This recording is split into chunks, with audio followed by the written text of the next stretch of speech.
Hello, all the viewers online. We are virtually participating in the very important protest that's happening right now in Taiwan, the 2021 street protest heading towards the Taxation Boulevard in Taipei. It is a very important protest that is going on. It's happened many years before, and they are continuing to protest in Taiwan for a lot of cases that still have not been justified. They have not received the justice that they deserve, and that is why many volunteers, experts, even victims have gathered in the streets today for this protest.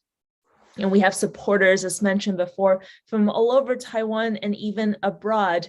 Many international organizations, communities have gathered for this event. And the government, the rogue bureaucrats have violated Taiwanese people's human rights for far too long in ways that perhaps people are not yet so aware of. So that is why these protests that are happening, especially today, are very important for people to be aware of, to know that perhaps these are human rights that you are being violated too, and that you need to hear so you can protect yourself as well. And that's why the supporters are here in Taiwan. We will be streaming throughout the whole event, from the parade and also to the protest before the Taxation Boulevard. They are fighting for human rights and to safeguard the human rights for Taiwanese people all over for now and the future. And for today's event, they have a motto that is to wake up to rescue human rights plus. And they've added the plus at the end because It's not the first time they've held this protest, but they have not resolved many of the issues. That's why they wanted to give it an extra push for the plus and to hope that the government can really hear the voices of the people, and they are going to persist until the end. They are committed to making things right, and we wish them all the best, but we will see all of that, everything that will go on today, we will be following throughout the whole event. And then many of the cases that have happened in Taiwan, one of the things that they will highlight in today's event will be the 25th anniversary of the Tai Ji Men case. The anniversary because they were proven, they were pleaded not guilty by the court. The Supreme Court in 2007 had ruled Tai Ji Men not guilty. However, the case continues today. The persecution continues until today. That's why we say anniversary. Unfortunately, the injustice is still there. So we hope to see throughout today's event, we'll get highlights of what this case is also about and what is happening in Taiwan with regards to human rights and all of the tax victims and what is happening. So in today's protest, they will start as a parade gathering at the Liberty Square at the Chiang Kai-shek Memorial Hall. The Liberty Square in Taiwan is actually one of the most notable landmarks in Taipei. It is also a symbol and a gathering place of freedom and democracy. And the parade will make its way to the Catgalon Boulevard and arrive before the presidential office, where the protesters will voice their concerns to President Tsai. Let's take a look at what is happening right now in Taiwan. 历史性的画面，请所有的志工好朋友们，我们可以把我们手中的旗帜，还有我们的标语，还有道具都举高举好。那我们等一下马上就要进行我们今天的第一张历史性的大合照。要进行历史性的大合照时，麻烦各位公民好朋友，把你的手上的标语举起来哈。现在还没有，现在还没有。 哦，大家先准备好哦，我们一起往前面一点。等下我们出发的时候，我们公民好朋友还没有哦，不是，我们的车队会先行出发。今天我们是全民睡醒，抢救人权 Plus， 对不对？对。我们请我们公民好朋友。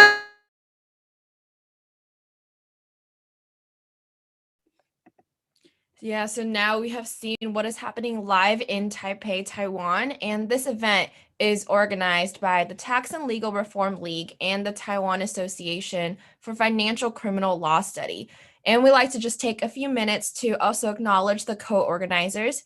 So including we have the Association of World Citizens, both in Taiwan and abroad, the Taiwan Taxpayer Alliance, the Action Alliance to Redress 1219, Tai Ji Men Qigong Academy, Taiwan Jury Association, and ANEOC, which is an Era of Conscience, the Tax Reform Youth Front, World People News, GPDN, which is Global People Daily News, the Grand Justice Publishing, Brain Magazine, and Taiwan Human Rights and Cultural Association, Taiwan Amoeba Design Association, or TADA, the Association for Traditional Chinese Medicine, the Association of Traditional Chinese Medicine Culture, the Aishan Cultural and Educational Foundation, the Taiwan Heritage Foundation, the Taoist Association of Taipei City, and lastly, the Republic of China Taoist Association.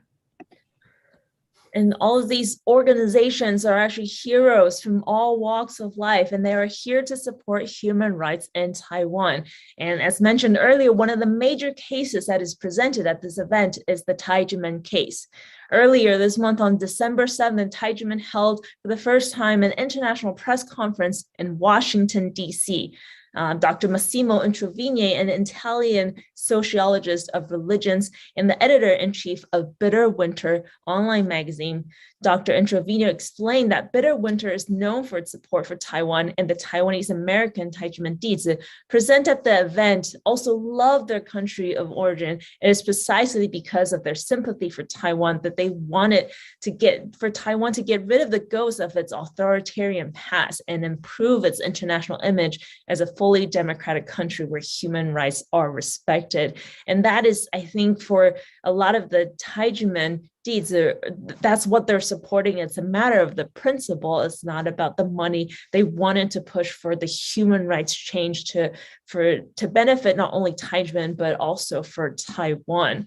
And so this is what we are seeing today. And we see a lot of the volunteers, a lot of experts gathered. We saw from the video, they are, even though they're, burdening the injustice, we can really feel this energy, this push, this urge of this desire for change in Taiwan.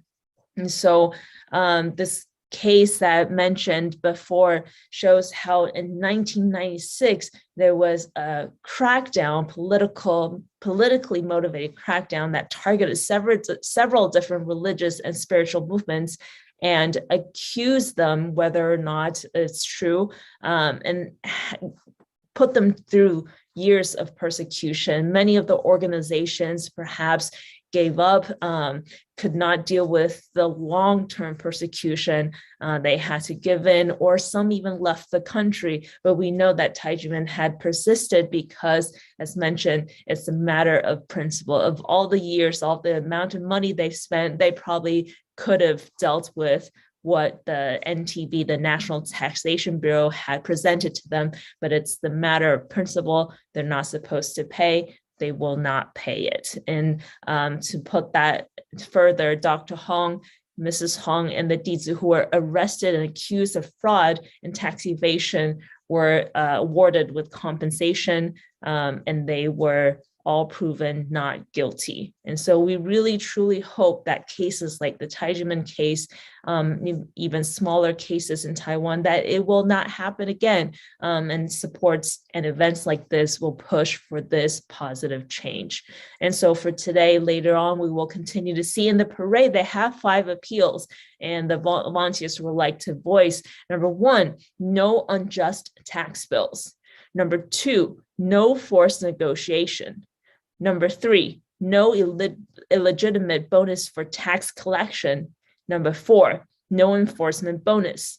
Number 5, no bonus for anonymous tax reporting. There was a video earlier that we've seen where one of the tax officials, representatives from NTB, went to a college and told all the students, yeah, you get awarded, if you are to report any taxes. And the way she had presented that, it was a very huge incentive. You get a bonus, you get so much money if you were to report. However, we don't see from any of the videos that the officials are trying to teach the students matter of right or wrong, what they're supposed to do, what type of reporting, how to report legally. And so through many of the cases that the Tax and Legal Reform League have put out many times, the means were very vague.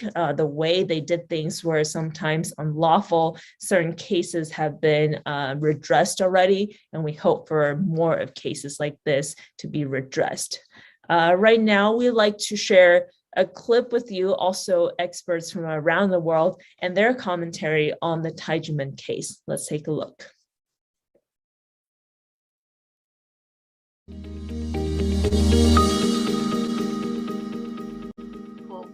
I mean, it's unbelievable. It just wouldn't make sense if you try to make it sense. And so I keep saying to myself, how could it happen? Why does it happen? And why does it happen to Tai Ji Men? And I'm having great trouble in understanding this. What is the interest that a civil servant can have in behaving in this way? What was pushing it that this would happen? Why could it go on happening for such a long time? I want to understand motives far more and the fitting together of the system, a system which on paper looks so good and yet has been feeding this terrible corruption. I think is a blemish on what is a very fine system of justice in Taiwan. The role of government, the role of tax authorities, the role of prosecutors, their role is not to seize property, okay? Their role is not to prosecute people. That may be what they do, but that's not their role. What is their role then? Their role is to seek justice. Their role is to follow the rule of law. And in this case, in the Tai Ji Men case, it's been determined that the taxes that have attempted to be collected are improper. And this is disturbing because the continuation and the perpetuation of an injustice is as bad as the commitment of that injustice in the first place. And that is what's happening here in the Tai Ji Men tax case. In any court around the world, including in the United States and certainly in Taiwan, if there's been an error, we don't adhere to that error. We don't say, okay, fine, there's been an error, but too bad. If we find new DNA evidence, for example, that confirms that someone who has been prosecuted and convicted, and the appeals have gone all the way even to the Supreme Court, if later evidence shows that that person didn't do that, didn't commit that crime, we don't keep that person in jail. Why? Because we're not here to prosecute or persecute people. We're here to seek justice. And if justice from information that comes and is learned afterwards shows that a prior ruling, a prior conviction, a prior tax assessment was wrong, then it should be corrected. That is precisely the case in the Tai Ji Men tax case. And it is inconceivable to me that there's even a discussion about 1992 because the situation and circumstances there were no different than they were for the other years in which there's been a negotiation down to zero of the tax liability. And the world is watching. People are watching how this case is going to be handled. And I encourage all of the decision makers to put a stop to this, to not seize any property and not perpetuate an injustice that has gone on for 24 years. They have been taught never to compromise, whatever the price to pay. Integrity, dignity, respect, compassion, love, and peace are at the heart of their values and of their lives. But some people and institutions have shamelessly violated their human rights to justice. The dizi are the best ambassadors of Tai Ji Men's teachings to the outside world because they are the living testimonies that their spiritual values can regenerate individuals and society. This is a major contribution of Tai Ji Men to the spread of human rights in Taiwan. This is also a precious asset for the Taiwanese society and the image of the country abroad. But the National Taxation Bureau and its ally, Prosecutor Hu, nicknamed the Judicial Rambo, stubbornly remain deaf to their call for justice. Illegitimate tax collection severely impacts the fundamental human rights of a taxpayer. Unjust taxation can further deteriorate the living of a family, the growth and survival of children, and the development and prosperity of a society. Thus, a fair, equitable, and legitimate taxation process is of paramount importance for the protection of human rights and national development. National governments are urged to make the reforms necessary to create a taxation system with impartiality, reason, and equity so that justice may prevail. The specific case of the Tai Ji Men Qigong Academy was raised, as it has often been widely discussed, including by committees in the legislative yuan. This lengthy tax issue has taken time and energy from the Tai Ji Men members, which could be better spent on the high aims for which it was founded in 1966, the safeguarding and promotion of traditional Chinese culture. They claim that for 1992, the appeal terms had expired. But of course, there is no appeal term when decisions are grossly unjust. They can always be revised. In conclusion, what is happening now? Now the tax office is insisting with its bill for 1992 and threatens to seize properties of Tai Ji Men and auction them, which will cause enormous harm to Tai Ji Men and to freedom of belief. It's not about money. Tai Ji Men has spent more in legal expenses than what will pay if they paid the tax bill for 92. It's about principle. They didn't commit any wrongdoing, and they don't want to admit this. It will be false. The ongoing case involving Tai Ji Men is unacceptable, to say the least, generally speaking, and also very difficult to understand from a legal, purely legal point of view. For instance, basing on the legal principle of estoppel, it should not be argued or asserted that Tai Ji Men have to pay taxes for the disputed year 1992, as there should be no dispute at all. L'affaire Tai Ji Men a révélé les failles fondamentales de l'État, de droit et la façon dont le pouvoir de l'État a été détourné ou même abusé.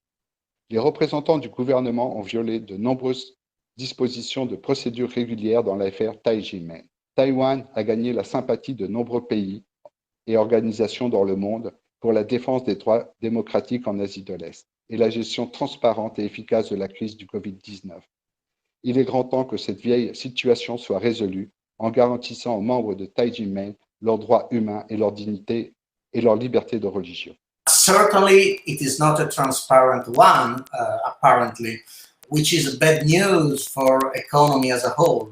Bad news is that the Revenue Service revealed itself in that occasion as an instrument of the executive power to carry out a persecution against a legitimate spiritual movement. However, the administrative inertia, so to say, still left alive some claims by the Revenue Service concerning exactly the same violation which was declared inexistent by the court.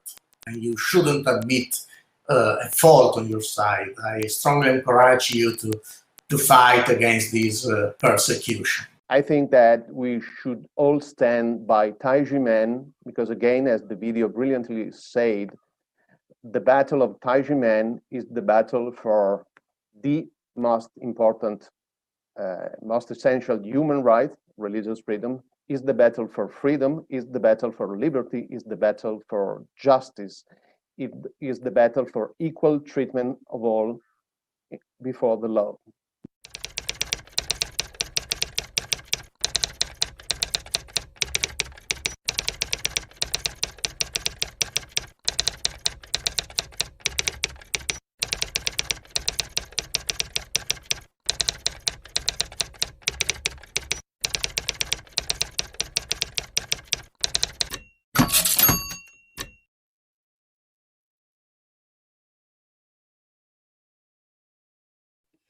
So the scholars and experts have addressed clearly concerns for the case. Authorities who hold power, particularly the ones who are supposed to serve the people, should not go about taxing random citizens just because in doing so they'll get bonuses for what they did. So this case marks the imperfections of the Taiwanese government. And today, Taiwan claims that it's a democratic country, but the Tai Ji Men case and many other cases and victims, however, prove just the opposite. Rogue bureaucrats are not listening to the people, not conducting proper due process of law, and not following their conscience. Thus, for today's event, there are three main focuses.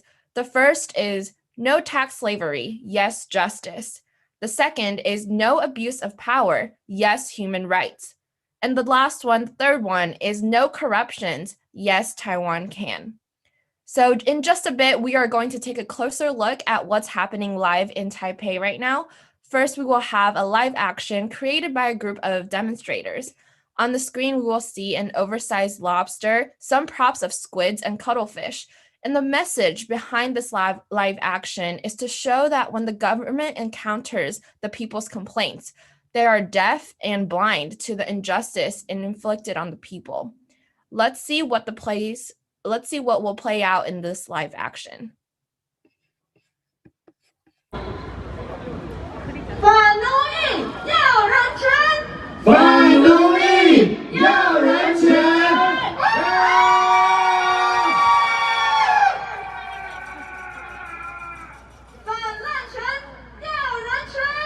反滥权要人权。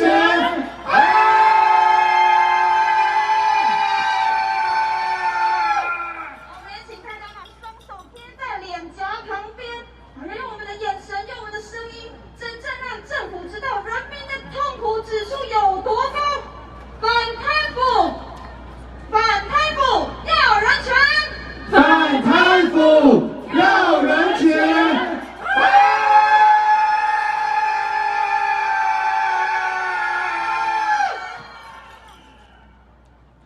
相信我们的政府已经收到，已经知道我们人民的痛苦指数恐惧有多高，我们要拒绝吃这一顿可怕的海参痛风大餐。好，现在我们请台上的老师们到。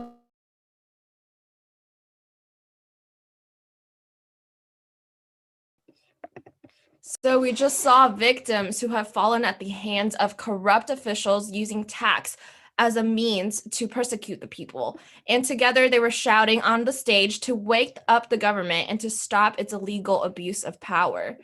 The victims were wearing open mouth masks to portray their fear and anger at the government. And together they yelled, "No tax slavery, yes justice." And so they showed the pain and the suffering and the injustice that they have faced. As Dr. Martin Luther King said in 1963, injustice anywhere is a threat to justice everywhere. We are caught in an inescapable network of mutuality tied in a single garment of destiny. Whatever affects one directly affects all indirectly. Never again can we afford to live with the narrow, provincial, outside agitator idea.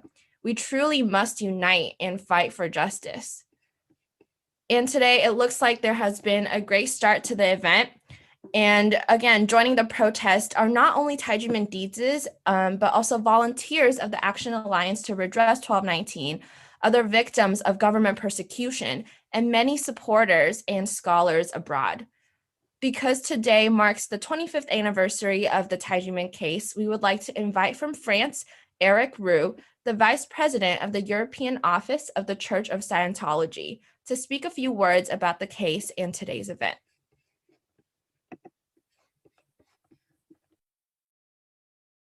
Ladies and gentlemen, 14 years ago, truth and justice prevailed in Taiwan when the criminal court gave a final verdict that found that Tai Ji Men was not guilty of any charges they were wrongly accused of.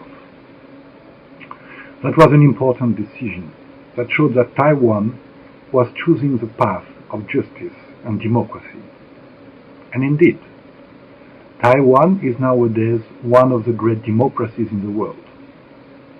So how can we understand that after 14 years, a few bureaucrats are still able to harass and persecute a peaceful and honest movement that has proven its good faith in court for the last 25 years. How can we understand that less than a year ago, Tai Ji Men saw their land and properties auctioned and confiscated by the state?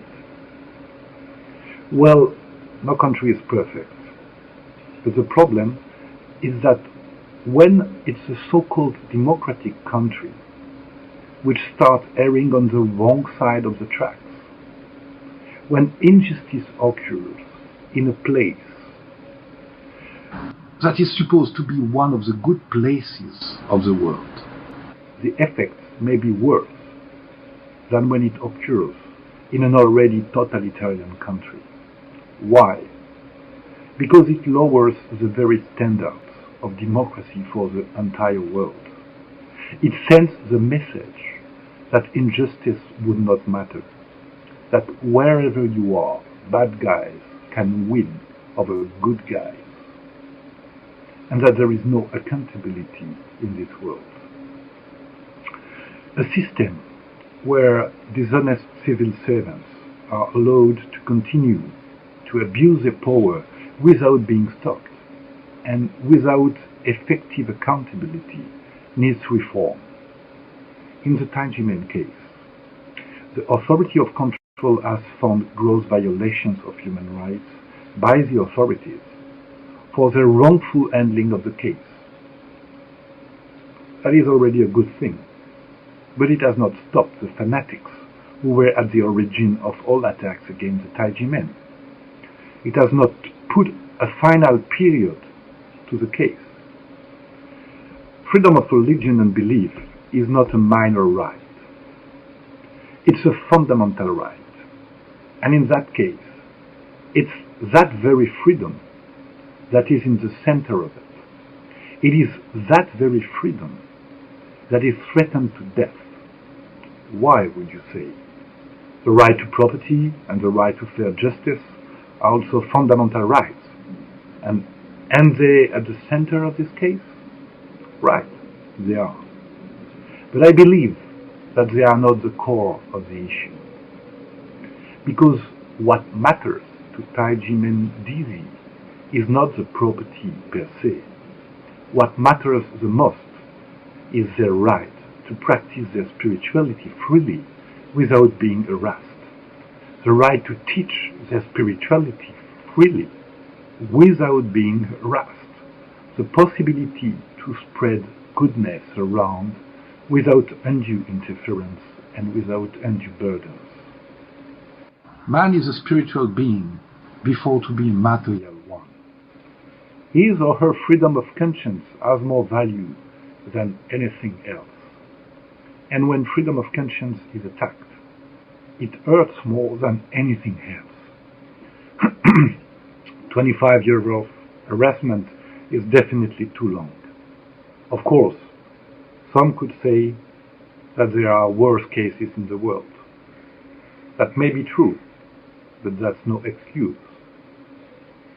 If it was, then I could rob a bank and then get away with it by saying that some people would have killed, so that my robbery was not really serious. No, there's no excuse for 25 years of undue harassment. In that anniversary day, I make the wish that this year be the year of justice. I make the wish that the Tai Ji Men finally see the end of the persecution and recover its properties and land. And I make the wish that justice prevails once for all in the Tai Ji Men case, so that all of the dizi can now concentrate on their spiritual mission and practice without interference for the greatest good.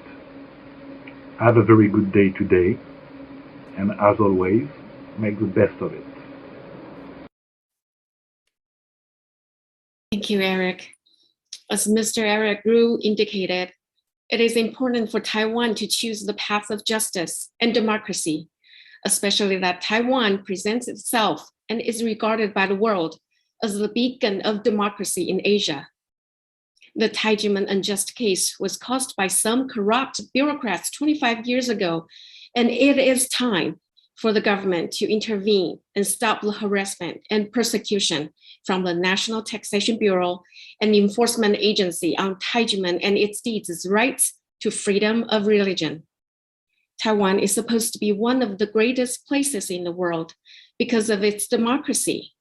But when injustices and human rights don't matter, and dishonest officials continue to abuse their power without accountability or consequences, Taiwan's democracy is being eroded away bit by bit and will eventually become tyranny. Righting the wrongs that were made by previous administrations may be hard. It takes courage, we know, but it will be the right thing to do and would achieve a greater good for Taiwan, for its people, and for the rest of the world. We'd like to inspire the Taiwan government with the drum performance to bravely face your mistakes and correct them, just as the drums have inspired our conscience, morale, and courage, so that we can continue to strive for justice and human rights. Let's take a look at the drum performance.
Very soon, with the drum setting off thousands of Tai Ji Men deeds and volunteers of various conscientious groups on the Kaidagalan Boulevard, the volunteers will be empowered to demonstrate to the Taiwan government and the world that it's a matter of principle to always insist on doing the right things.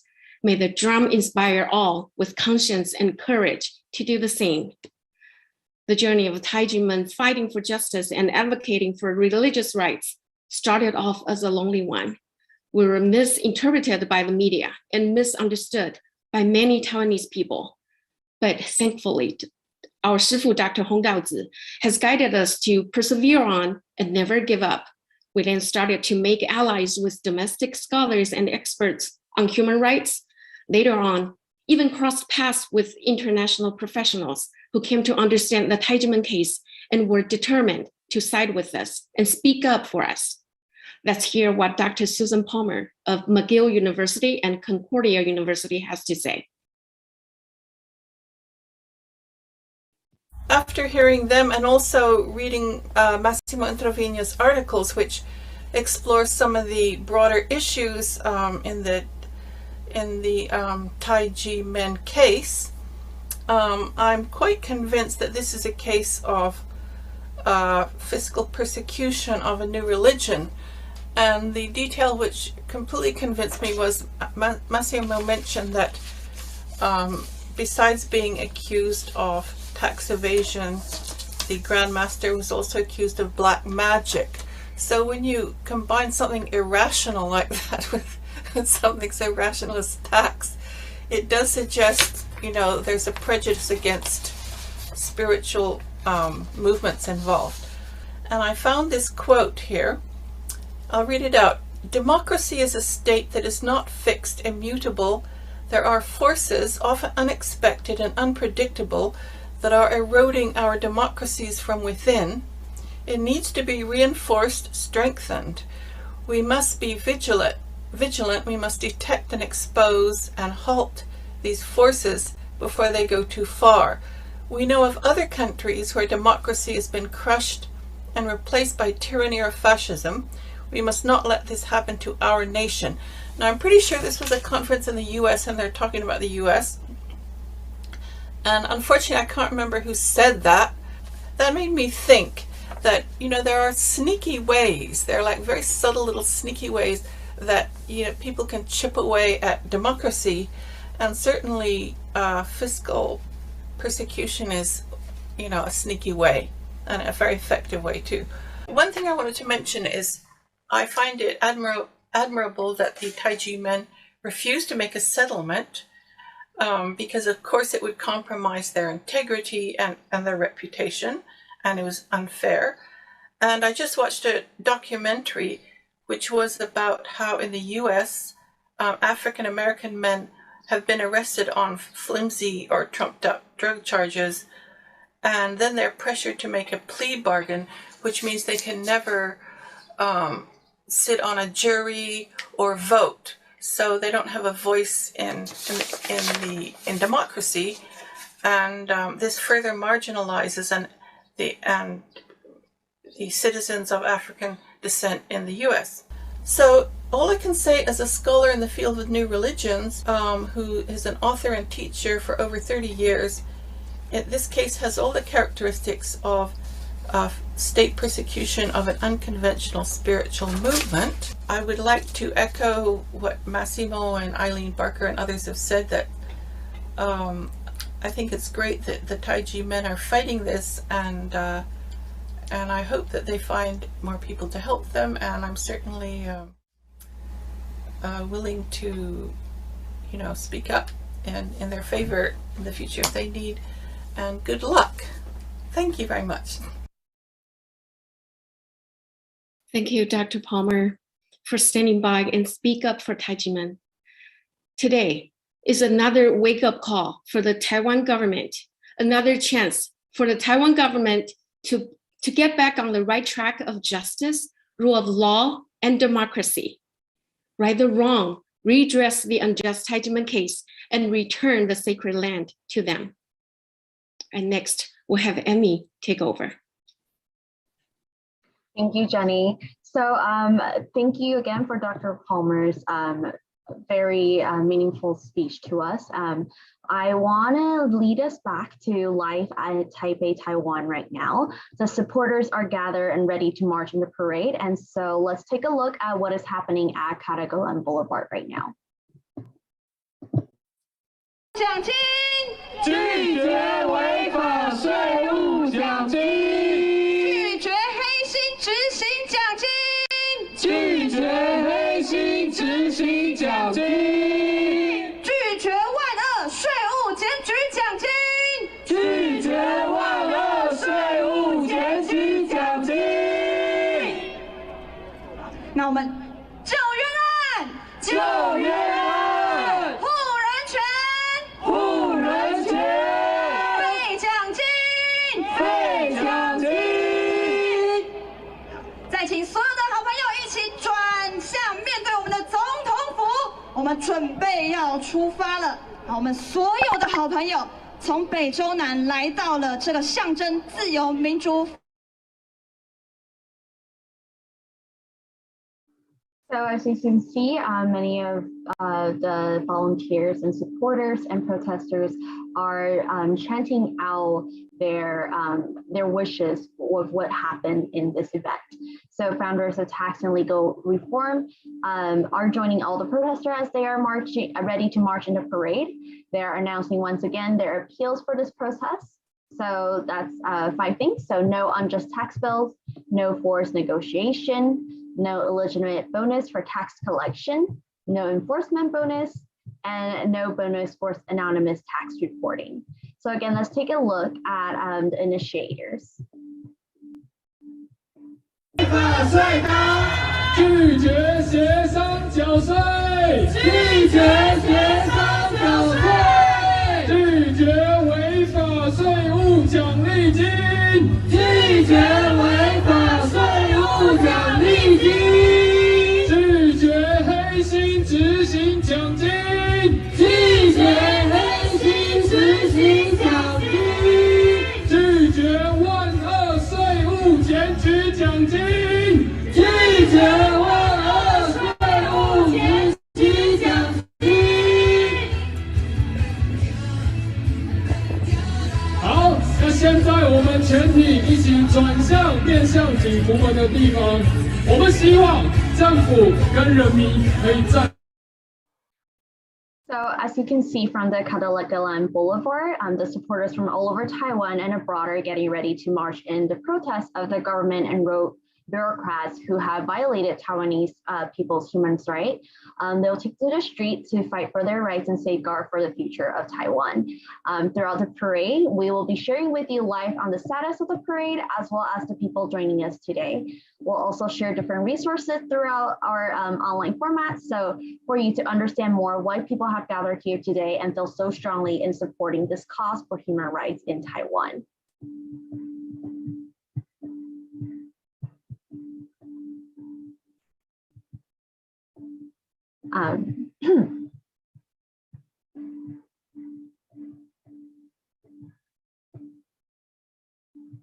So later on, what you will see a lot is there's going to be people coming in costume. There's going to be people bringing symbolic banners to just show why they feel so strongly about their cause. These heroes from all walks of life are trying their hardest to let the government know changes need to be happening within Taiwan in regards to the taxation system, because taxation victims have been screaming and shouting and just sharing their stories with the rest of Taiwan and rest of the world. And so they really hope and truly hope that the Taiwanese government will take action today to protect them from future harms. And so later on, we'll show you the parade again, and you can notice different ways people have been trying to get the attention of the government.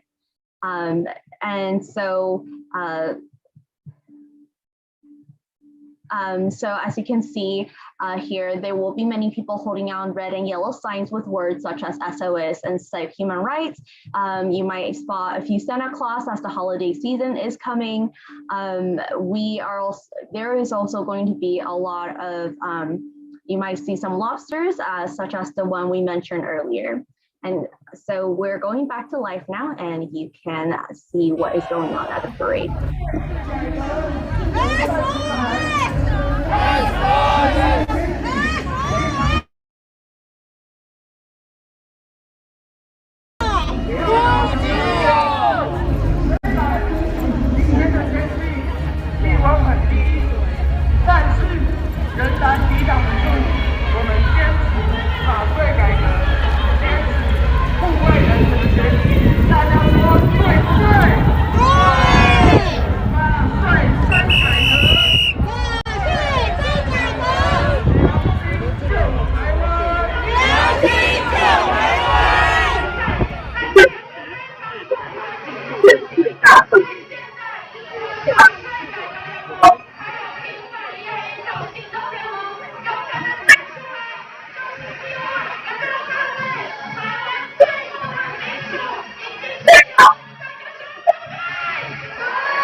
的原因，希望我们的下一代呢，未来可以更好，不要被这个逃税环境造成他们呢迟早的办法跟在台湾。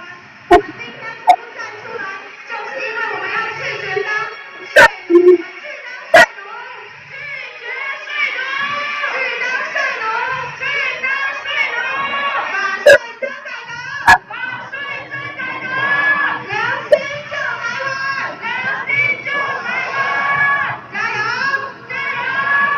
我们今天就。So as you have seen, there was a few Santa Claus and also people holding up signs, and they have repeatedly talked about the need for reform of the taxation system. So we want to share with you, as you've seen, there have been many people gather at the Kadagalan Boulevard in front of the president's office, getting to march and protest against the taxation injustice that has been happening for many years. And so we would like to let you have a recap of a collection of statements from taxation victims who have spoken out throughout the years, so you can get more of an understanding of the dire needs for change within Taiwan.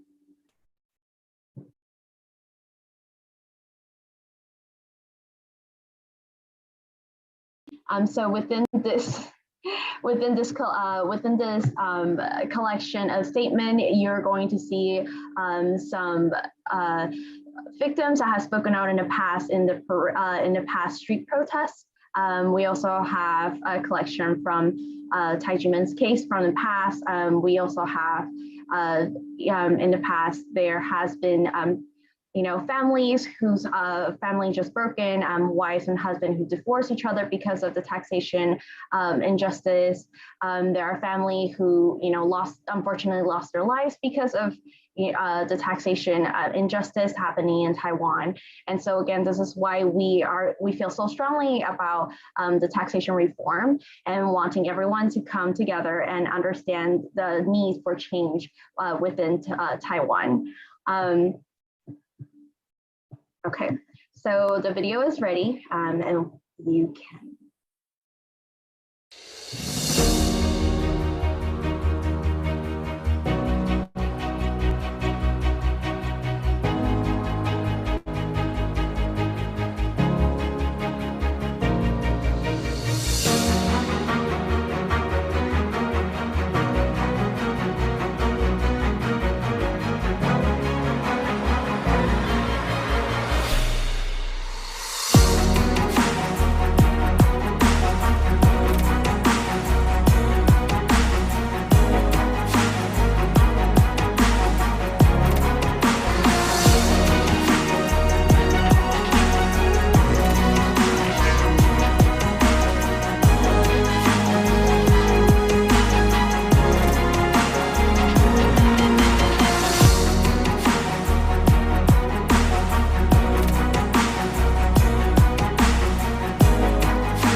The National Tax Bureau wants to set you up. It's very easy. They would just come and inspect your tax, and you're doomed. The total amount of money is more than US 600,000, simply with a sheet of tax bill.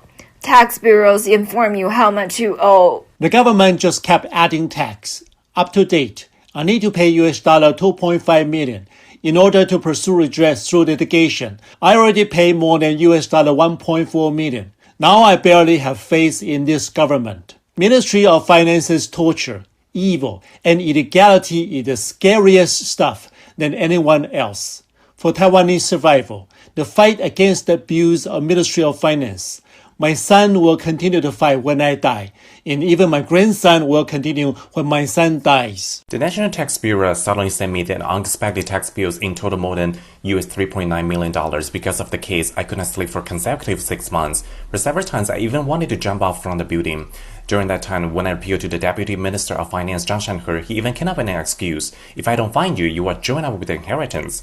My inheritance ran away, how could I join up with them? In addition, this case is assigned by the Court of Application of NTB. How I join up with them? That would mean helping you solve the problem. You even revenge on me. What kind of mentality it is? This, I think, reflects his real idea, the assumption of citizens as slaves. I was fined more than 35,000 US dollars, just like that. The nightmare has been haunting me for 10 years. This is unacceptable all my life. The biggest blow in my life is the tax laws in our country, which first drives people to hell. They negotiate the amount by deducting or adding. If someone dared to go through this and shoulder the burden, I would highly admire him, a miracle for not committing suicide.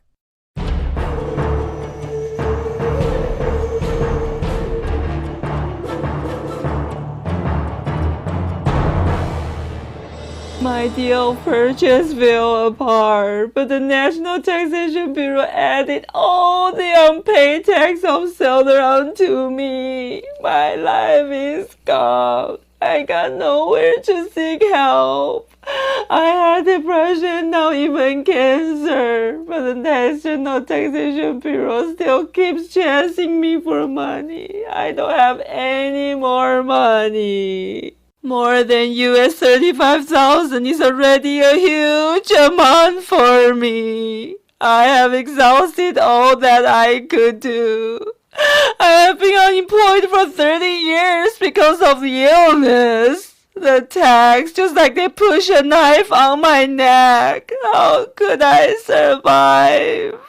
I am on the verge of death, and the government still doesn't let me go. Please help me. It's been more than 20 years. I cannot take it anymore. The government still wants money from me. It's killing me.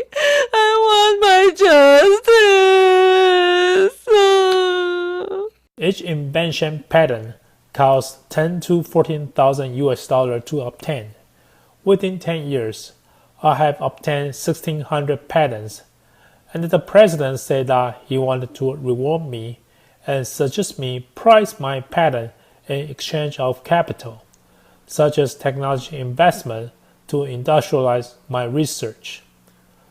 Following his advice, I select one patent and price it.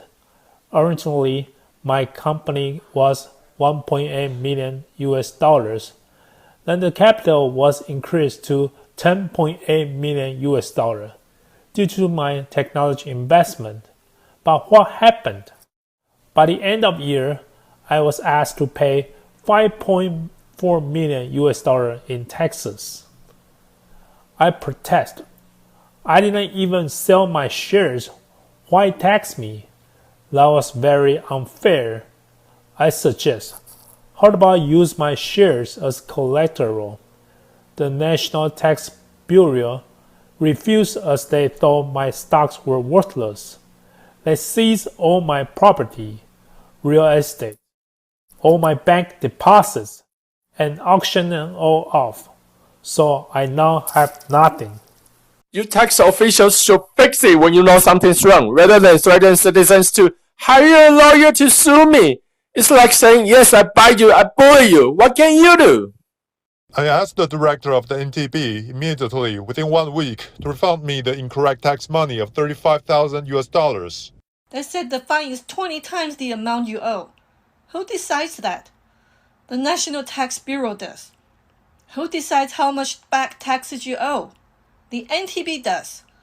And if you don't accept, they will audit your tax records for 10 years. Since the company want to avoid trouble, we have no choice but to surrender. Most of the times, we pay up around US dollars 1.7 thousand to 2.5 thousand to satisfy NTB's requests. The tax agency came to my office to inspect tax and asked me to make it up with more than US dollar 71,000. During the process, the amount was negotiated down to US dollar 10,000. Because we don't dare to go against government authority, we can only obey and pay up the US dollar 10,000 tax money. The district officer told me, "You have the highest profit in my district, so you can pay a little bit more." I've never evaded taxes. Why do I have to pay a little bit more for less tax? A tax official came to me unexpectedly and asked me to pay the additional amount of $7,000. 1 week later, he visited me again and said, I submitted your case to my superior. He said it was unacceptable because this amount is way too little. He said my boss said that there should be one more zero at the end of the number. That is, The amount went from $7,000 to $72,000. We did have transactions with them. The NTB only informed me 5 years later that the entity we traded was a paper company and came to fine us instead of that paper company for VAT tax. It's very unfair. After paying the additional VAT tax, my boss closed down the company. It had been hard to maintain the business. He didn't want to live under such taxation threat. The NTB issued me a 5-year tax bill on the reasons that my store's signboard does not match the registered company name. He insisting on imposing the tax. I then went to litigation. I was plagued by multiple mental and physical illnesses during the 5-year proceeding. The NTB discretionarily carry out inspection on all my previous tax returns. If there's an error, I'll be fined. I've already been fined twice. My mother-in-law's name was Lin Wang Yue. When she saw this tax bill, she was shocked. My parents-in-law were honest and law-abiding people. They always pay their taxes, so she just returned the bill. But 1 year later, the same tax bill came back. Obviously, my mother-in-law was a lady, but the Lin Wang Yue on the previous tax bill was a guy. This time, the gender, address, and ID number were all changed to my mother-in-law's information, so the tax bureau could force her to pay. Every year, my mother-in-law was haunted by the same tax bill. She passed away in 1996, and I received a court enforcement notice in 2001. It was really scary. We have suffered so many years as a family, yet those corrupt bureaucrats walked away without consequences. They don't admit their wrongdoings and keep repeating their mistakes. They should be rightfully punished. The company accepted my technology investment because they wanted my technical skills, and this was approved by the Ministry of Economic Affairs. A year and a half later, the National Taxation Bureau replied me saying, "Sorry, this is not a technology investment, this is salary income." They asked me to pay more than $144,000 in taxes. I went to file a review and went through the administrative litigation. I also filed a litigation to the administrative court then. Of course, they turned down my request and I lost the case. They took all my money from my bank account first and sent me a notice, and then also restrict me from leaving the country. I cannot go abroad. My ex-wife was unable to comprehend the situation, so we divorced. Of course, the children have been in the United States since. My house was auctioned off because of 2 unpaid traffic tickets of $648. On March 30th of this year, I was informed to hand over my house by the clerk. It was then that I learned my house was being auctioned off. I have no idea from the beginning, and suddenly I received the bad news.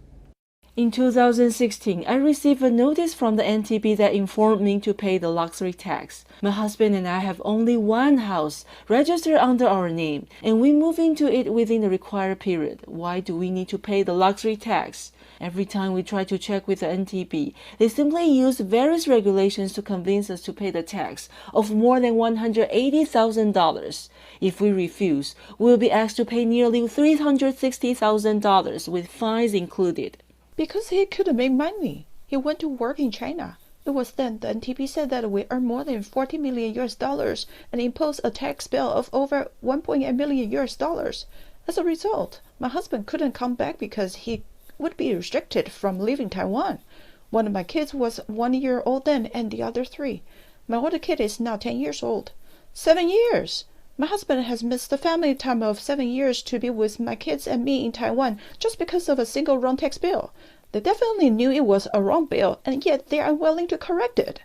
The Taxation Bureau adopts a very simple approach when imposing taxes. They are the boss. After taxpayers receive a tax bill and declares, it's not my tax and there is something wrong with the bill, then how does NTB respond? NTB simply just asks being expropriated by you, and you still ask me to pay taxes? It doesn't make sense. I will pay the tax if you return the land back to me. We were not informed that we owe taxes, but our house was sealed. Even the final ruling of criminal court could not stop NTB from pursuing the taxation. So my salary is extra. They took away all my money from my bank account. Now there's barely a penny left.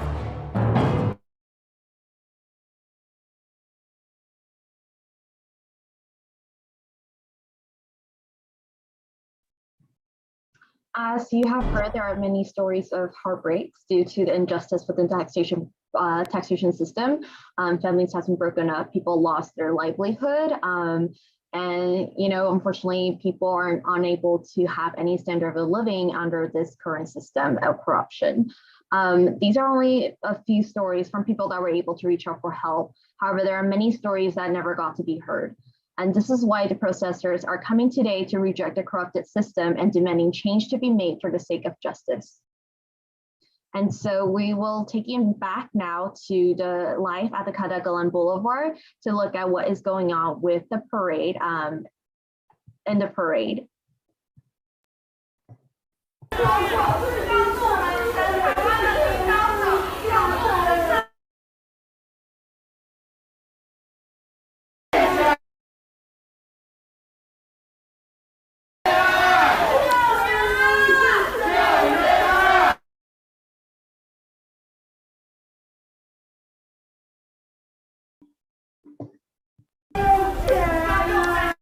So what you are now seeing is many supporters from different walks of life, specifically from the Hubei region. They're holding a sword being led by dinosaurs to fight against government corruption and to protect the human rights of the people.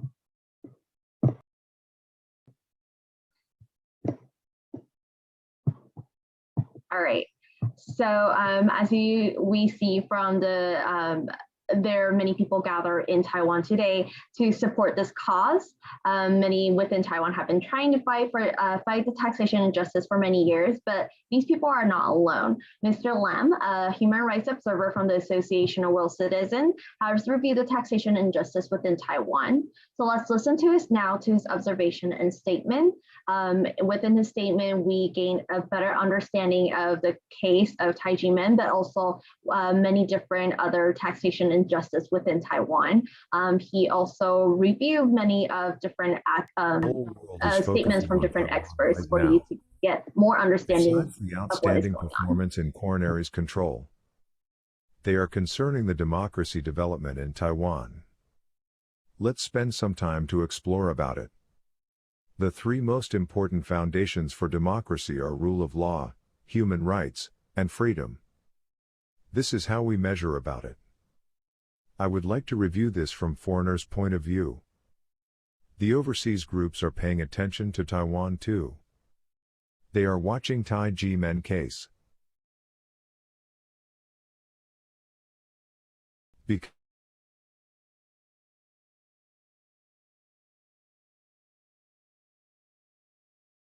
University, United States, who our moderator has already introduced him, has studied Tai Ji Men tax case for years. On July 4, 2020, Professor Jacobson published Abrogating the Rule of Law, Abuse of Power in the Tai Ji Men tax case. He wrote, "The power to tax is the power to destroy." As mentioned by the previous speakers, the illegal arrestment and detention of the 60-year-old, her freedom of speech has been deprived. This is totally unacceptable by a democratic society. He picked July 4th to publish this article for a good reason. He put emphasis on the spirit of Independence Day of United States, which signifies the importance of rule of law for Taiwan's democratic system. He also commented on the government officers of Taiwan. Those officers violating the law are like the cancer cells destroying the democracy system. The well-known Hong Kong commentator, Mr. Stephen Hsu, also commented on Tai Ji Men case. Why there are so many people caring about Tai Ji Men case? He strikes right to the point that the law system of Taiwan is already outdated. Most of the democracy countries in the world are using common law. Double jeopardy is the most important part of the system. It is extremely important for rule of law. It is protecting people from being bullied by the government officers with abuse of power. This is the right system to protect people. The persecution of Tai Ji Men case for 24 years is the evidence for officers' abuse of power. When I was working for the banking sector in Hong Kong, I have assisted ICAC. I believed most Taiwanese have watched the movies. They are working in a case and need me to collect the evidence. It took more than 3 years before they charged the defendant. He had been jailed eventually. I have learnt from ICAC that the suspect has more than 1,000 charges. but they picked 2 to 3 charges with 100% hard evidence to sue. Why are they so careful? Why don't they follow the way in Taiwan to simply issue the charge anytime they want? For the 1,000 charges, you could issue the charge every day. It is the defendant's problem. But ICAC could not do it because it violates the rule of double jeopardy system. Also, it abused democracy and human rights. There is another strange phenomenon. The Stephen Shu commented that the government officers openly spoke to the media that the judgment of the court doesn't count. But, in fact, we've all seen the evidence previously. What will happen if this happens in democracy country? As soon as the defendant reports to the judge, the warrant will be issued. Such officer will be arrested and jailed. No prosecution is required. This is the reason that nobody dared to abuse power in the true democracy country ruled by law. When NTB issued the tax bill, just like the well-known Dr. Yang Chun-Yea, he has been restricted to leave Taiwan before the case is confirmed. His wife could not understand and headed back to USA with their son and ended with divorce. She witnessed Dr. Yea's passion for serving the country but got such a result in return. And he is restricted to leave Taiwan. He is still detained in Taiwan now. The Hong Kong custom had refused to stop any person to travel because of unpaid tax more than 30 because of its violation of personal freedom. People should have freedom of assembly and speech. But we discovered when people requested to meet the government officers, people are blocked by the wall of policemen. They are not against the people but just carry out their orders. Are the people's voices been heard? Obviously not. Based on Tai Ji Men's case, I have attended the Europe region meeting of the World Taxpayers Associations in Copenhagen. Chairman Troy Lanigan of WTA, who has joined the Canada tax reform movement since 1992. They successfully achieve a balance between government taxation and the affordability of taxpayers. When he learned about Tai Ji Men case, he shouted out loudly, lost control and could not believe this happened today. He gathered other experts to discuss about this. In the 17th biannually general meeting, there are more than 500 experts to participate. Tai Ji Men case and Taiwan tax issue have been seriously discussed. There is plenty of advice from these experts. We just heard about the freedom for religion in the democratic society. This is Professor Massimo. He emphasized the auction of Tai Ji Men's land as injustice. It violated taxpayers' rights and freedom of religion. The EU Human Rights Court is one of the jurisdictions to investigate those government tried to use tax system to suppress any group.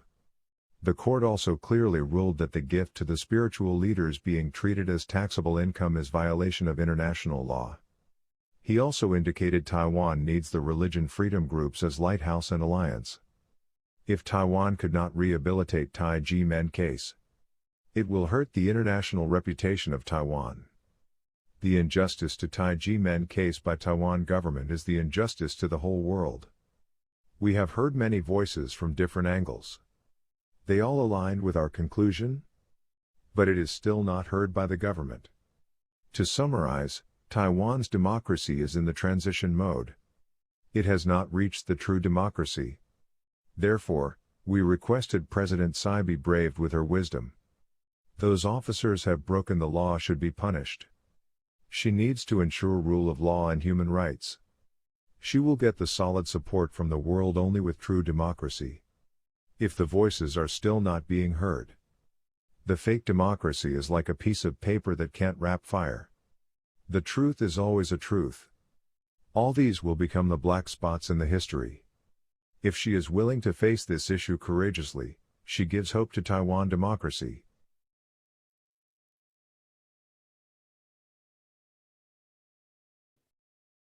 Thank you, Mr. Lam, for your statement. As we have heard from Mr. Lam, many experts from around the world have commented on the taxation case. This is not the first time the Tax and Legal Reform League and Taiwanese Association for Financial Criminal Law Study and many organizations have come to Kaidagalan Dadao. Many supporters and protesters have been coming back year after year, hoping the government will take real action and real reform. And so again, we hope this is the day that the government will listen to the people and take real action. Now let's go back to the life of and look at what is currently happening.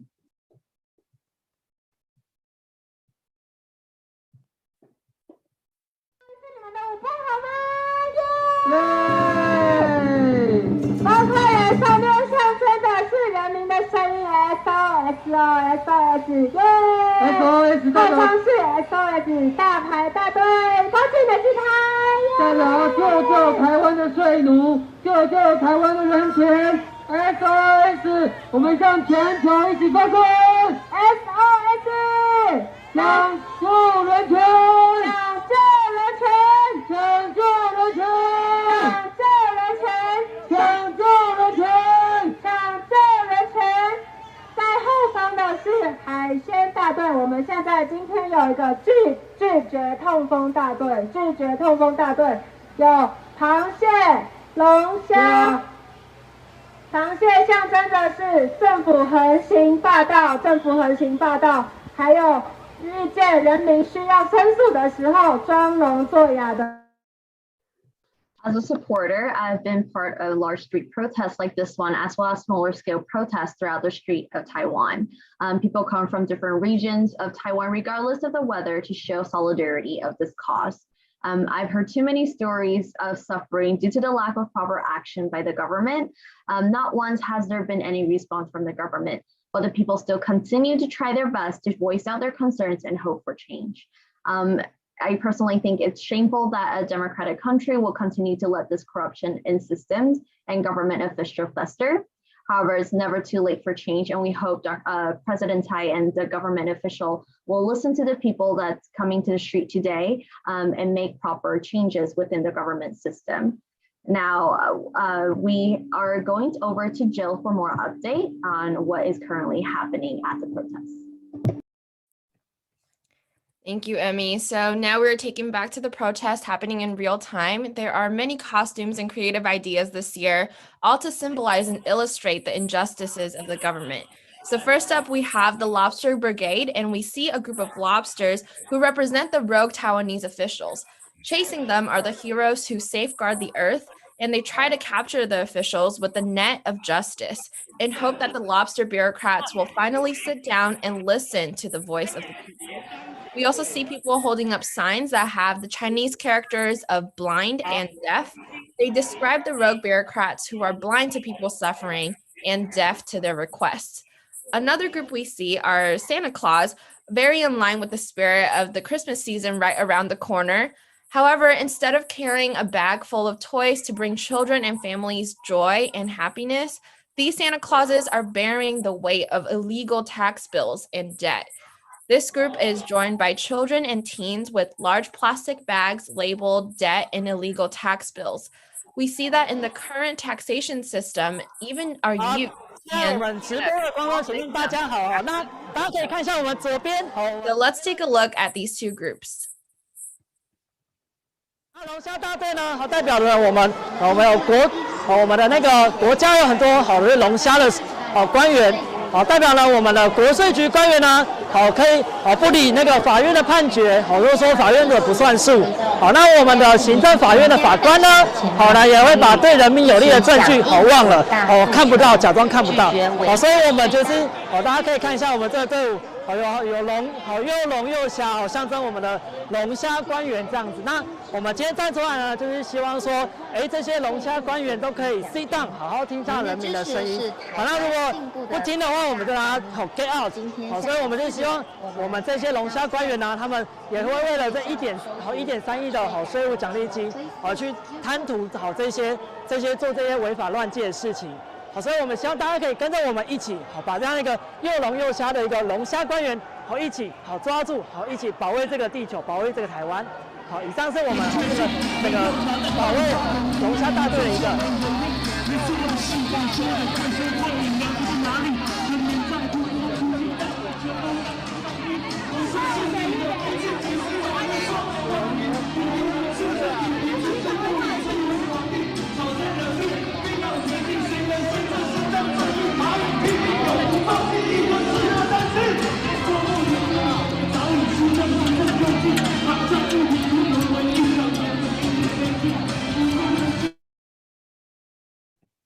So we just saw those two groups, and we have more upcoming, and now we have protesters and supporters from the Kaohsiung area. They're holding a banner that says, "Free the tax slaves and punish greedy officials."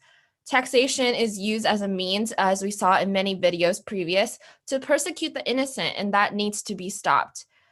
You might also notice many viruses on the Kaidagalan Boulevard. There are supporters from Taichung dressed in viruses that infect others so contagiously.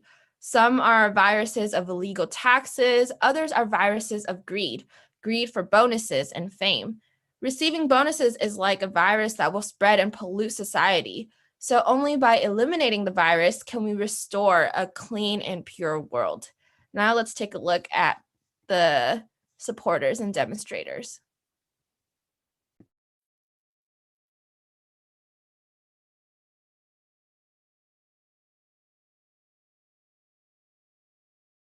Faith and political leaders met at the nation's capital on Tuesday, July 13th, for what organizers called the most important religious freedom event of the year.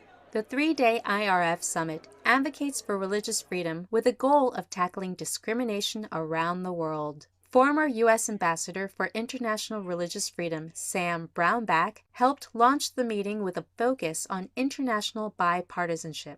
This is an event sponsored by the International Religious Freedom Secretariat. All the major religions of the world are represented, and we've got one mantra: religious freedom for everybody, everywhere, all the time.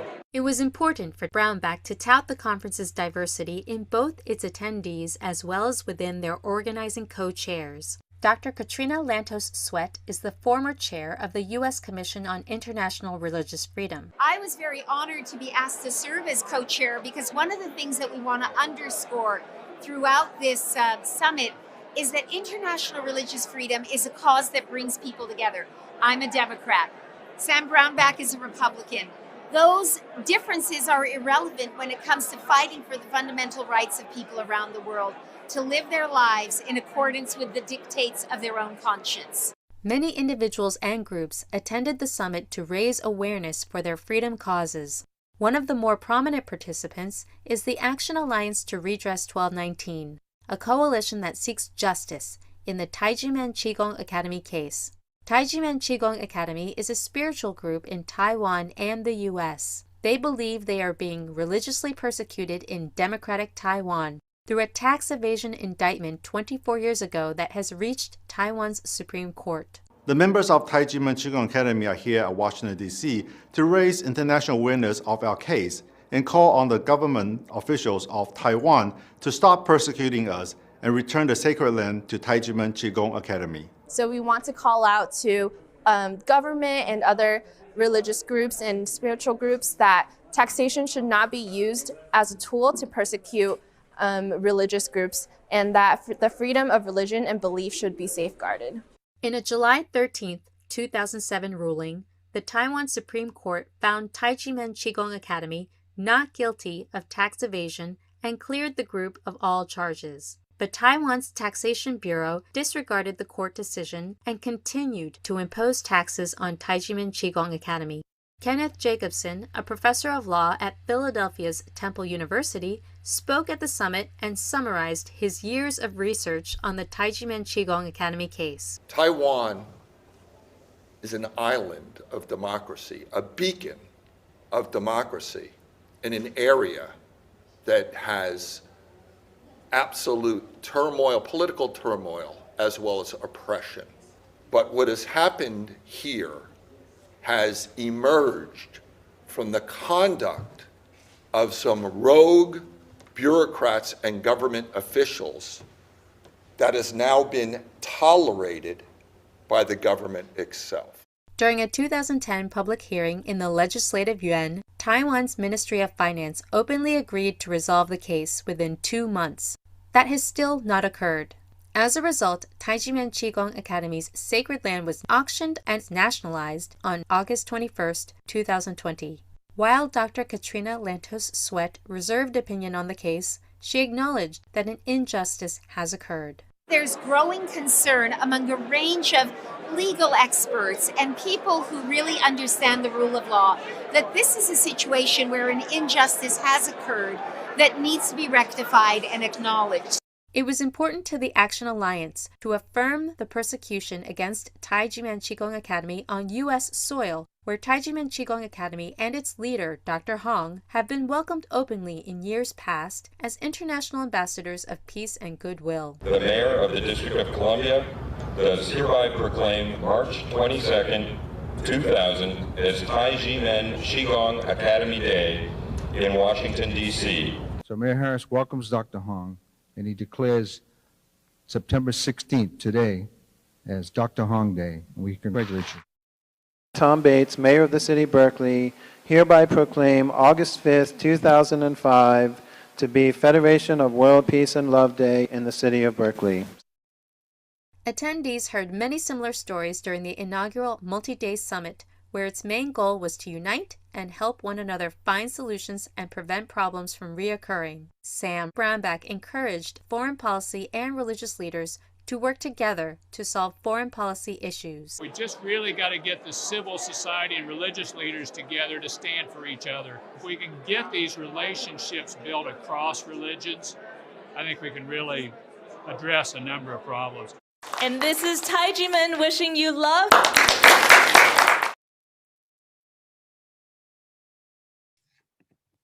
So as we saw in the video, Sam Brownback, the U.S. Ambassador at Large for International Religious Freedom, stated that one of the summit's larger goals is to have religious freedom for everybody, everywhere, all the time. And in the Tai Ji Men case and many other cases that happened even after the martial law period in Taiwan, the government has violated the freedom of religion and belief, which is a fundamental human right. Back at the scene in Taiwan, we see protesters from Kaohsiung holding a banner that says, "Free the tax slaves and punish greedy officials." They're saying no to administrative slavery and true freedom and justice. We also see supporters from Taichung dressed in viruses that infect others so contagiously.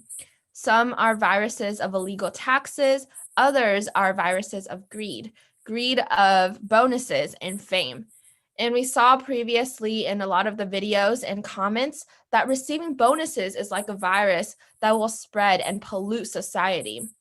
So only by eliminating the virus can we restore a clean and pure world. And there are many supporters for freedom of religion and belief who have been working hard around the world for many years. And one of such group of wonderful people is Dr. Katrina Lantos-Sway, whom we saw in the IRF Summit video earlier. She is one of the co-chairs for the summit, and she goes further into detail about the freedom of religion and belief and what we should do to safeguard this right. Let's hear more from her.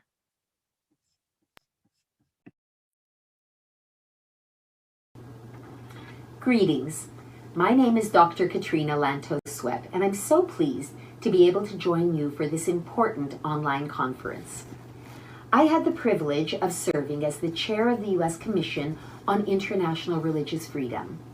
And most recently, I was honored to join Ambassador Sam Brownback as the co-chair of the Earth Summit 2021, which took place in July in Washington, D.C., with over 1,000 participants from around the world. Those of us who have been engaged in the cause of religious freedom for many years welcome this opportunity to address an issue that is near and dear to our hearts on this International Day commemorating victims of acts of violence based on religion or belief. It is particularly appropriate that we should be meeting right now as the world watches with great alarm the unfolding takeover of Afghanistan by the Taliban. The violence and brutality that characterized Taliban rule in the past is a powerful reminder to us all that freedom of religion and conscience is a fundamental human right, one that respects the individual autonomy and freedom of each one of us. Those who seek to impose their beliefs on others through violence or intimidation are enemies of religious freedom, and we must have the courage and determination to stand up to them. When the world adopted the Universal Declaration of Human Rights in 1948, they included among the inviolable rights that all humans are entitled to the freedom of thought, conscience, and religion. Despite the clear, broad, and inclusive language of Article 18, as we look around the world, we see grave violations of religious freedom that affect billions of people across the globe. The very worst abuses typically take place in dictatorships, whether they be religious theocracies like Iran and now Afghanistan, which demand adherence to their prescribed beliefs, or aggressively atheistic governments like the communist governments in China and North Korea. In these circumstances, we see the wholesale repression and persecution of religious communities and individuals, often involving violence, imprisonment, and even death. These circumstances should outrage the conscience of the world, and clearly much more must be done to confront these countries and hold them to account for their. Deeply concerning is that sometimes serious religious freedom abuses take place in countries that we identify as democratic and rights-based. Pakistan and India are both democracies, but in each of these countries we see grave and ongoing violations of freedom of religion, conscience, and belief. Pakistan targets its Ahmadiyya community for overt discrimination and persecution, and its aggressive application of its anti-blasphemy laws places Pakistan in the embarrassing position of having more people on death row for the phony crime of blasphemy than any other country. India, the largest democracy in the world by population, has seen a drastic downward trend in religious freedom conditions, according to the most recent report of USCIRF. There is widespread harassment and violence directed at religious minorities, and nationalist BJP-led government officials have proven themselves unwilling or incapable of confronting this challenge. Even countries that have been shining examples of robust and vibrant democratic rule have failed in some notable instances to fully protect the conscience rights of their citizens. There were grave concerns expressed during the height of the COVID pandemic about scapegoating of some religious communities in South Korea. And in Taiwan, the long-running despots within the tax administration have led many religious freedom experts around the world to condemn this form of administrative religious persecution. To their everlasting credit, so many of the communities that have been unfairly targeted and attacked have found within their faith the strength not to return evil with evil, but have sought to remain an influence for goodness, forgiveness, brotherhood, and virtue within their communities. I am full of admiration for those who have the strength to live out their ideals, even in the face of terrible injustice, and I hope to learn from their inspiring example. The defense of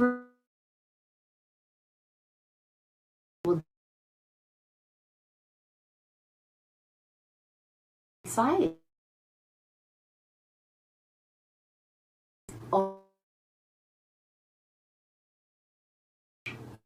I'd like to close by sharing a story that I think illustrates this point. In the 1300s, the theologian, writer, and priest John Wycliffe believed he was called by God to translate the Bible from the Latin Vulgate into the common vernacular that ordinary men and women could read and understand. He undertook this task despite the determined opposition of the ecclesiastical authorities of despite following words in the translation is complete and shall make possible government of the people, by the people, and for the people. What a remarkable thing to write. Words that were echoed centuries later by Abraham Lincoln in his immortal Gettysburg Address. Men and women are free to seek and find truth for themselves. They become empowered to build societies that honor and defend the conscience and civil rights of all people. Thank you.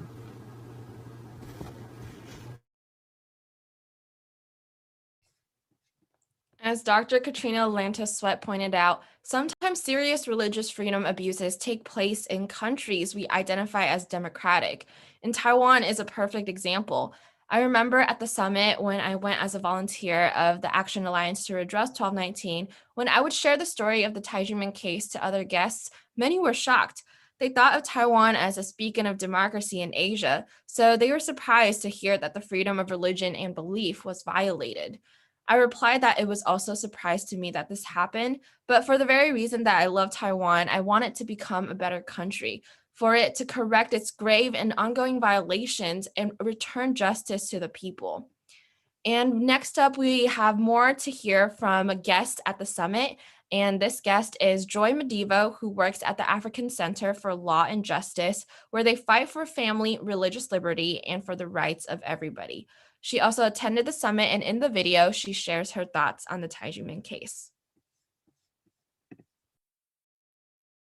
My name is Damian Williams, and I'm a social. My name is Joy Medivo. I'm from Nairobi, Kenya. I work for the East Africa Center for Law and Justice, where we fight for family, religious liberty, and for the rights of everybody, actually.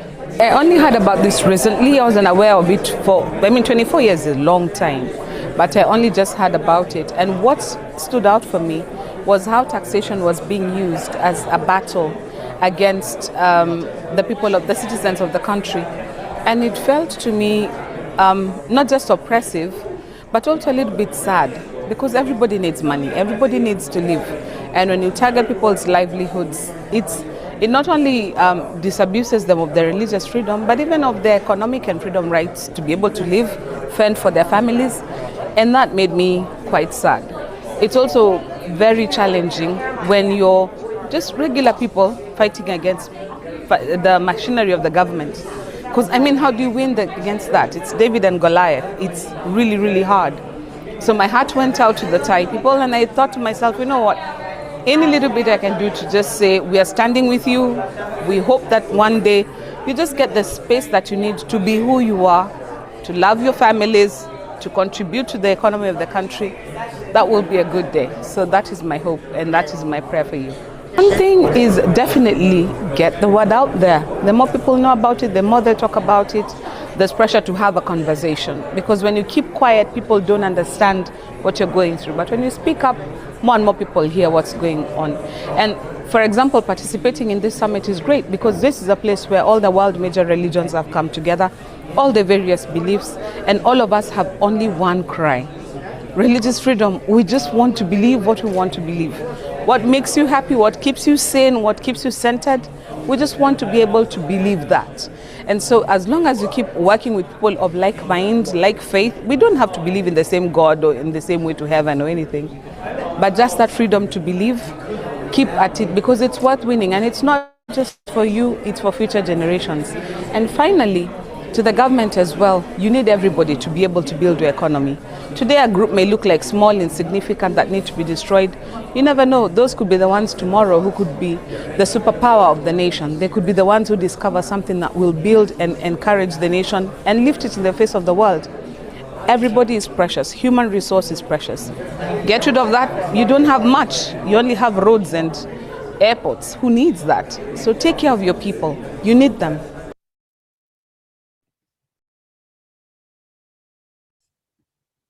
Thank you, Joy, for your kind words. One advice that she gave in the video was to get the word out there to speak up.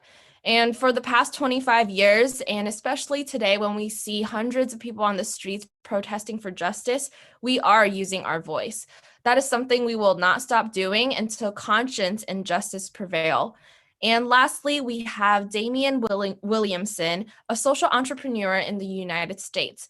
Let's hear more about his perspectives on the freedom of religion and belief and the summit. My name is Damian Williams, and I'm a social entrepreneur, investor.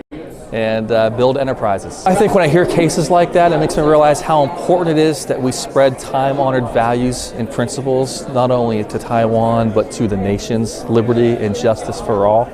And understanding that anytime that we worship government over God, we're going to see these kinds of things happen. The government, we bow to causes and values and purpose and really the Creator who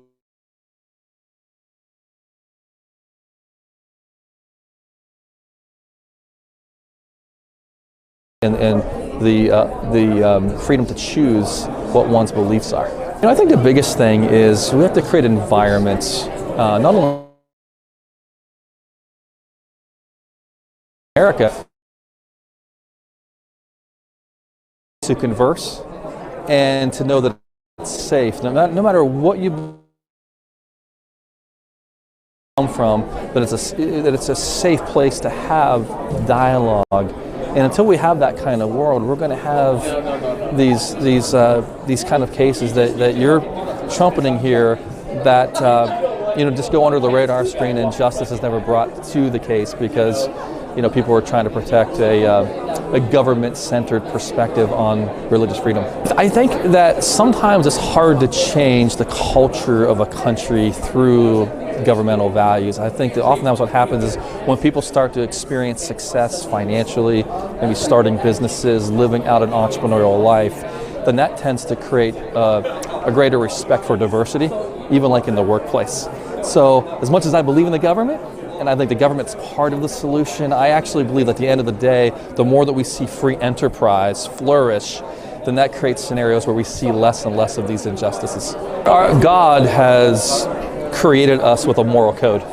There's a moral code built into the DNA of every single person because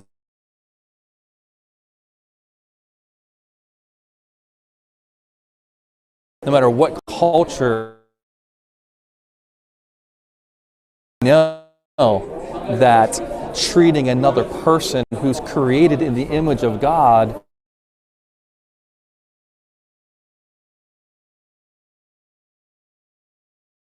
as conscience without action. In other words, a core ideology is only worth the practical value that it brings to a society.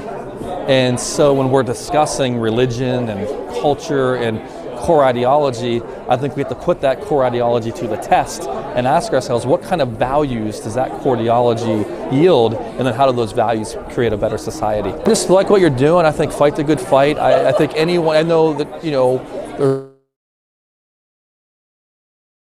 is standing for liberty and justice for all. That group is on my side and I'm on their side. And so I just appreciate your heart and your courage and your willingness to stand for what is right.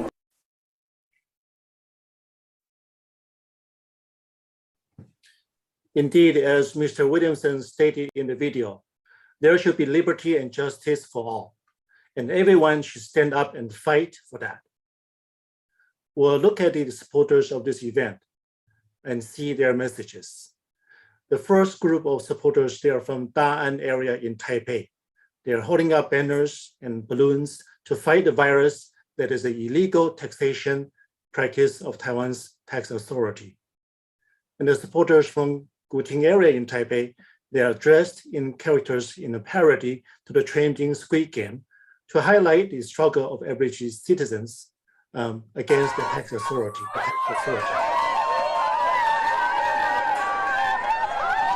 And what we're seeing now is a group from Hsinchu.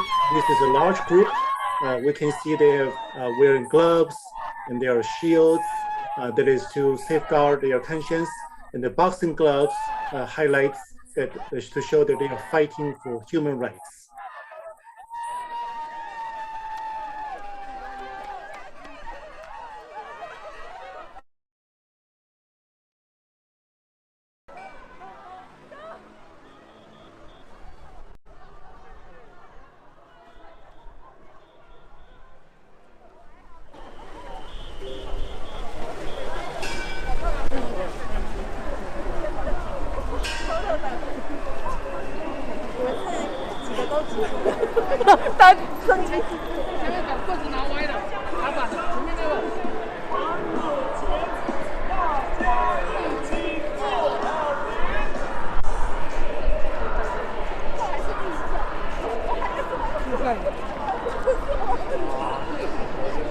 看些打怪什么的。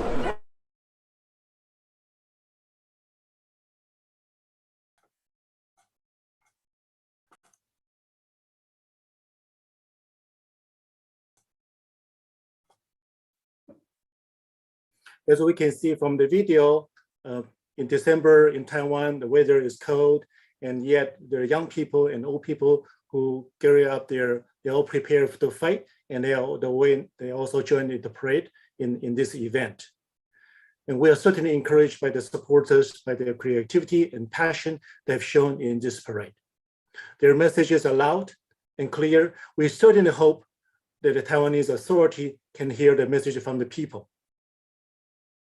Over the years, Dr. Hong and his disciple have visited over 300 cities in more than 100 countries.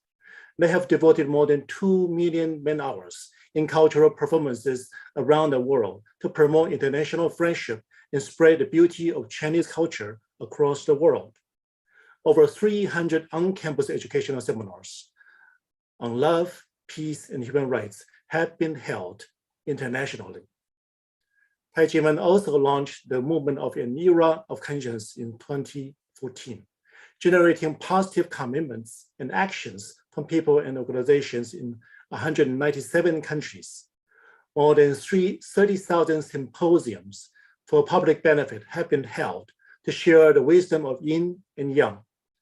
Over 14,000 articles about Tai Ji Men disciples' life stories have been published in various media to encourage and inspire people.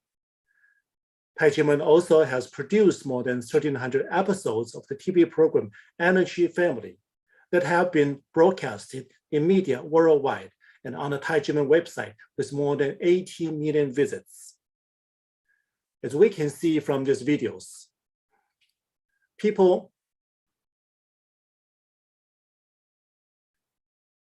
Tai Ji Men disciples have devoted tremendous personal efforts to share the good experience they have learned with the world, wishing that everybody can enjoy health, wealth, wisdom, happiness, and well-being in their lives. The first of the next two videos highlights some of the events that Tai Ji Men have either hosted or participated in the world. And the second video shows the group in New York this year commemorating the 20th anniversary of 9/11 with love, peace, and conscience.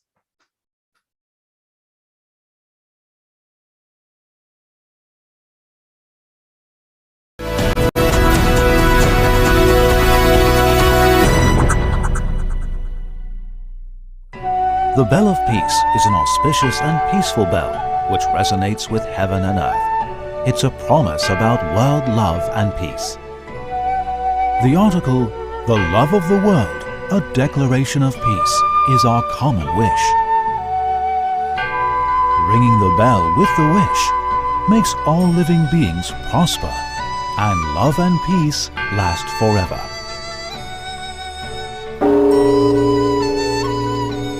Ringing the bell that saves the world could raise people's the wishes for love and peace. Will all living beings peace be sustained forever?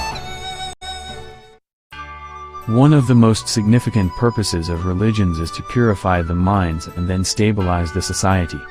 Every religion shares the same value of love, no exception. We all want to live happily and long in this world. So we need to be physically healthy. Tai Ji Men is good at both, strengthen the physical health and cultivate the mind. Tai Ji Men's performance, whether in martial arts or dancing, are all marked as first class, and extremely good. You can feel it, just see how excited the audience is. Excellent. So thank you very much. It is highly relevant for Tai Ji Men to arrange a goodwill cultural trip to Australia to participate in an international sporting event in Sydney Olympics, because to forgive, reconcile, and live in peace with one another. The action is very meaningful. Today, I wish our Tai Ji Men Cultural Goodwill Group the best of luck on their journey and their holy mission. Important and meaningful activity. With literature and art elements and also cultural program, the ceremony will benefit the overall development of the country, as well as a positive trend and development. Excellent. It's incredible. Even the heavens are blessing you. For example, today we have mild wind and pretty sunshine, and the temperature is really pleasant. All the participants are very. The heavens are helping you. Dr. Hong, I believe, is such a great person who has accomplished this, which is quite remarkable in our society. If this can be propagated over the world, our planet will undoubtedly be a better place to live. Tai Ji Men's spirit, Tai Ji culture, and Tai Ji Men's value are all very admirable. In my opinion, Dr. Hong has been working hard without too much external attention and overcome extreme obstacles to achieve the accomplishment today. I believe we can all learn something from him. The meeting with Dr. Hong took place in a very peaceful and pleasant mood. Working together for world peace is a manner of caring for the globe, and the Tai Ji Men is well known for it. The health of body and mind is related to our Tai Ji, to the sun and the moon. Then I also hope that we can introduce our martial arts to the whole world, in a very peaceful, healthy, happy and upward way, like the cycle of sunrise and sunset. Then we can achieve peace of the world. I sincerely believe that the Tai Ji Men will bring forth happiness, joy, health, and wealth to the 5 billion population in the world. This is something I believe the Tai Ji Men can accomplish because it is political impartial. All it wants is to get all people in the world live in peace and everyone healthy, which is the common desire. I believe Tai Ji Men can do this. 一心是这快乐之源。掌门人洪道子，1999年8月1日演讲致辞于美国旧金山。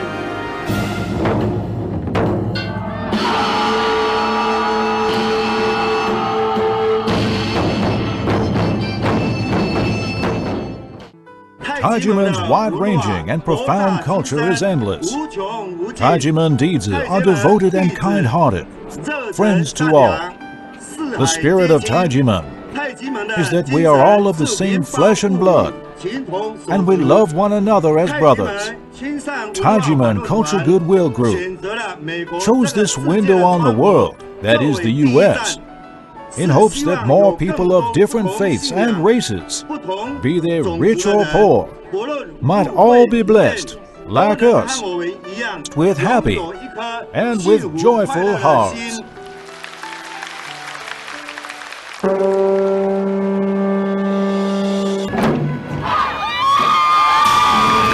Ji Men, and they traveled to America for the very first time to participate in some very, we've got a bit of a...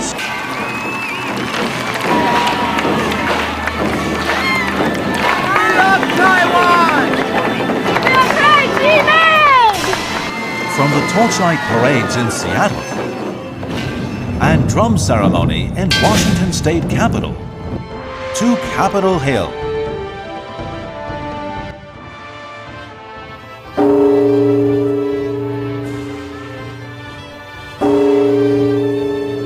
The Mayor of the District of Columbia does hereby proclaim March 22nd, 2000 as Tai Ji Men Qigong Academy Day in Washington, D.C., and we welcome these international ambassadors of peace and goodwill. So Mayor Harris welcomes Dr. Hong, and he declares September 16th today as Dr. Hong Day, and we congratulate you. Tom Bates, Mayor of the City of Berkeley, hereby proclaim August 5th, 2005 to be Federation of World Peace and Love Day in the city of Berkeley.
War never again. And with that I say, amen.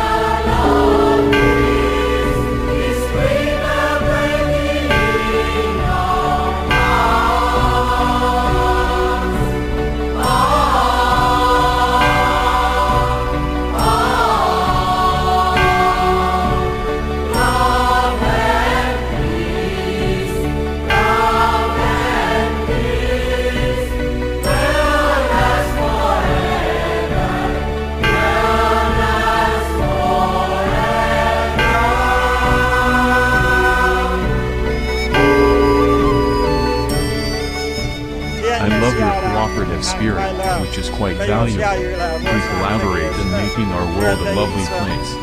The Tai Ji Men ceremony of praying to heaven for blessings for all, in my opinion, was a very memorable and significant occasion. This is the highest ceremony for the Taoist community, and it is incredibly passionate and successful for Dr. Hong to have the heart to launch our participation in this event from all walks of life.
Democracy and through reaching out to each other. With the hopes that information technology will not only bring prosperity but peace to people.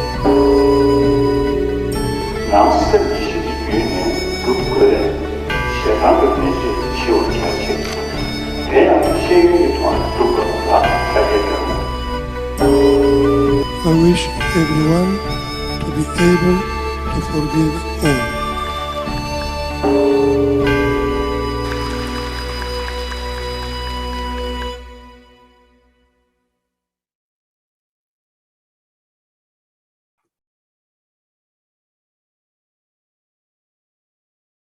On the 20th anniversary of 9/11, Tai Ji Men Qigong Academy and the Action Alliance to Redress 1219 arrived in New York City to spread a message of love and peace to the world.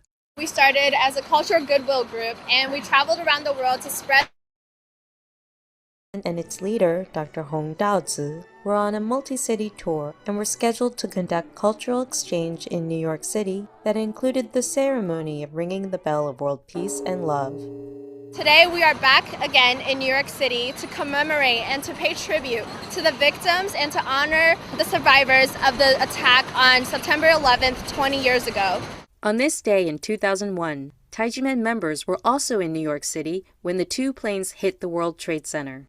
20 years ago, we were here to attend the General Assembly at the United Nations. We stayed on the 34th floor of One UN Plaza. We heard the plane flying very low. Then we witnessed the first plane crash into the World Trade Center. And around 9:04, and another plane crashed into it. So we knew that it was not an accident at all. More than 3,000 people were killed, and one of them was my classmate. The 9/11 attacks plunged the city into chaos. Yet Dr. Hong and Tai Ji Men did not leave New York City. The next day, on September 12, 2001, Dr. Hong and Tai Ji Men hosted a ceremony to ring the bell of world peace and love to pray for the victims, New York, the United States, and the world.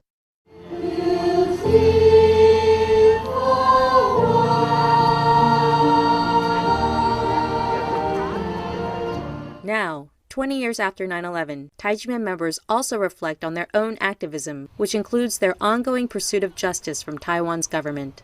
The case started in 1996 by Prosecutor Ho, with illegal indictment and falsified evidence against Tai Ji Men, and also illegal tax against Tai Ji Men. And in 2007, the Supreme Court of Taiwan even ruled that Tai Ji Men is not guilty of tax evasion. In 2010, the Ministry of Finance and the National Taxation Bureau promised to end the case within 2 months, which they did not do so. In August 2020, they even confiscated the land of Tai Ji Men against the tax levy. Tai Ji Men Qigong Academy and the Action Alliance to Redress 1219 also went to protest at TICO, the Taiwan Economic and Cultural Office in New York City, to send a message that their pursuit of justice, which started even before 9/11, is still continuing today. We are here today at the Taipei Economic and Cultural Office in New York. We are calling upon President Tsai and the Taiwanese government to resolve the Tai Ji Men case. The case has been pending for more than 25 years. Now, just like 20 years ago, Tai Ji Men is on a multi-city tour to raise international awareness about their case, but also to promote a message of love and peace. So we're in New York, we've been to Hawaii, and then we are going to TECO in different places to let the people know that we have members from all over the world, and we are all watching this case closely. We call upon the Taiwanese government and President Tsai to end our unjust Tai Ji Men case, return our sacred land, and to protect the freedom of culture and religion. Although Tai Ji Men has been fighting for justice for about a quarter century, they remain committed to their mission of spreading love, peace, and positivity throughout the world. 20 years later, we wanted to give New Yorkers moral support and hoping New York will be filled with love and peace and compassion.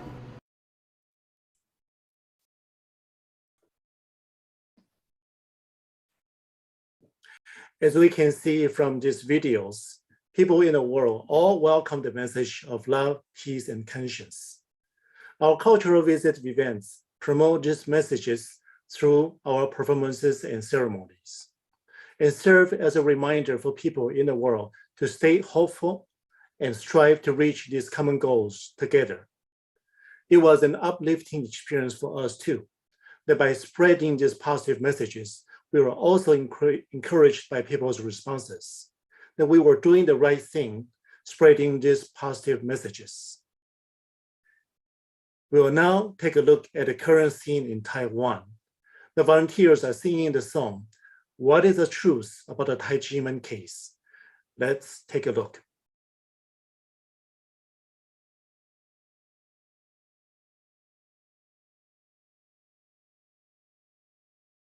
这是一首关于太极门爱的歌。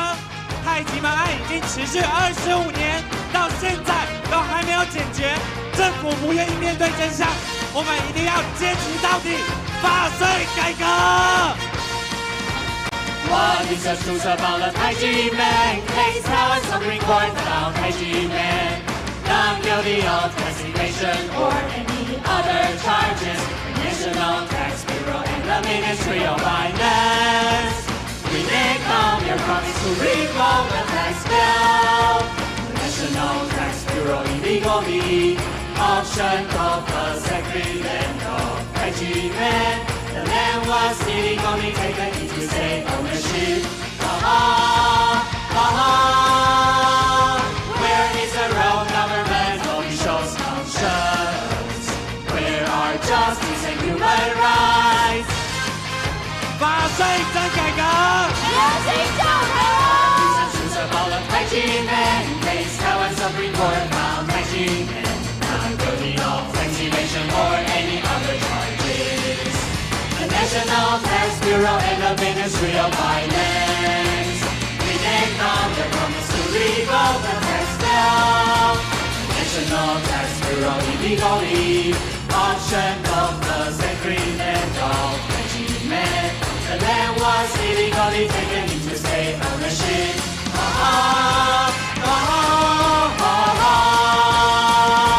Where is the real government officials' conscience? Where are justice and human rights? 各位现场关心法税改革的朋友，让我们用传统人和政府表达我们的坚决。What is the truth about the Tai Ji Men case? Taiwan Supreme Court found Tai Ji Men not guilty of tax evasion or any other charges. The National Tax Bureau and the Ministry of Finance renege on their promise to revoke the tax bill. The National Tax Bureau illegally auctioned off the sacred land of Tai Ji Men. The land was illegally taken into state ownership.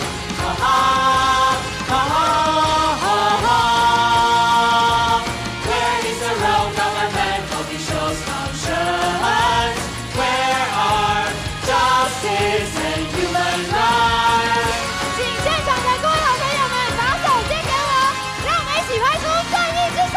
Righteous people are united with conscience to defend justice, human rights and peace. Righteous people are united with conscience to defend justice, human rights and peace. 不只是太极门案，还有非常非常多的税灾户们也正在被迫害。我们一定要政府反奴役，要正义，反滥权，要人权。我们一起 fight for justice, fight for human rights。谢谢大家，谢谢。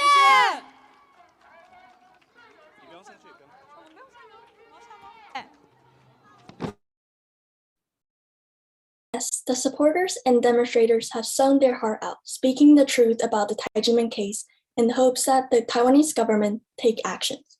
Let's take a look back at the parade scene. We have supporters from Miaoli on their walk to the presidential office building.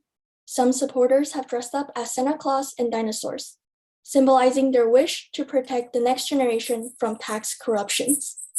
Without a just taxation system, there are no human rights. Parents are in despair, unable to see their children's future. Santa Claus have stood up, hoping to achieve tax justice for the Taiwanese citizens as a gift to the children. Next, we have supporters from Taoyuan area. They have dressed up as angels and legal tax guards. These angels are there to protect the Taiwanese citizens from the evil masked men who have taken citizens' money and confiscated people's human rights.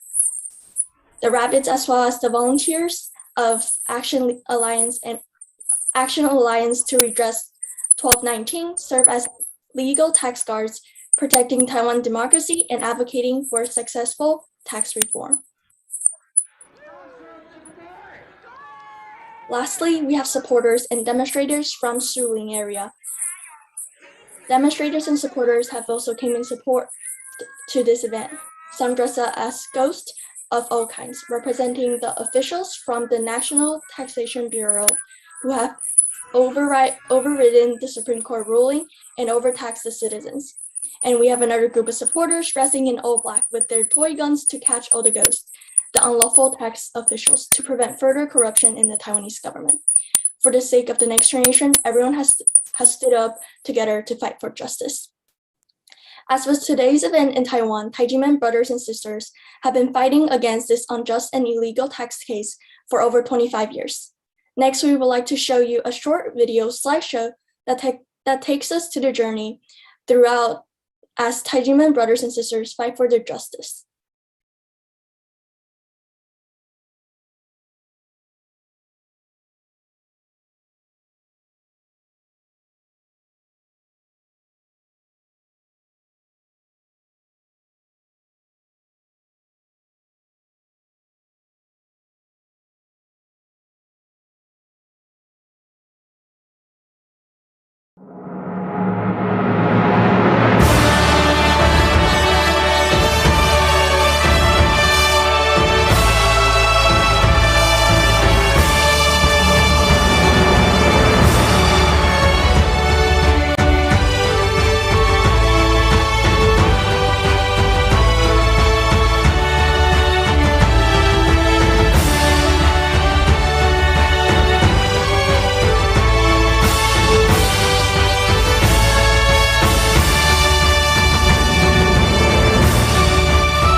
As we have seen in this slideshow, Tai Ji Men dizi have gone on the street multiple times to protest against this tax case, urging the Taiwanese government to stop its prosecution and persecution against Tai Ji Men. But without any response from the government, Tai Ji Men dizi have expanded their horizon and obtained help from various scholars and professionals in the international community. Throughout this past year, Tai Ji Men dizi living in the United States have also taken action, going to Washington, D.C., the capital city and the political center of the United States, to voice their concern to the global media. Let's take a look.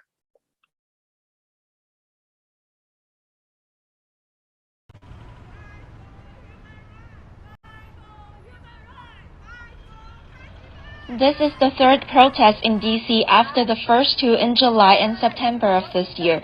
Representatives of Tai Ji Men disciples firmly stated that they would fight against the unjust case that has lasted for 25 years until the Taiwanese government is willing to face the truth, respect human rights and freedom of belief, and redress the Tai Ji Men case. We are here today on behalf of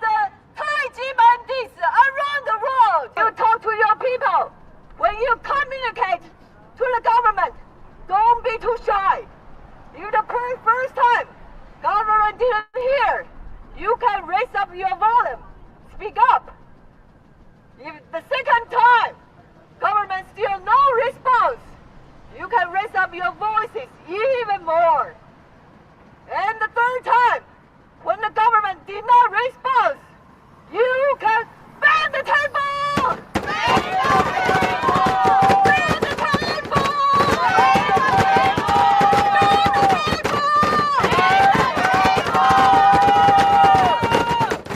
Since July, Tai Ji Men disciples have submitted 3 petitions to Representative Shao and made several phone calls, but Representative Shao still refused to accept the petition. Today we're at the Taipei Economic and Cultural Representative Office, TECRO, and we want Representative Shao to come down and speak with us. Come down! Come down! Come down! Come down! Come down! We want to let the whole world know that Taiwanese government allow rogue bureaucrats to persecute us for 25 years. We are calling on President Tsai to face this issue seriously. The Taiwanese government must correct its mistakes and resolve our case and return our sacred land immediately.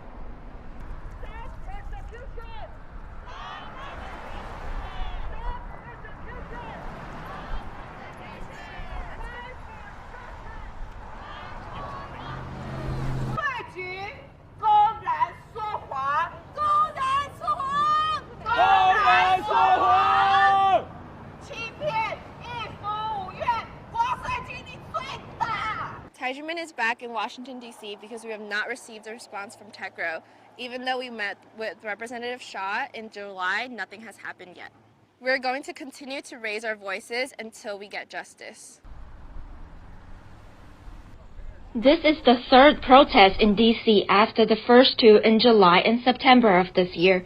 Representatives of Tai Ji Men disciples firmly stated that they would fight against the unjust case that has lasted for 25 years until the Taiwanese government is willing to face the truth, respect human rights and freedom of belief, and redress the Tai Ji Men case.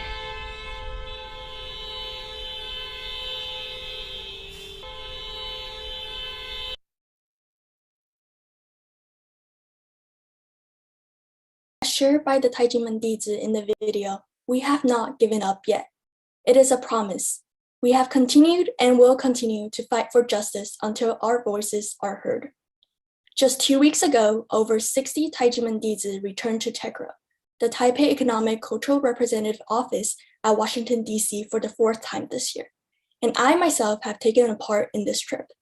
Even though it's during my finals week and I had to miss school, some of my extracurriculars, I thought about how important the case is to me, to us, the Tai Ji Men dizi.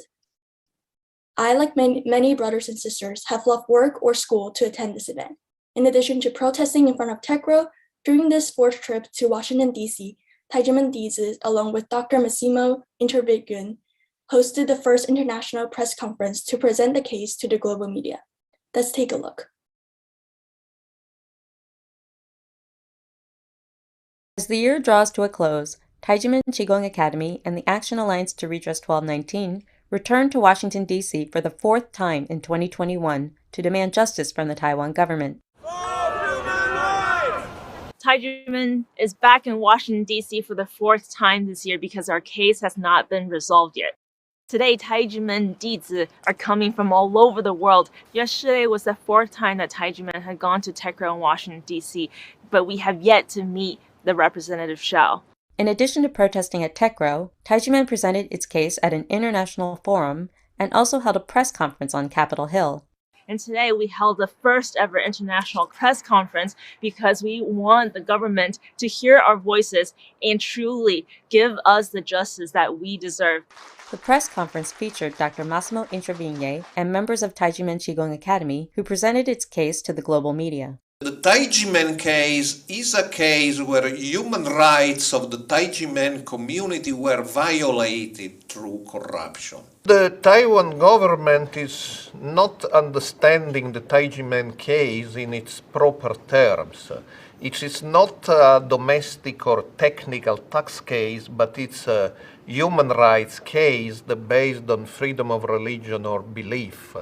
So it's great time Tai Ji Men doesn't receive the repeated answer that because of a statute of limitation questions, the case should not be solved, because it's a political case, it's a case of human rights, it's a case of freedom of religion or belief, and it's a case impacting negatively on the international image of Taiwan. Members of Tai Ji Men and the Action Alliance to Redress 1219 provided background context for the case. Dr. Hong Daozi established the Tai Ji Men Qigong Academy in Taiwan in 1966.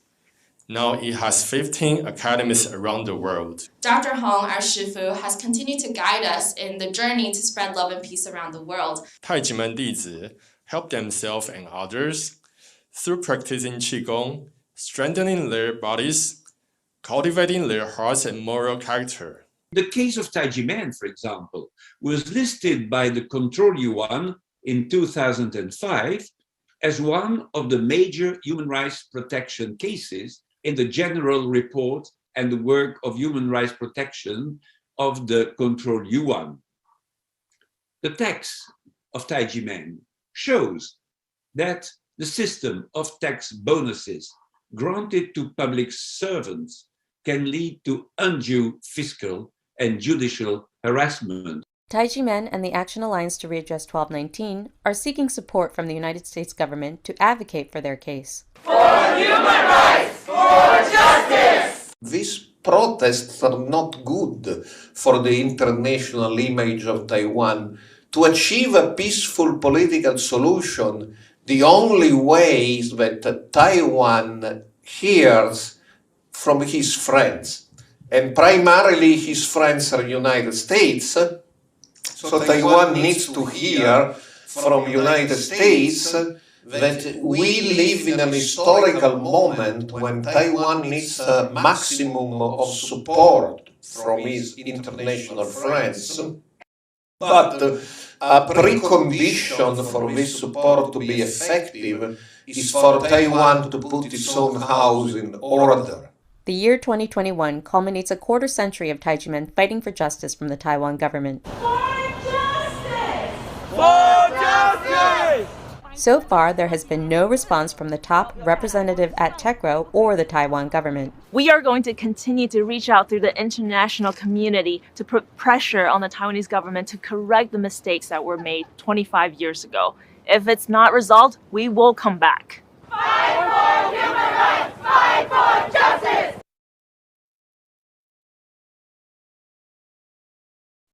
As Dr. Massimo intervening stated, this Tai Ji Men case is not just a tax case. It is a human rights case, and we stand by our rights and will fight until we achieve justice. Tai Ji Men brothers and sisters have not only voiced their concern in Taiwan and Washington, D.C., they have also sought help from various representatives and congressmen, congresswomen, and officials from TECROs located in other states. Next, we will watch a video playing through some of the significant efforts and results Tai Ji Men brothers and sisters have achieved around the globe.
truly myself watching these videos, it reminds me of the time when I was around first grade, around 7 to 8 years old, also taking time off from school.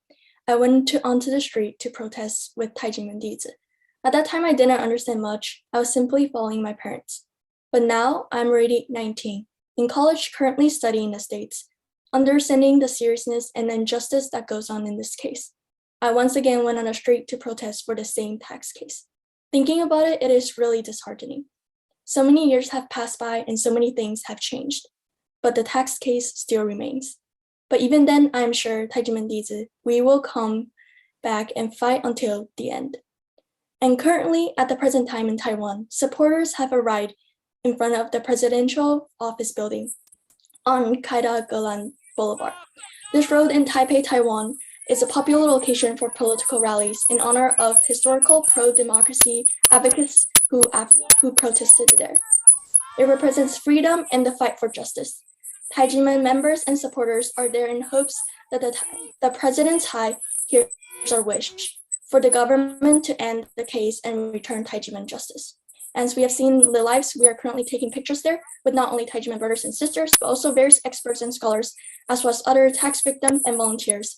We have gathered to document this historical moment in the support of human rights. 好，那我们把我们的双手。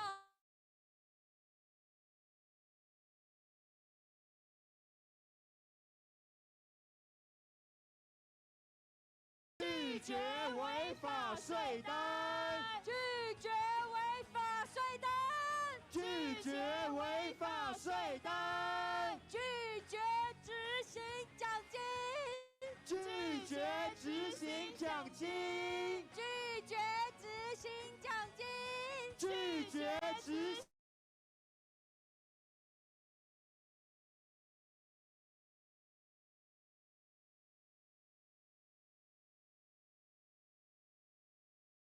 And in the next video that we're going to show, a former tax official, Shi Yuesen, who was involved in the beginning of the Tai Ji Men case, explains how the entire case itself was invalid from the very beginning. Shi Yuesen agreed to be interviewed by the media in regards to the Tai Ji Men case. Let us listen to the interview.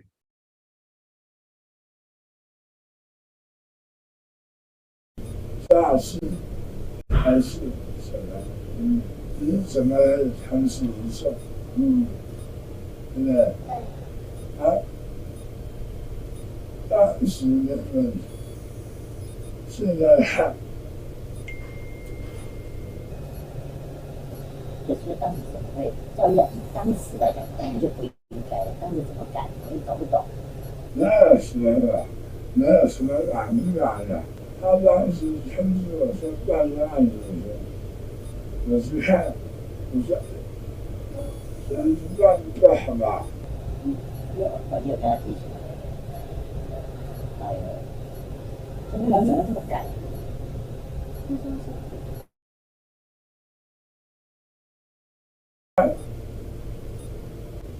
就这样子办。所以说，那时候人家找我的时候，人家讲这案子有问题。 对，没有人要听的，没有人要听的。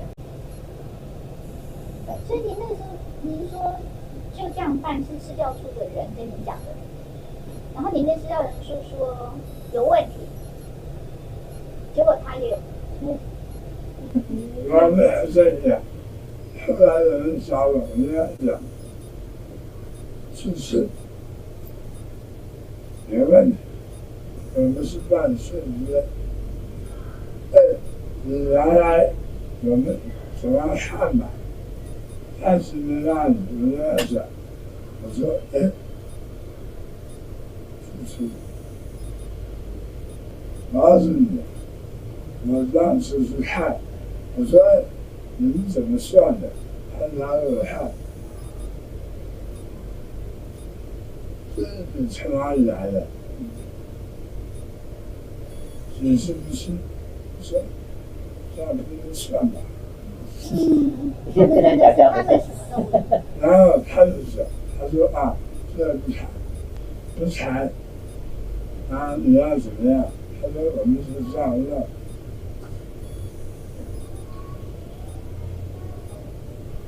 你们要想啊，这就是要说嘛，人家小人讲去办嘛，去什么？去办啊，去办啊！他的意思就是，反正就是这样办啊。我们人家那个压力，我没办法，我就这样办。然后人家小人啊，没问题，是不是？妈的，哎，那不成，怪不得台湾人啊，找我是，他纯粹是打混。你是说他找你去只是做样子而已？就是你不管说什么，反正他写他的，是不是？他吓死了。他吓死？他就是老跟他讲，这个说他家是吓死的，这样很好。他打电话还问你说我当初跟你讲什么？他自己讲的话他不记得吗？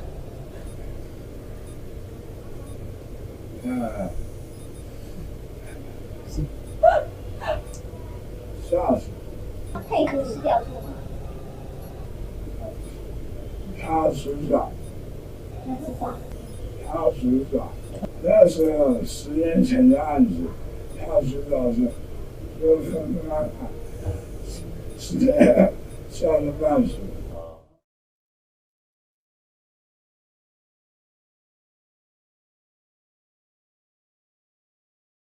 As mentioned by Xu Yuesen, he was pressured to help issue the invalid tax bills. He also mentioned that they did not wait for any evidence before they issued the tax bills. And also the original tax amount, he has no idea where that come from, and the NTB never made that clear. Next, we'll listen to Mr. Thierry Valley on his perspective on the Tai Ji Men case. He is the director of the NGO CAP Liberty de Conscience in France. Let's listen to his presentation. During these years, we have been able to appreciate the international importance of the UN and what can be achieved with the UN bodies in the defense of human rights. Over the past 4 years at the UN, with the help of the organization present here at this conference today, we have repeatedly denounced the discrimination against minorities around the world. We have brought to the attention of the UN the discrimination of religious minorities in China, such as those suffered by the Uyghurs, a member of Falun Gong, and more particularly the dramatic case of the member of the Church of the Almighty God. Conferences, made written and oral statements, we held meetings with the state delegation, during which the victims were able to make their voice heard. In June 2021, we brought to attention to the UN Human Rights Council the case of the Tai Ji Men and the injustice they suffer in Taiwan. At this Human Rights Council, we denounced how the tax weapon was used to harm Tai Ji Men. In this statement, we highlighted and denounced the unscrupulous means used by the Taiwanese government in its attempt to destroy the Tai Ji Men movement. The use of tax weapons against spiritual minorities is unfortunately common practices in many countries, including France, which finally, after a struggle to denounce this injustice practice, was condemned by the European Court of Human Rights. In September, at the 88th Human Rights Council session, we renewed our appeal for Tai Ji Men. This time, we highlighted the confiscation of. This is another form spiritual community cannot. Of the Tai Ji Men can no longer be ignored in the world, and the Taiwanese government must allow the Tai Ji Men to enjoy their property, their place of worship, and to make their contribution to world peace without worry. The UN mechanisms allow civil society to participate in the improvement of our society, and it is important to by the Taiwanese government. In 2009, Taiwan ratified the International Covenant on Civil and Political Rights, ICCPR, and the International Covenant on Economic, Social and Cultural Rights. The ICCPR guarantees fundamental rights for every citizen, as well as freedom of religion or belief. The signing of the International Covenant is of paramount importance, but there is still a step to be taken to implement and respect the commitments made when the Covenant was ratified. The model proposed by the United Nations is a balance between these institutions, the member state, and civil society. In these three components that ensure that the fundamental purposes established in 1945 by the Charter remain at the heart of the United Nations. Taiwan, like all other states, must find this balance.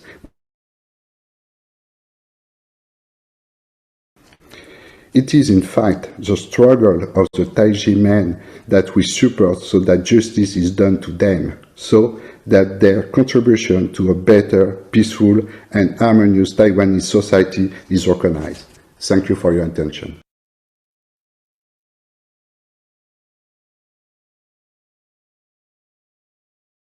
As mentioned by Mr. Thierry Vallet, sometimes the government may weaponize the tax bureaucracy in order to persecute a lot of different religious groups, thus violating people's freedom of religion and belief, as well as causing great harm to many people. Earlier this month in Washington, D.C., Tai Ji Men dizi, along with Dr. Massimo Intravene, hosted the first international press conference to present the case to the global media. Next, we will see a video of Dr. Massimo as he concludes the press conference.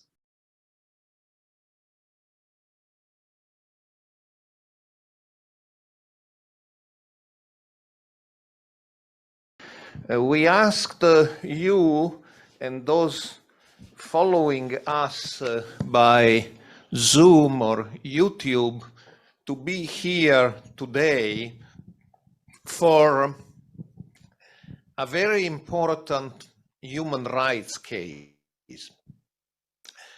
It's now several years I have spoken in various fora, including international human rights events and academic conferences about the Tai Ji Men case. And I'm always afraid that some misunderstanding may happen, because I fully understand it will be a logical reaction to say that's a very complicated Taiwanese tax law, so let's take it to Taiwanese lawyers and they should solve it. But that's a total misunderstanding. It is not, and it never was, a pure tax case. As we said, it's on two accounts a human rights case. First, it's a human rights case because the first human right is freedom of religion or belief. And this case started in 1996 when there was a massive denial of freedom of religion or belief in the post-authoritarian Taiwanese context. Whatever happened in subsequent years derives from this fundamental violation of freedom of religion and belief, and continues to be, to this very day, a violation of freedom of religion or belief. As Willy Fautré said, it is also a violation of human rights because it's a case of administrative corruption. As the United Nations have recognized, corruption is a violation of human rights. It prevents citizens from enjoying their human rights. And so it's a serious problem of corruption. Even the US State Department, in their yearly human rights report, they praise Taiwan in many accounts, and rightly so, but they say Taiwan has a problem of bureaucratic corruption it should solve. And the Tai Ji Men case is a case where human rights of the Tai Ji Men community were violated through corruption. Is it a tax case? Is it a human rights case? But it's not an academic question, it's a very practical question. Because if it was a pure tax case, that's something to be solved by Taiwanese lawyers. Why bother to come to Washington, D.C. and discuss this case? Well, the answer is precisely because it's not primarily, and certainly it's not exclusively a tax case, it's a case of human rights. It is an established, recognized principle that it is the right and the duty of the international community to protect human rights.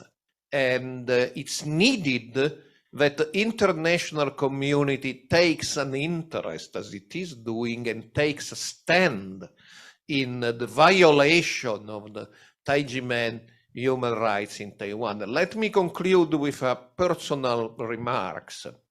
I'm Italian, and in Italy we have this expression of a dialogue of deaf people. Two deaf people try to talk to each other, but they cannot have a dialogue. So in this case, we have on the one hand, the Tai Ji Men dizi. Many Taiwanese scholars from leading universities, they are not dizi, but they have written about this case. And growingly, dozens of international scholars and human rights activists who have participated in conferences and seminars and webinars about the Tai Ji Men case, and they all say, look, it's a question of freedom of religion or belief, and it's a question of human rights. And on the other hand, we have the Taiwanese authorities, which said, sorry, but for the year 92, the statute of limitation has expired, so there is nothing we can do. But this is false, because it's an internationally recognized principle that when gross violations of human rights are acknowledged, the situation should always be rectified. And if there is no administrative remedy, there is always a political remedy. That we live in an historical moment when Taiwan needs a maximum of support from its international friends, but a precondition for this support to be effective is for Taiwan to put its own house in order and get rid of these ghosts of its authoritarian past, settle the scores of the authoritarian past, and solve the cases coming from the authoritarian past. And today, the biggest score to be settled, the one generating the most massive domestic and international protest, is the Tai Ji Men case. It is not because we are against Taiwan, it's the contrary. It's because we are friends of Taiwan and we want to protect Taiwan in a moment of need, that we ask Taiwan, please get rid of this problem, which is damaging you in a crucial historical moment.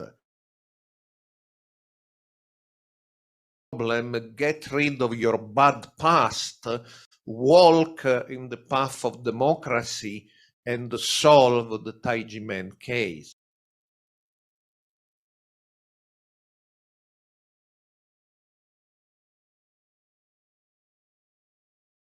As Dr. Massimo Introvine stated, this Tai Ji Men case is not a question of money.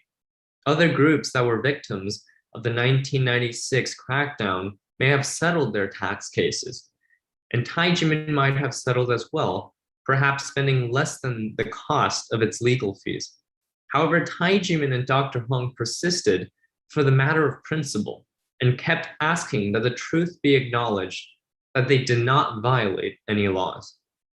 The Action Alliance to Redress 1219 launched a campaign to have the society endorse rehabilitating justice for Tai Ji Men at the end of this year, and soon have received around 200 legislative representatives' signatures, including city and county council members, city leaders, legislators, together with the support of some tens of legal experts and scholars of civil law, tax law, constitution, and human rights. As we saw from the live stream earlier, the supporters and protesters come from all walks of life. There is even a 105-year-old grandma who is present at the protest today in Taiwan to support the event and to urge the Taiwanese government to correct the mistakes and to protect human rights.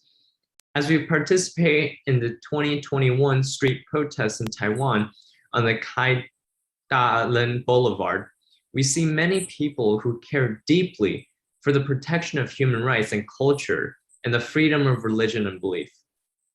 We wish the protest will have positive change and result in today's event motto of waking up to rescue human rights. And as a brief recap and mention the demonstrators' demands for change: 1, no more unjust tax bills. 2, no forced negotiations. 3, no illegal bonuses for tax collection. 4th, no enforcement bonuses. And 5, no bonus for anonymous tax reporting.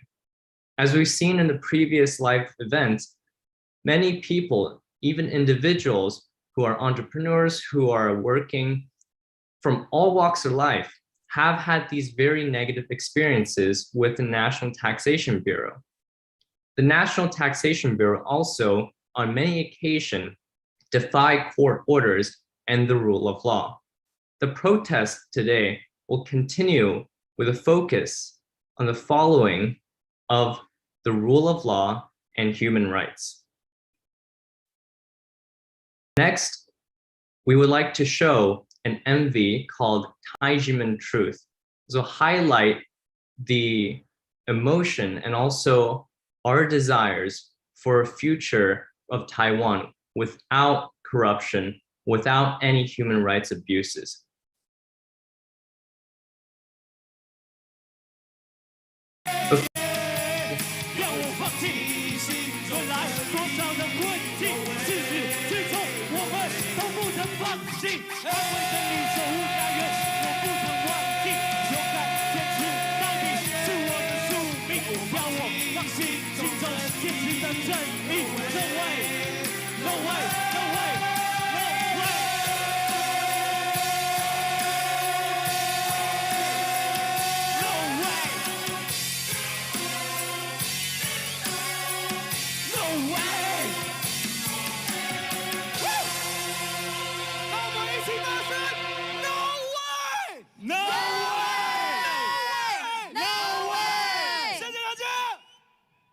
坚持到底！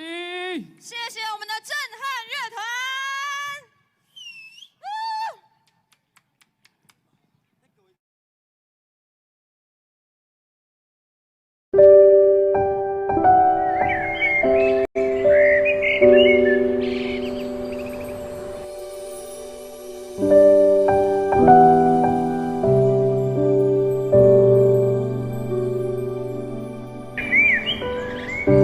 Masyada ni wahro nila. Oh iya, masyada ni wahro nila.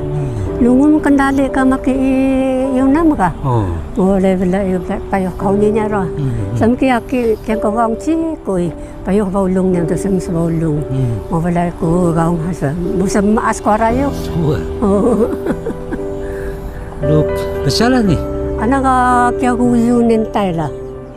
Oh, masyala sudah. Oh lah, masyala. Kaya ngan sa? Oh, hata tala ang chika kaya. Oh, daw chika. Tawai. Kayan chika lali chika kusin. Lalila is chikuiga. Iniso ngilis iniso tiapun uye. Mosa I uriko. Simna musa sabada ahola. Ini ba iso hanilaga mosa sinsiro taupola. Ini ba iro ako niyan no hani. Laliru soniga. Sakai ni petana pi. Ini petana.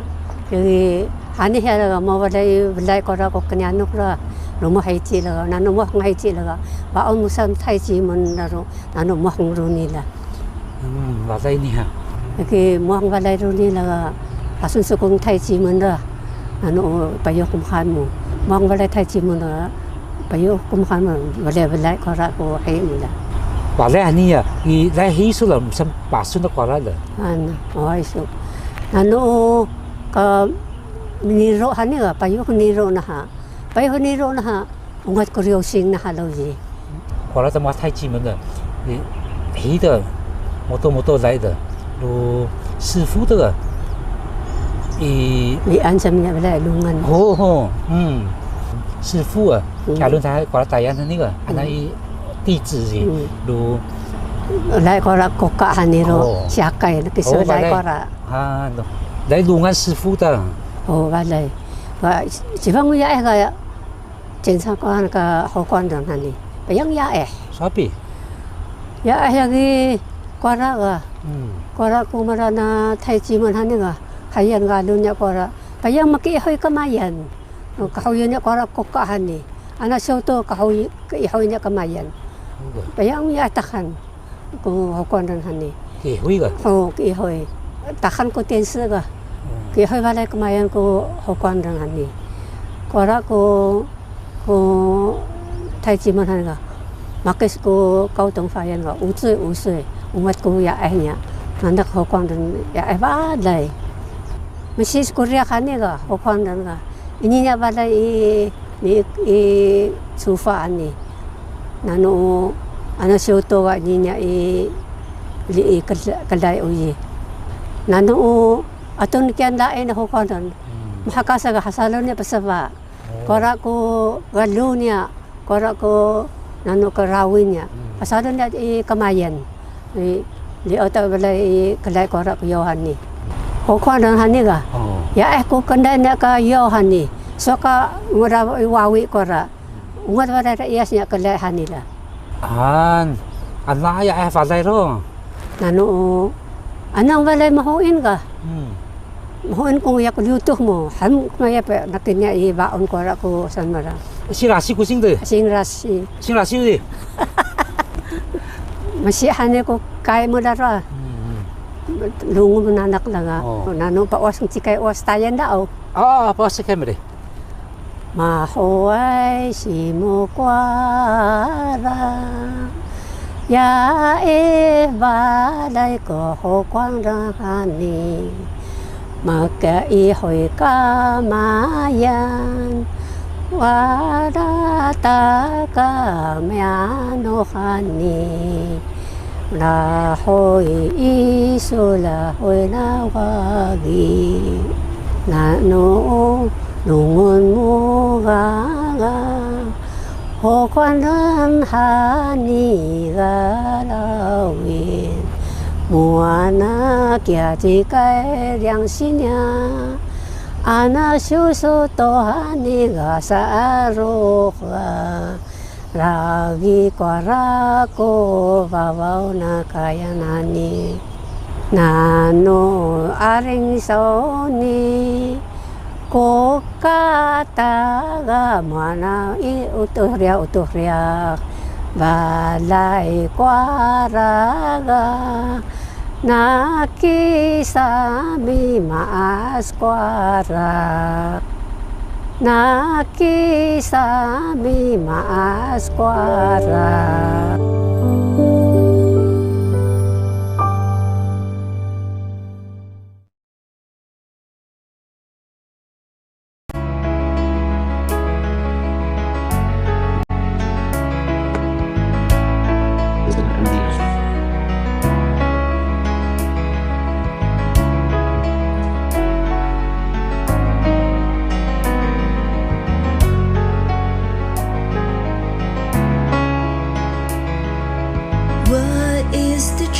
truth about the Tai Ji Men case. Taiwan Supreme Court found Tai Ji Men not guilty of tax evasion or any other charges.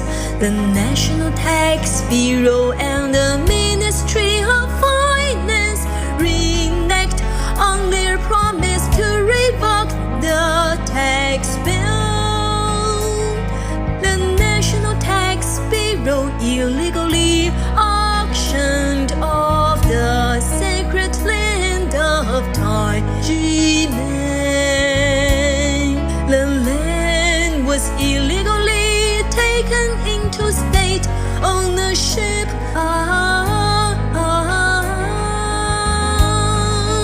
Where is the offending authority's conscience? Where are justice and human rights?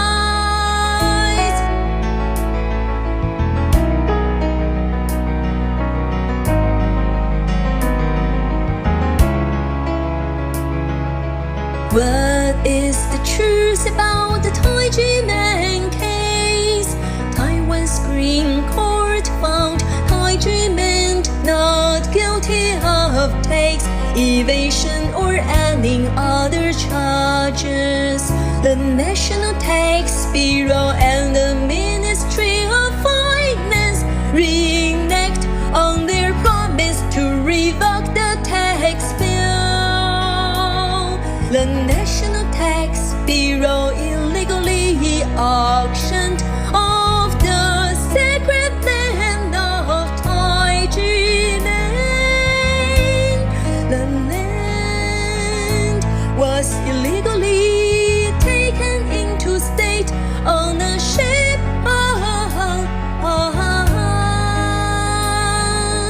Where is the offending authority's conscience? Where are justice and human rights? The righteous people are united with conscience to defend justice, human rights, and peace. The righteous people are united with conscience to defend justice, human rights, and peace. In Taiwan, we at Little Winter saw at work Taliban of the National Tax Bureau or Taliban of the Administrative Enforcement Agency, 55-year-long persecution of a peaceful spiritual movement in a democratic country such as Taiwan. The Tai Ji Men case is internationally exemplary and important, and yes, 谢谢今天现场所有的好朋友，今天支持法税改革的受灾户，今天来这边要一睹，希望能够返回公平跟正义的所有的正义人士，大家午安，大家好，议员好，我是台北市议会张茂南议员。今天的温度在这边应该大概是16到18度，各位有年轻的，也有长辈的，我看到大家每一个人都坐得非常的端正，非常用心在聆听台上以及看我们今天的领带，我非常的感动。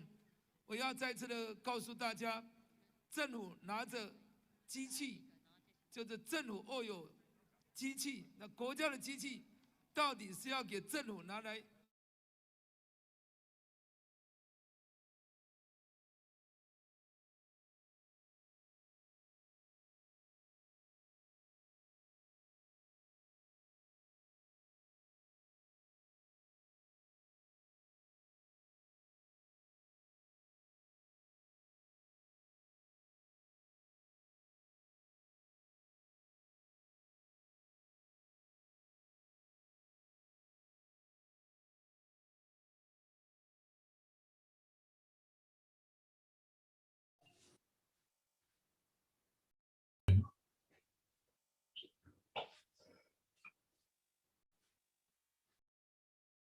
开始讲。Hi everyone. We just seen a very touching video. The Aboriginal ladies and gentlemen told us the story of their wishes and the very tragedy story about Tai Ji Men and the unscrupulous, the corrupted prosecutor Ho Kwan-zen. Now we are going to move to the next stage of the event. The team, the parade will soon gathering in Category Boulevard, and there are many highlights for this segment. We are pleased to have a book presentation ceremony and the group photo event. We also like to emphasize the 5 no's and the human rights issues in Taiwan. Here, more scholars, academics, and the politicians are going to join us to fight for the same cause, discussing the various pertinent issues here. These experts will provide various insights to unpack a clearer understanding of the tax systems and corruption in Taiwan. We are happy to have Li Xue with us. Li Xue, over to you, please.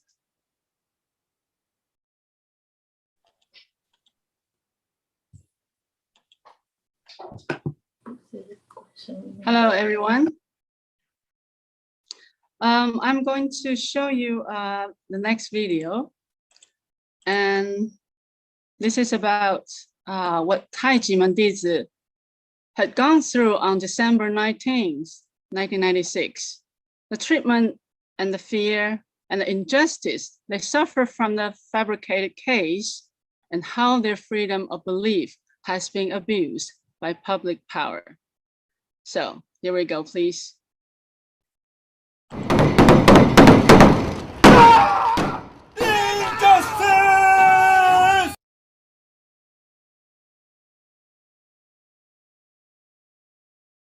To me, the sky was gray in 1996.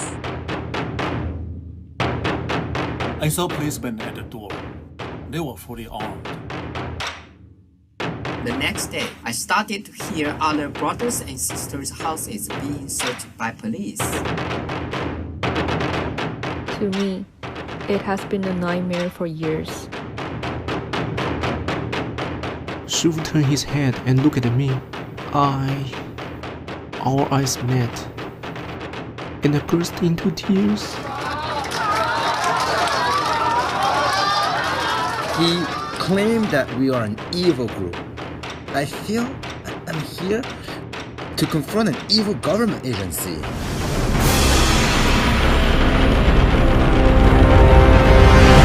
Taipei District Prosecutor's Office issued 7 search warrants today in Taipei. On December 19, 1996, based on a letter with a false accusation of fraud, Ho Kwan-zen, a prosecutor of Taipei District, led hundreds of armed police officers to search the 12 chapters of the Tai Ji Men Qigong Academy, as well as some Tai Ji Men dizi's houses, a large-scale search.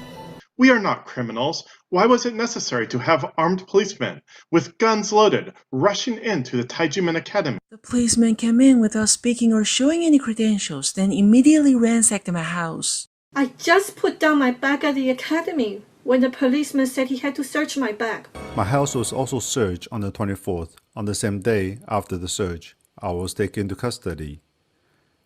And I was detained for 4 months. I was detained and held incommunicado. All the questions were designed to frame Tai Ji Men shifu.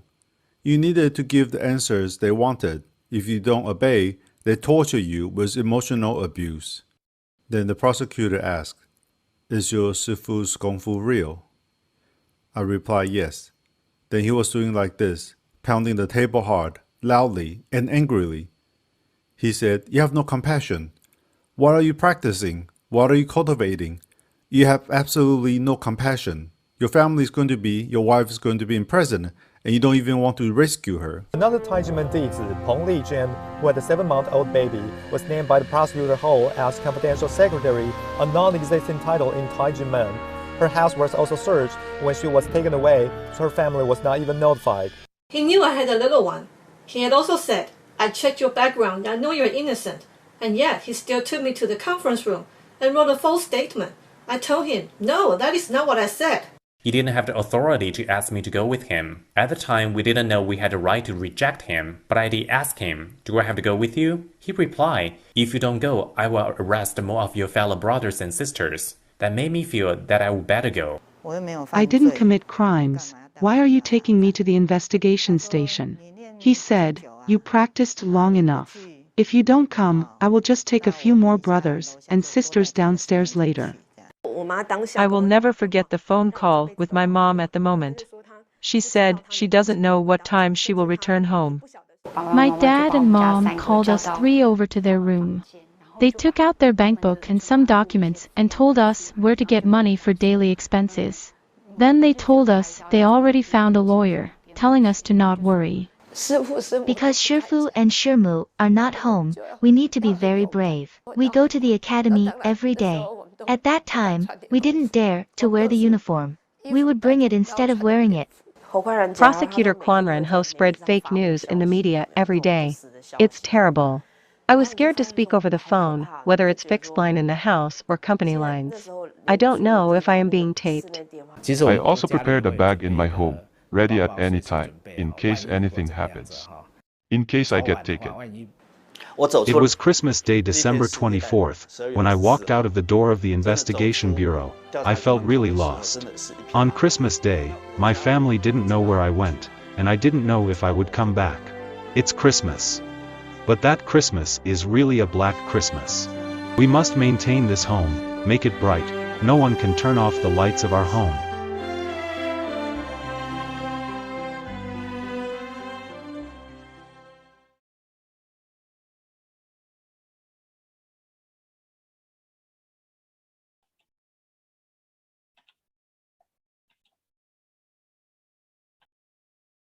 Yes, indeed. It is such a tragedy to see what happened to Tai Ji Men dizi. So what exactly the Tai Ji Men case is about?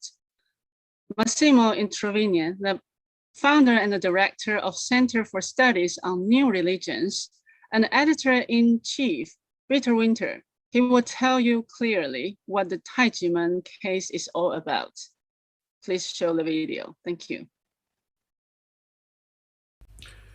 What is the Tai Ji Men case and what the Tai Ji Men case is not? The Tai Ji Men case is a case of freedom of religion or belief form, which we can divide in 4 types.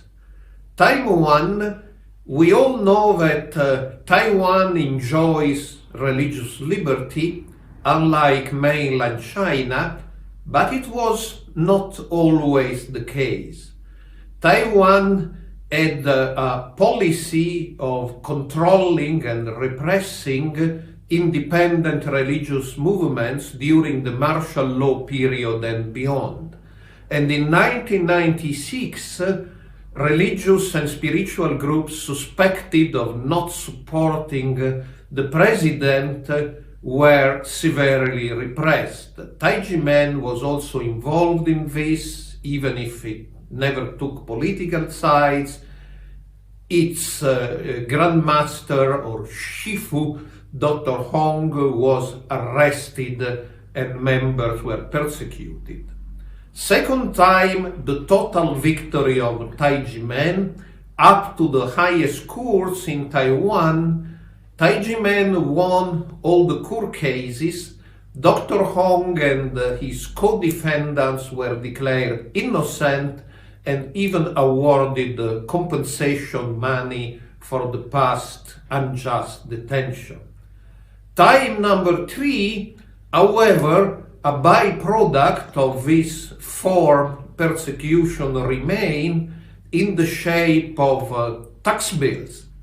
Even if the courts had said there was no tax evasion, the Tax Bureau continued to try to impose bills on Dr. Hong and Tai Ji Men. The Tax Bureau revoked all the bills except one for the year 1992, based on a technicality. And time number 4, even if courts of law told them not to do it, the Tax Bureau and the Enforcement Agency in 2020 auctioned and then confiscated lands belonging to Dr. Hong and intended for a spiritual cultivation center of Tai Ji Men. Now, it's important that we understand what the Tai Ji Men case is not. It's not a tax dispute between a citizen and the government. It will not create so much commotion. Of course, the case shows some injustice in Taiwanese tax bureaucracy, but we should remember that the root is a form. It's a freedom of religion or belief case, and what is done to Tai Ji Men is violation of form. Number 2, it's not about money. Tai Ji Men might have settled with the tax office and spent much less money than they did in prosecuting this case for 25 years, but it's about form. It's not about money, and that's why the case continues. And number 3, it's not a protest against Taiwan or the Taiwanese system. Those of the Tai Ji Men who live in Taiwan, who are Taiwanese citizens, they love their country, they are patriots, they understand Taiwan has a lot of problems, and precisely because of this, they want Taiwan to have a good image as a country where form is respected. So it is a form case, and because it is a form case, thousands of people are in the streets in Taiwan protesting about it.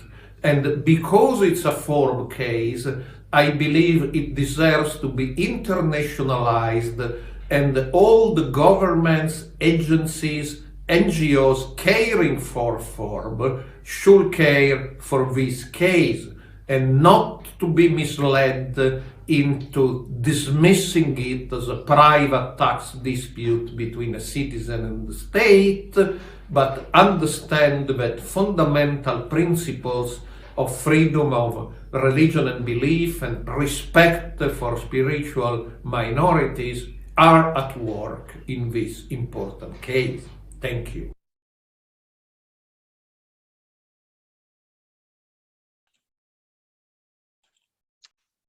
Yes, so now we know what Tai Ji Men case is all about. And the next video is from Daniela Bovolenta. She's the author of Bitter Winter. Bitter Winter is a world-famous magazine talking about and fighting for the global human rights. And now she's going to tell us why they want to report the Tai Ji Men case to the international community for help. The act of Taiwan's National Taxation Bureau and Administrative Enforcement Agency are condemned as an action of the Taliban. Here we go.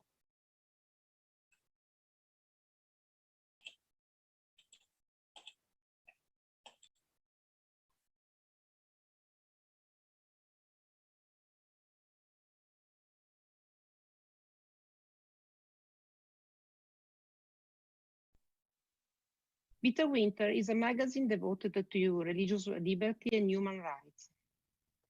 We became well known internationally for our coverage of mainland China with the exclusive news, videos, and photos. For instance, the section on China of the yearly report of the US Department of State on Religious Liberty, released this month, mentioned Bitter Winter 85 times. I am sure that some of our readers wonder why we publish so often about a case where, after all, no blood was spilled and nobody died, while the world is full of people killed because of their faith. The World Day commemorating the destruction of the Buddhas of Banyan suggests the answer. No human being was killed when the Buddhas were destroyed, but history, tradition, memory, and respect for diversity were all killed on that tragic day. In Taiwan, we at Bitter Winter saw at work Taliban of the National Tax Bureau or Taliban of the Administrative Enforcement Agency. They also expressed their intolerance by attacking a visual symbol of freedom and diversity, land they confiscated that was intended for a Tai Ji Men self-cultivation center. Our extensive coverage of a tax incident may seem unprecedented, but in fact, it is a 25-year-long persecution of a peaceful spiritual movement and the massive discriminatory use of taxes as a tool of discrimination that is unprecedented in a democratic country such as Taiwan. The Tai Ji Men case is internationally exemplary and important, and yes, we plan to continue our campaign about it. Our voice will not be silenced until the voice of justice will speak and solve the case.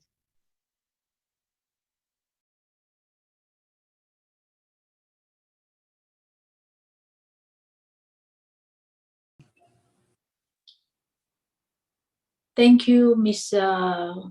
Bololenta. Very deep insight. And let's assess story that what's happening in Taiwan. Now let's go back to Catagalan Bolivar to see what's happened there.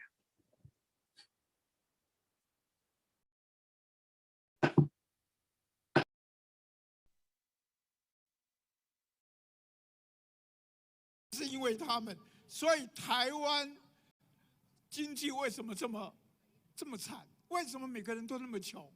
为什么大家穷，然后他抽税可以抽那么多？所以这是一个重要的点。那我们今天来跟大家讲，太极们为什么要生气？为什么要出真骨？为什么从头假到尾？然后还有这么多不要脸的妖怪，这为虎作伥。所以这些人不是人，我们要唤醒他是人。我们大家99,999个我们的人民要对这些1/1000的不要脸的、不是人的这些妖怪要打他们才对。警察先生，你说对不对？对。警察小姐，你说对不对？对。还有919那些警察也是怪啊，跟其他的地方警察不一样。我们刚刚在警察在维持整个秩序，中正一分级，哇，可以讲是人前分级，真棒，对不对？对。那我现在来讲，宗教抹黑、政治整肃到平缓，25年来，其实我们只有判定真跟假，其他都不要讲，根本不是税的问题，税根本没有证据，61万的这个存折的本子，怎么可以编出来31亿的税金呢？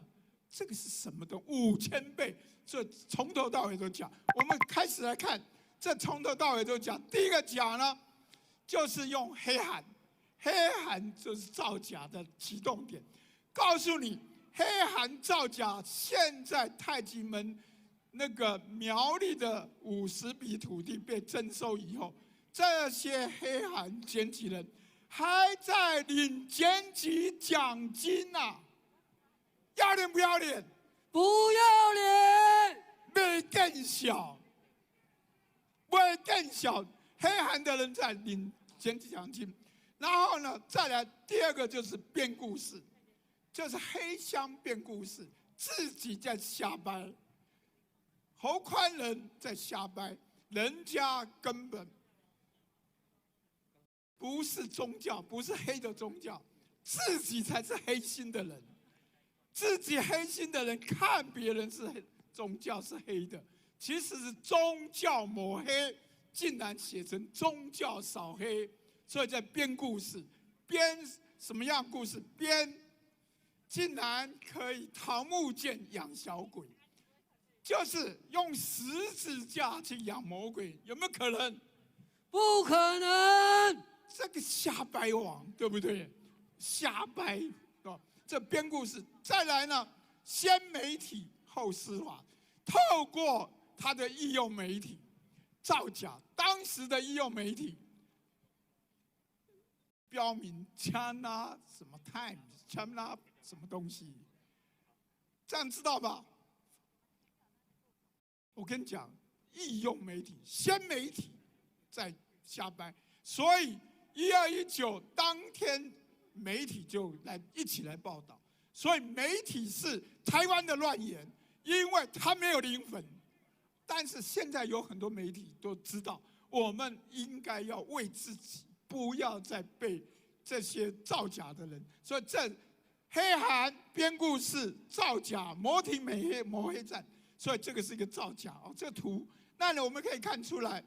再来，这里讲了检举人蔡家龙、王培杰、贾建立，这些都是假的。然后呢，政治整肃抹黑，就像冠状病毒一样，传染病毒抹黑你，然后害你。然后呢，破坏者呢有 ABCD 首脑就是当时1996年的总统跟副总统，他们互相推责任，总有一个副首脑呢，就是部长廖正豪。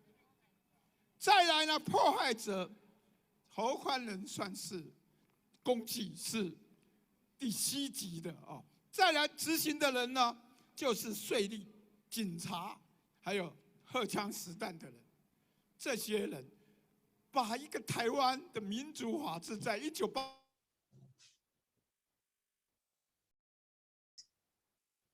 Thank you, Professor Chen Zhilong. He brought so many insight of this fake case.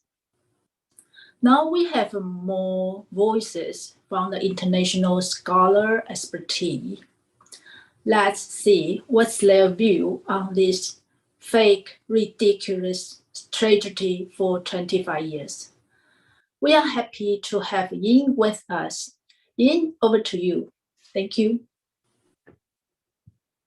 Hi, everyone. So just like Professor Chen mentioned, actually the magnitude and complexity of Tai Ji Men case goes far beyond a sheer tax issue in Taiwan. So the Tai Ji Men case has gotten a lot of international attention because it isn't just a domestic issue in Taiwan. Instead, it is a universal problem because it demonstrates how a government can use taxation to violate human rights and freedom of religion or belief. Now, let us hear from some very famous European scholars about their thoughts on the Tai Ji Men case. The first one is Mr. Peter Zoller. Mr. Zoller is a journalist and a blogger and the executive director of Forum for Religious Freedom Europe. According to Mr. Zoller, the Tai Ji Men case exposes Taiwan's human rights issue, which does not help Taiwan's image or position in the international community. Let's listen to Mr. Zoller's perspectives. State-sanctioned enslavement of the Tai Ji Men movement exposes Taiwan's vulnerability in the eyes of the international community. Taiwan, all of us know, they are so much under pressure because of the China threat, and they need all the help they can get from the so-called free world. It does not help Taiwan if they are being seen in a public or in the international community violating basic human rights, basic freedom rights, which we can see as the administrative enslavement of the Tai Ji Men movement. This point needs to be made again and again and again. And the next one is Mr. Hans Noot. Let's listen to Mr. Hans Noot, who is the president of the Gerard Noot Foundation for Freedom of Religion or Belief from the Netherlands. Mr. Hans Noot will share his thoughts on the core of the Tai Ji Men case, which he has so aptly described as a corruption versus integrity. Shockingly, we observed that apparently in Taiwan, perpetrators can get away with impunity, even after the courts have clearly spoken out against them. The cost of all this has been scapegoating, a practice of blaming an innocent group of people for societal misfortune. There has been job loss of individuals and intense personal family trauma. It has cost unnecessary high legal fees for the taxpayers. The campaign has caused public distrust against the rule of law, as well as a diminishing image of the tax office in the eyes of the public. Moreover, it confirms the message that corruption pays off. For the Tai Ji Men, it would have been cheaper to pay off their tax claims, yet in their belief in justice and integrity, they refuse to do so. At least their objective is clear. I conclude that this case can be summarized as one that is about corruption versus integrity. Exactly as Mr. Noy points out, it's very much about integrity here. And the next one, we will have Mr. Willy Fortet, who is the director and co-founder of Human Rights Without Frontiers. Mr. Fortet's speech will explain why Tai Ji Men refuses to settle with the Taiwanese National Taxation Bureau by simply paying a small fine and ending this never-ending legal battle. Let's listen to Mr. Fortet. The title of this conference, Education, Conscience, and Tax Justice, is quite appropriate for enlightening the never-ending fight of Tai Ji Men for justice. And all the speakers who have preceded me have abundantly illustrated the content of the book, Who Stole Their Youth, that has just been launched. So I will not repeat or summarize what has been said before me, because their testimonies and analysis were sufficiently explicit. I will rather focus on the message that Tai Ji Men has sent to the world outside through its 24-year-long battle. Conscience is what characterizes our human nature. And human beings are the only living beings on earth that have awareness of good and evil. This feature constantly needs to be preserved, nurtured, and developed through space and time. Yet this can only be achieved through education. Moral values are the blood that irrigates the minds of human beings. Family, school, religious, and philosophical movements are the arteries and the veins through which the blood of spiritual values can give oxygen to the human conscience and make it grow. This is what Tai Ji Men has been doing for decades, teaching and training the dizis to live according to their conscience and according to their spiritual values, whatever the price to be paid, and never to compromise. Integrity, dignity, respect, compassion, love, and peace are at the heart of their values and of their life. Tai Ji Men's teachings make the disease aware of good and evil. Tai Ji Men's teachings are the blood that irrigates the souls of the disease. And the best ambassadors of Tai Ji Men's teachings to the outside world are the disease themselves, because they are the living testimonies of their spiritual values can regenerate individuals and society.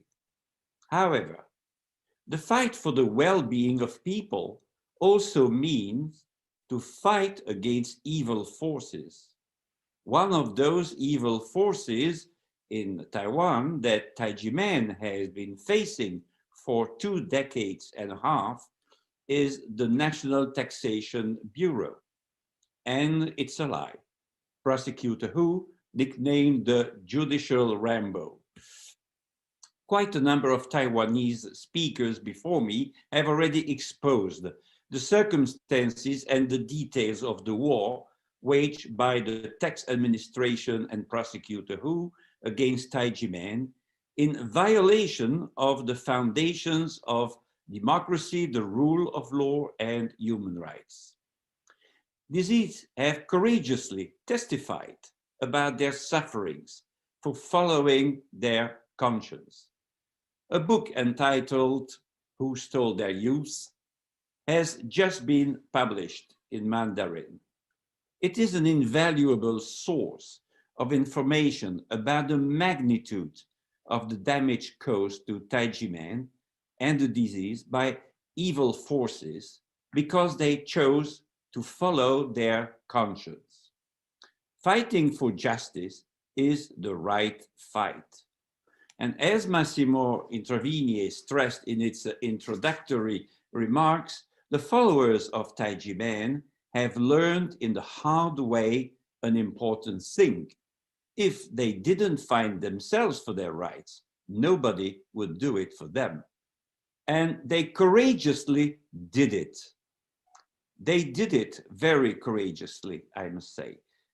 Some were not even born when the case started, and others died in the meantime, sometimes because of the huge stress coming from that ordeal. Then Christine Meir from CAP, Freedom of Conscience in France, shared with us for justice, and especially for tax justice. And the cases that she referred to were in France from groups that were blacklisted by the French state and subsequently persecuted for years by the tax administration. All of them won their cases. But the most dramatic one concerned Jehovah's Witnesses, as they had to fight for more than 1 decade in domestic courts and several more years in the European Court of Human Rights to obtain justice. The reimbursement of 4 million euros unduly charged and confiscated by the French state was returned to the Jehovah's Witnesses. So it was worse from that point of view to fight the big fight against the administration. But it's not a matter of money.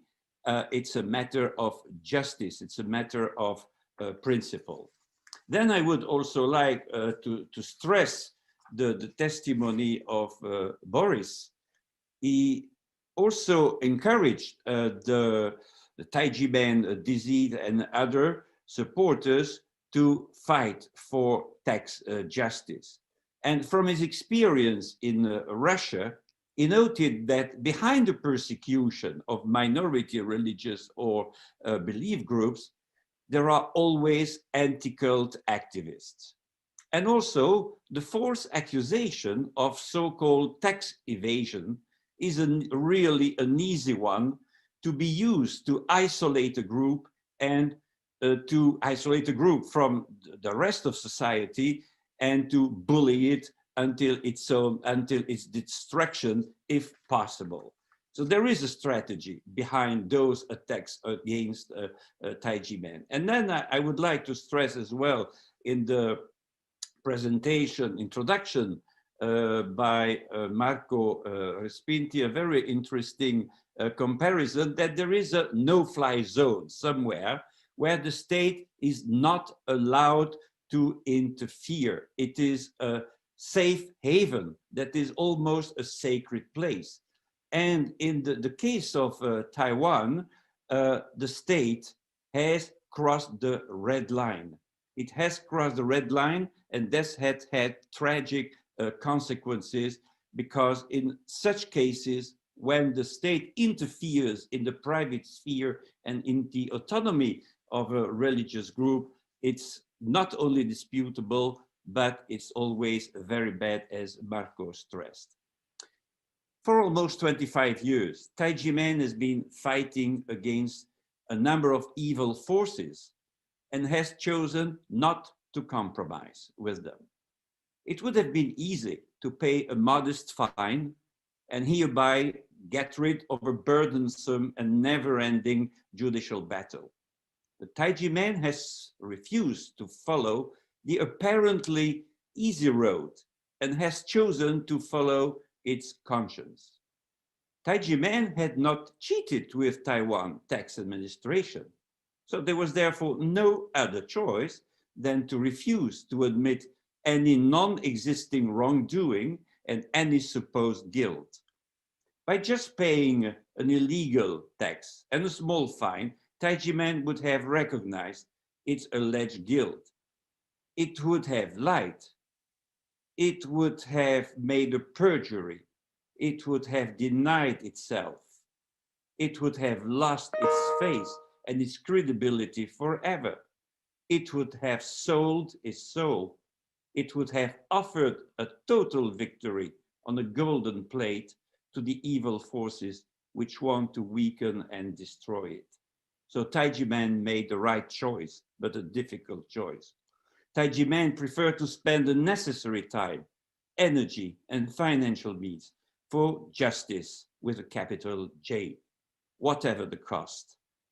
Justice not only for themselves, but for all those who are victims of the oppression of the tax administration. Tai Ji Men's battle is not only for Tai Ji Men and his disease, it is a battle for the well-being of all the Taiwanese, for Taiwanese society, and for the image of Taiwan on the international scene. Tai Ji Men's voice and deeds have attracted many Taiwanese experts in legal and political matters who have joined their voices to its fight for democracy, the rule of law, and human rights. Tai Ji Men's education program raises and awakens the consciences of those who thirst for righteousness. The conference, Education, Conscience, and Tax Justice, and the book Who Stole Their Youth perfectly reflect the battle for justice with a capital J, fought by Tai Ji Men and the disease. In the fire of oppression, they have shown a dead-rock face in their values, and they have passed the torch to the next generation. Thank you very much.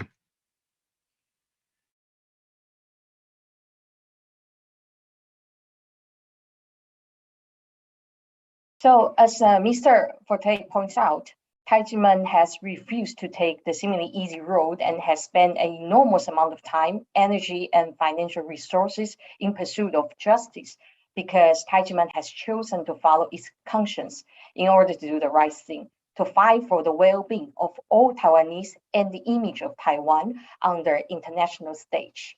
In addition to that, Mr. Forte and also Professor Intervinet, they both mentioned Tai Ji Men dizi have learned one thing really very important and in a very hard way.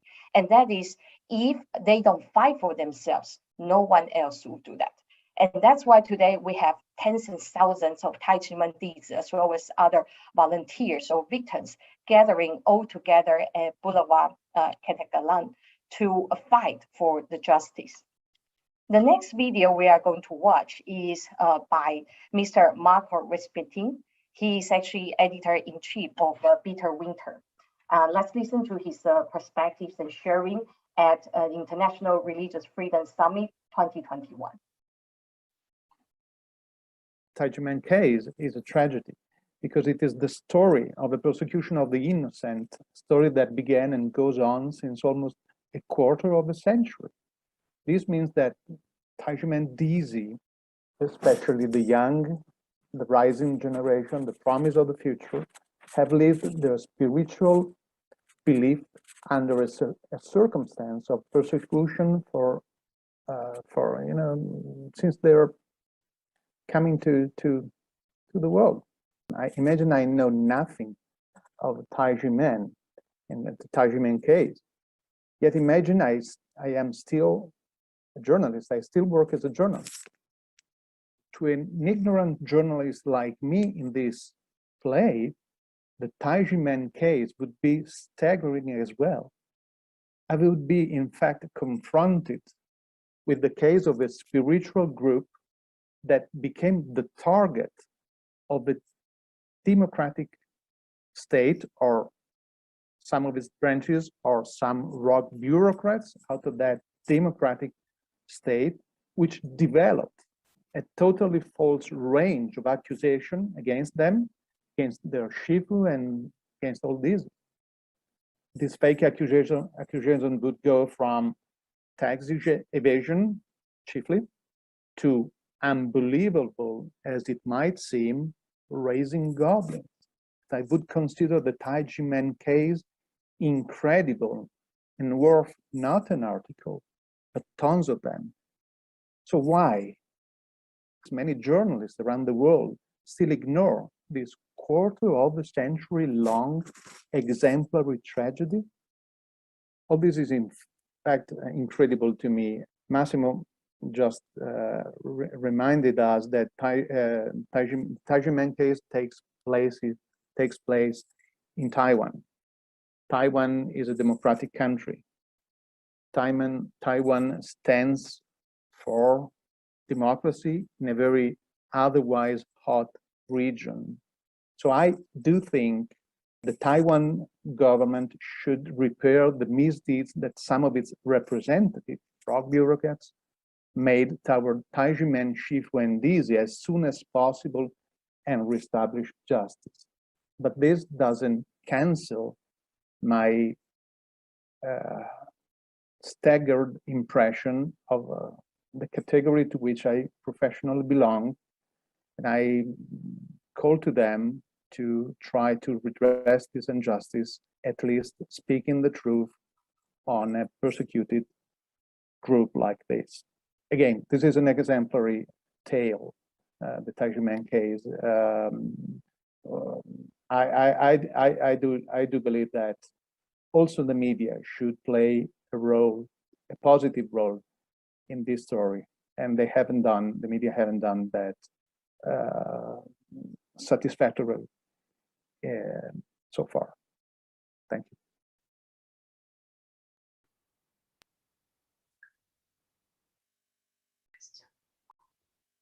You can start. Now we go back to, as we saw from the live stream earlier, the supporter and the protester come from all walks of life, gathering in the Catalan Boulevard. There is even a 105-year-old grandma who is present at the protest today in Taiwan in support of the event, and to urge everyone to look at the mistakes that the Taiwan government is making.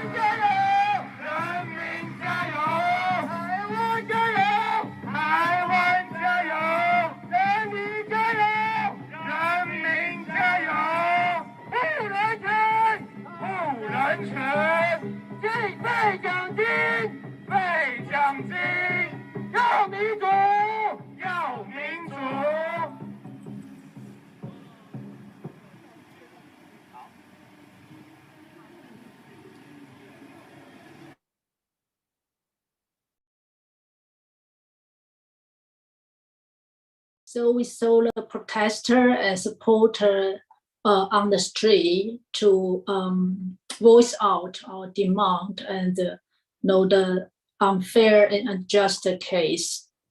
We have seen the comment and insight from international expertise, and why Tai Ji Men become the target and the victim of an unjust case for 25 years.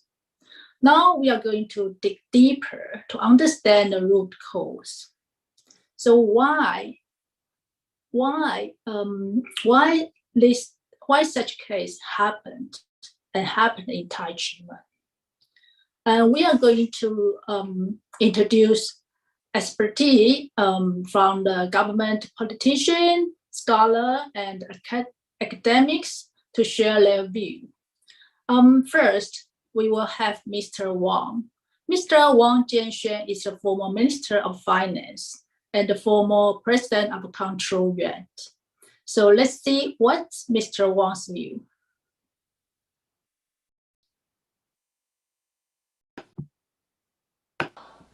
Regarding human rights in Taiwan, you can say that there has been some progress, but we are still far from our ideals. We see unfairness and human rights violations in many places. The media has repeatedly reported them, but most cannot be resolved. The main reason is that the violation of human rights is mostly committed by the government's officials. So the government is the one who should self-regulate. It can't be solved by just ratifying the two covenants. I want to make 2 points today. I personally think that if these 2 points can be implemented, we will see more fairness and justice in our country. So the number of human rights violations will be greatly reduced, and we will become more advanced in human rights. First of all, there are too many administrative laws and regulations. These regulations often required the administrative agencies to make a lot of interpretations which are not often in sync with the parent law. However, the officials who execute the law do not care the real meaning of related law. Thus, the interpretation of the law is often twisted because their attitude is whatever I said counts. As for the people involved in the case, even though there are legal channels to recourse, they often require a lot of time and effort. So most cases cannot be resolved with judicial means. This has caused people a lot of pain. When a government cannot ease its people's pains, the country won't be a happy and peaceful country. Here I am going to give you 2 examples to explain. Recently I visited the largest nursing home for patients in vegetative state in Taiwan. It is free, and the quality of care is high. It is not operated by the government, but a private organization. The ones operated by the government are different. You can see many staff sitting there doing nothing. For example, there is a regulation that the ratio of the number of patients to the number of restrooms should be 6:1. If I have 60 beds to accommodate the patients, I need to have 10 restrooms. What happens if I have only 9? The nursing home insisted they could take only 54 patients, so they would turn away 6 patients who are from low-income families. Where do you tell them to go? Let them die. How could the government have such a ridiculous regulation? If you argue with them, their response is always, "Thanks for your opinion, we will keep it for reference, but never take action to correct it." We all know patients in vegetative state cannot go to toilet by themselves. Does it matter exactly how many restrooms there need to be in the nursing home? Only the officials in the Ministry of Interior can make such a ridiculous regulation. They are such genius. They should be listed in Guinness Book of World Records. In our government, how many other agencies have such ridiculous regulations to harm human rights? People are helpless. Later, someone reported such case to Vice President Wu. Do you know what the Ministry of the Interior replied? The performance evaluations of this nursing home in the past 2 years are A. Nothing needs to be changed. How can there be such a thing? The attitude of those officials is like, I don't care how you feel. I am an official. So the government agencies are full of this kind of bureaucratic atmosphere. Bureaucratic politics. This is something that permeates our country's administrative system. If they don't change their attitude, let me tell you, it's useless for you to hold 100 meetings like this. What I couldn't understand was that when I submitted report to the Vice President, all I got was the reply forwarded from the Ministry of Interior that said, the performance evaluations were all A's. I hate this kind of officials who don't understand the people's pain. This is not just happening in social and political units, but in other units, including when I was the Minister of Finance. You just talked about a lot of taxation human rights, and I agree very much. Some time ago, an association related to tax issues came to me and asked me to write a foreword to a book. I am sure when I was the Minister of Finance, we must have a lot of laws like this that do not take into account civilian life. We must have laws that make life of people difficult, so I wrote down, I am a crook. Many of our government officials do not feel the pain of the people when they make laws, when they interpret them, when they enforce them. I also make some laws to make people suffer. That's why I am doing charity work to make up for the wrongs I did before. So, these government officials should step down to experience real life, so they will understand the pain they have caused. What's a public servant?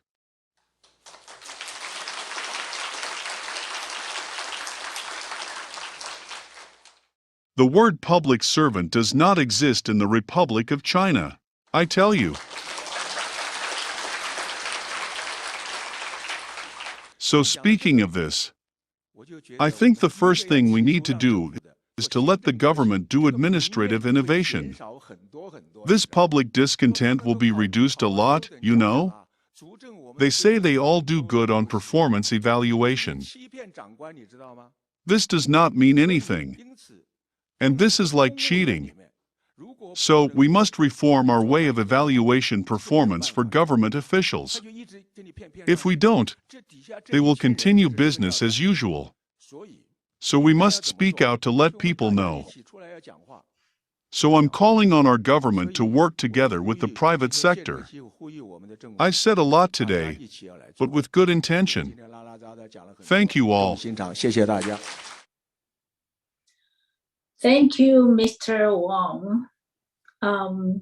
His video reflects a serious problem of Taiwanese government system.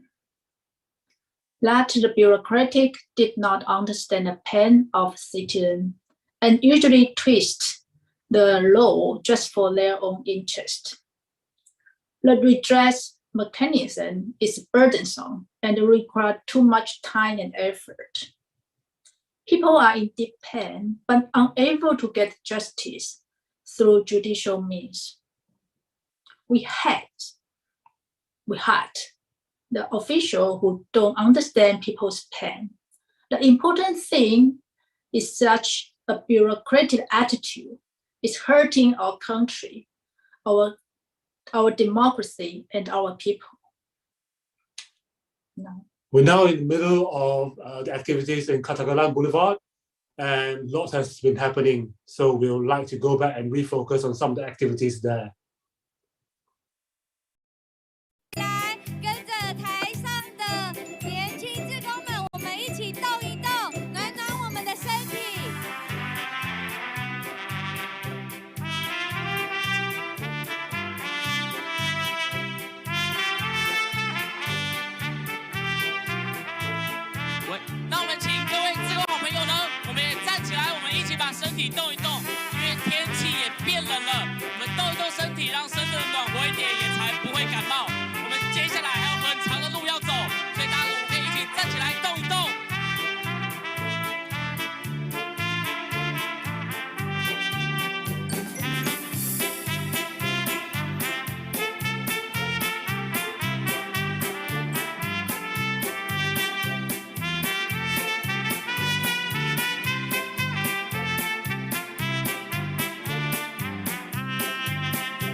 We're now at the location at the book presentation ceremony in Katalan Boulevard.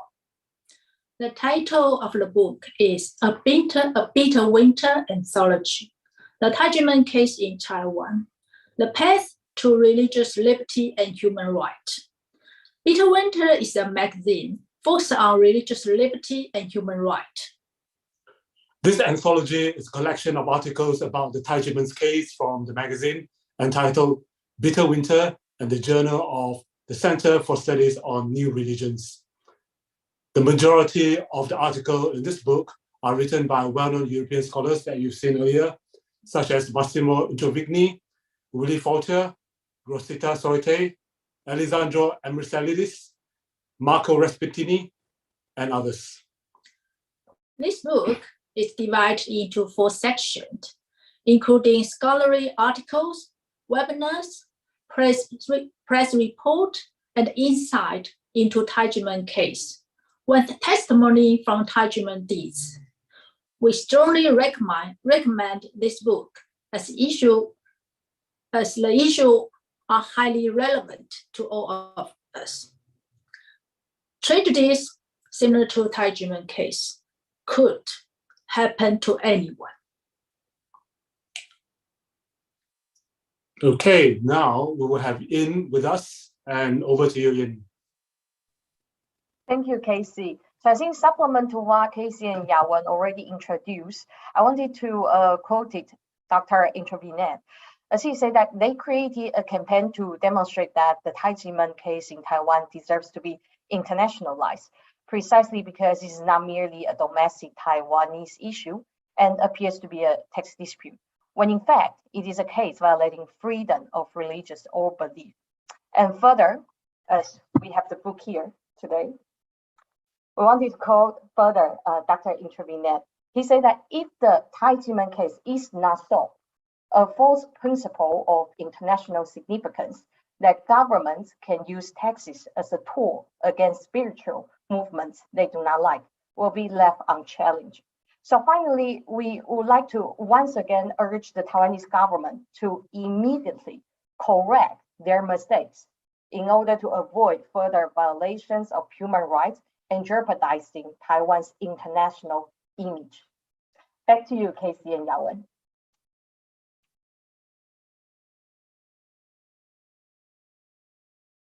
So let's take a look at the ceremony, the book presentation. 正点郭医师，郭医师好。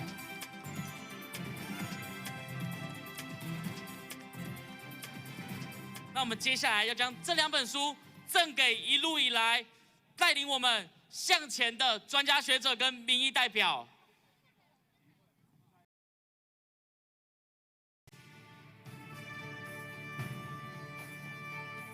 再来，我们有请师改会的办公室主任，主任好，主任好。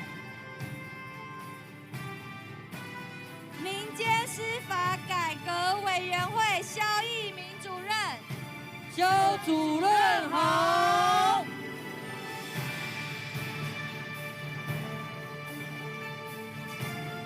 信捷地政士记账室事务所负责人蔡维杰先生，蔡会计师好。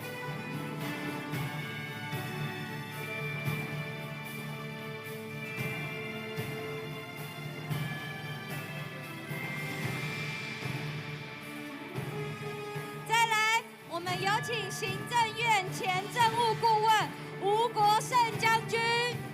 吴将军好。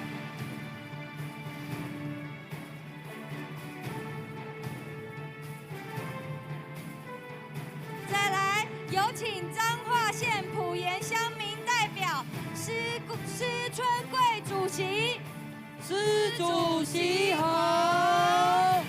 再来，有请台北市中正区东门里长李世忠里长。里长好。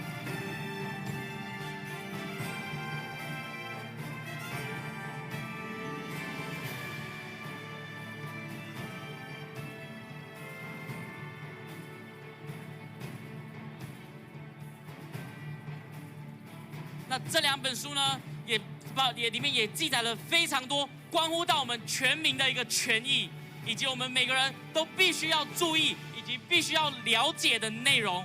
所以只有这2本书，如果各位好朋友也有拿到的话，也务必呢把它广传给身旁的亲朋好友，然后自己呢也要熟读，也要看清楚。我们要让自己不会是下一个受害者，也要让政府知道，我们每一个人都了解我们自身的权益，我们不会再被蒙在鼓里，我们不会再被欺骗。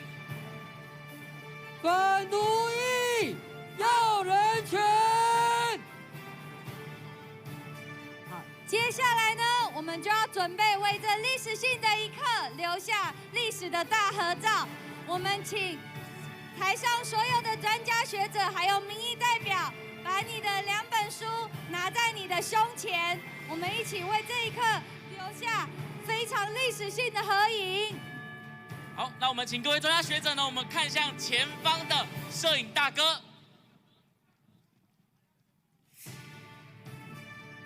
我们感谢各位专家学者的带领，还有所有的那我们也请民各位专家代。学者，就我们现在符合防疫规定，我们可以先把口罩先拿下来，可以先把口罩拿下来，没有关系。那我们待会我们合影结束之后呢，我们再把口罩带回去。感谢所有的专家学者，还有民意代表，带领着我们台湾才会有今天那么斐然的成绩。因为我们每一个人都是有各位专家学者的带领，还有民意代表的勇于发声，我们才能在坚持法税改革及赋税人权这条路。It is really heartwarming to look at all the academics and scholars and experts that are part of this book ceremony presentation. And it's really a resonating evidence to show that they are all carrying and sharing the same values that we have today. So I would like to hand over the mic to Yawen again. Hi, everyone. Just like mentioned, Tai Ji Men Dizi representative presented a book to legislator, politician, and the scholars who support and encourage, and they work with us all the way in the journey. It's a hard way, just like a previous scholar mentioned, Willie mentioned, but it's the right thing to do, and we won't stop, and we don't compromise until justice prevailed. So next, we are going to continue our discussion regarding why such case happened. Next, we will have Ms. Huang. She is a former tax officer, and she will share the untold underlying mindset of a tax officer and their relation with field officer in the Investigation Bureau. A set of guidelines for tax collection bonus is merely an administrative rule, not a law or decree. When a government agency creates a rule and sends it to the Ministry of Finance for approval, it will be sent to the Executive Yuan, which will publicize it and make it official, once it has been authorized by the Ministry of Finance. Everyone, including high-ranking officials, wants to advance in their careers and earn more money. The officials are concerned about their job performance because it affects their future. Their subordinates follow their lead because they care about their job success. A bonus is awarded based on job performance, and the amount of bonuses awarded is not even close to what tax officers obtain from bonuses for collecting tax penalties. After legislator Xiang Yuchu proposed to abolish the bonuses for collecting tax penalties in 2003, some guidelines for tax collection bonuses were changed in 2005. Chang Shengford, the then chief of National Taxation Bureau of Taipei, once said, "A tax officer's salary is not enough to maintain integrity." Of course, some people would want to get tax collection bonuses and allow tax officers to get the bonuses. I think this bonus system should be abolished completely. Because all tax information has already been digitized, verifying it with computer programs is simple. Why do we need so-called bonuses when we can audit with computers? I think they are not necessary. One of the performance evaluation criteria is the audit of cases of tax code violations, for which tax officers can be double rewarded, which is also a major loophole.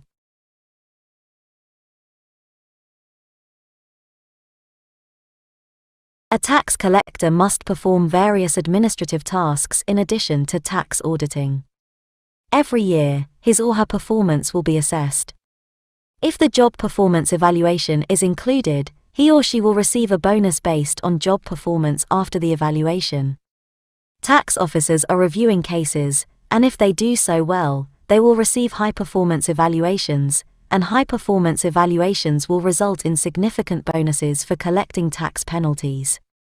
In addition, the bonus system can be used by all employees in the Taxation Bureau. Workers at the service counter, for example, are evaluated depending on the number of people they serve and the number of consumer complaints they receive each year. Anti-corruption officers are responsible for monitoring and investigating corruption cases. Everyone can share the bonuses, including drivers, IT employees, and individuals in all administrative areas. Therefore, the amount each person receives is not big. However, the total figure is huge due to the vast number of people that split the bonuses. As a result, we still have to set aside a significant sum for the annual bonuses, which are largely meaningless and have not improved the quality of service. They should be completely removed.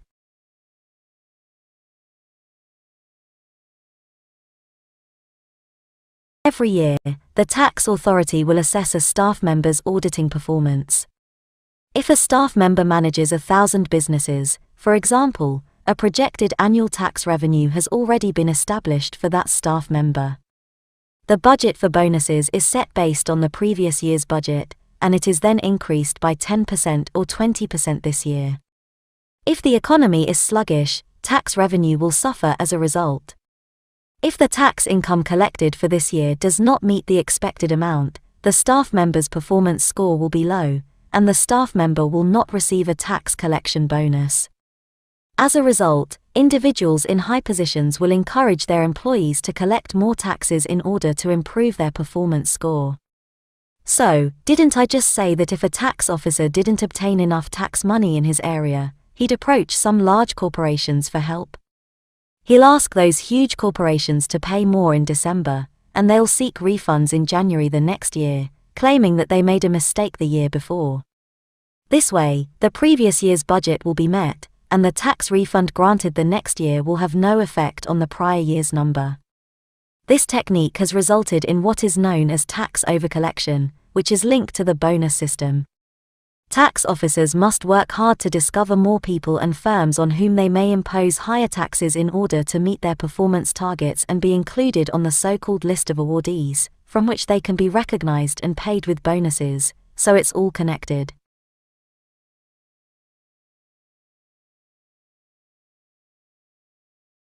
The National Taxation Bureau collaborated with Huquanzhen and the Investigation Bureau's field office on this case, which was initiated by Huquanzhen and the field office. A bonus was given to someone who reported the Tai Ji Men case to the field office. I've worked on a case that was sent from the field office, and my initial plan was to investigate the case by sending a letter to the appropriate agency. My unit leader, on the other hand, chastised me, telling me that there was no need to examine a case sent from the field office and that I could simply issue a tax bill based on the data transferred from the field office. They don't want us to investigate because they're scared we'll deal with the violator in private if we do, so we're not authorized to. Many tax authorities will not review cases sent by the field office and will issue tax bills directly based on the information they provide. That's why Shi Yusheng, the tax collector, didn't look into it. It was because it had been customary for a long time. The Investigation Bureau's field office is quite powerful, and it has a so-called anti-corruption unit. The anti-corruption unit is the most feared by tax officers since it can track people by following them.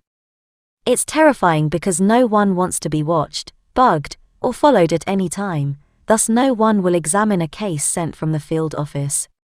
However, I believe that the field office is in charge. If it chooses to target a specific individual, that individual will be in big trouble. There must be a puppeteer behind the scenes when a tax official handles a case like this. I'm guessing they don't anticipate to be discovered. It is possible that tax officers are incentivized by bonuses and job performance credits.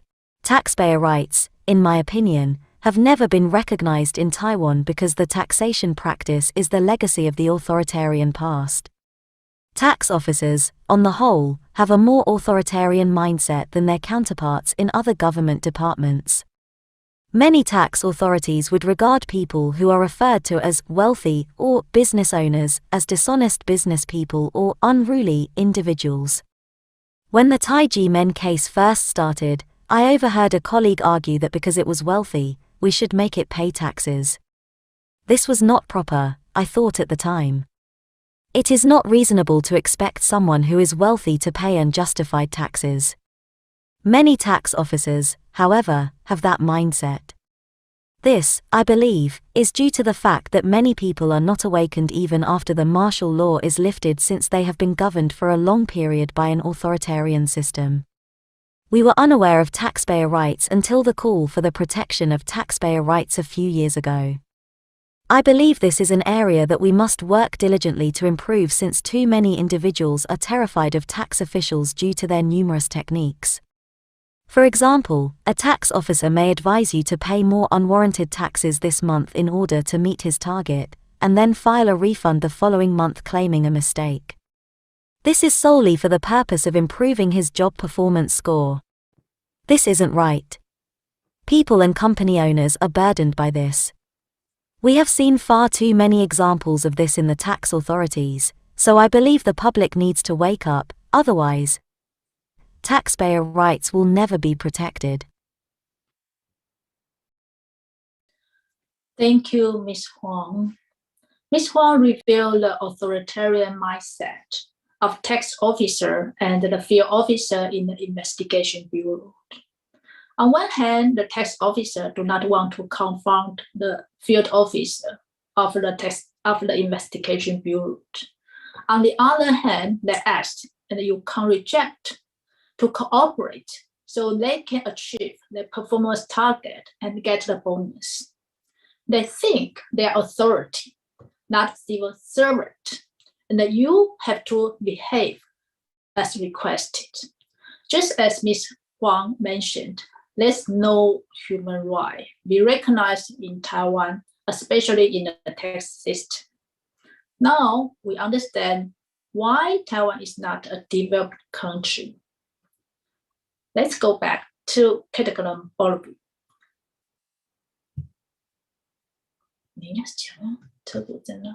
Let's take a look.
金家台，心内是几百岁，愈想心内是愈怨气。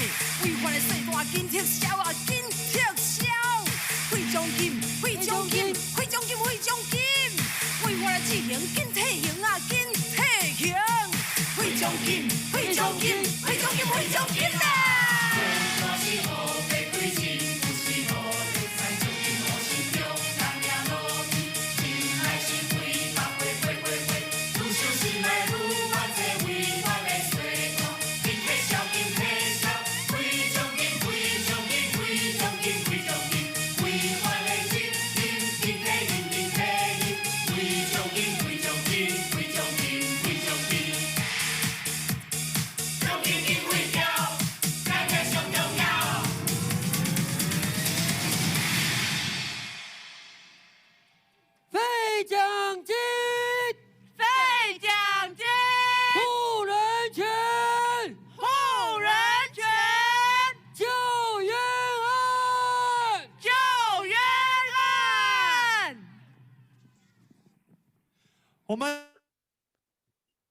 ！So this is a really unique traditional folk performance, and it's an important part of the Taiwanese culture, history, and legacy. This performance is also augmented by modern dance moves and beats, and it shows the rigor and the vibrancy of the younger generation that we have today. Here, the aims are to use this as an energy to depict the improper actions regarding the bonuses that the authorities receive at the National Tax Bureau. Such practices must be abolished. Yes, agree. Next, we are going to have Professor Ducatelli to talk about the corrupted system, tax bonus, and the violation of human rights.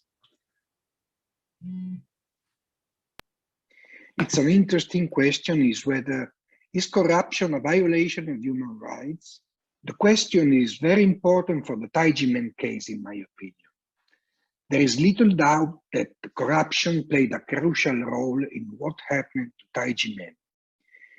Even without mentioning political corruption, that is a fact that the criminal prosecution of 1996 was politically motivated and based on grounds the prosecutor knew were false.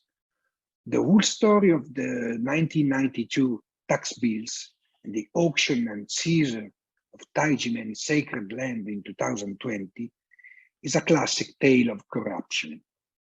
They knew the assessment was false, as they had reduced to zero the tax bills for other years, and they knew that the gifts and the ways of giving them in 1992 had not been different from the other years. The bureaucrats of the Administrative Enforcement Agency that auctioned and seized the land had also been told by lawyers, experts, politicians, and courts of law that they were proceeding based on a wrong and substantially illegal tax bill. Yet, they proceeded. Why did the tax bureaucrats and the enforcement bureaucrats act as they did?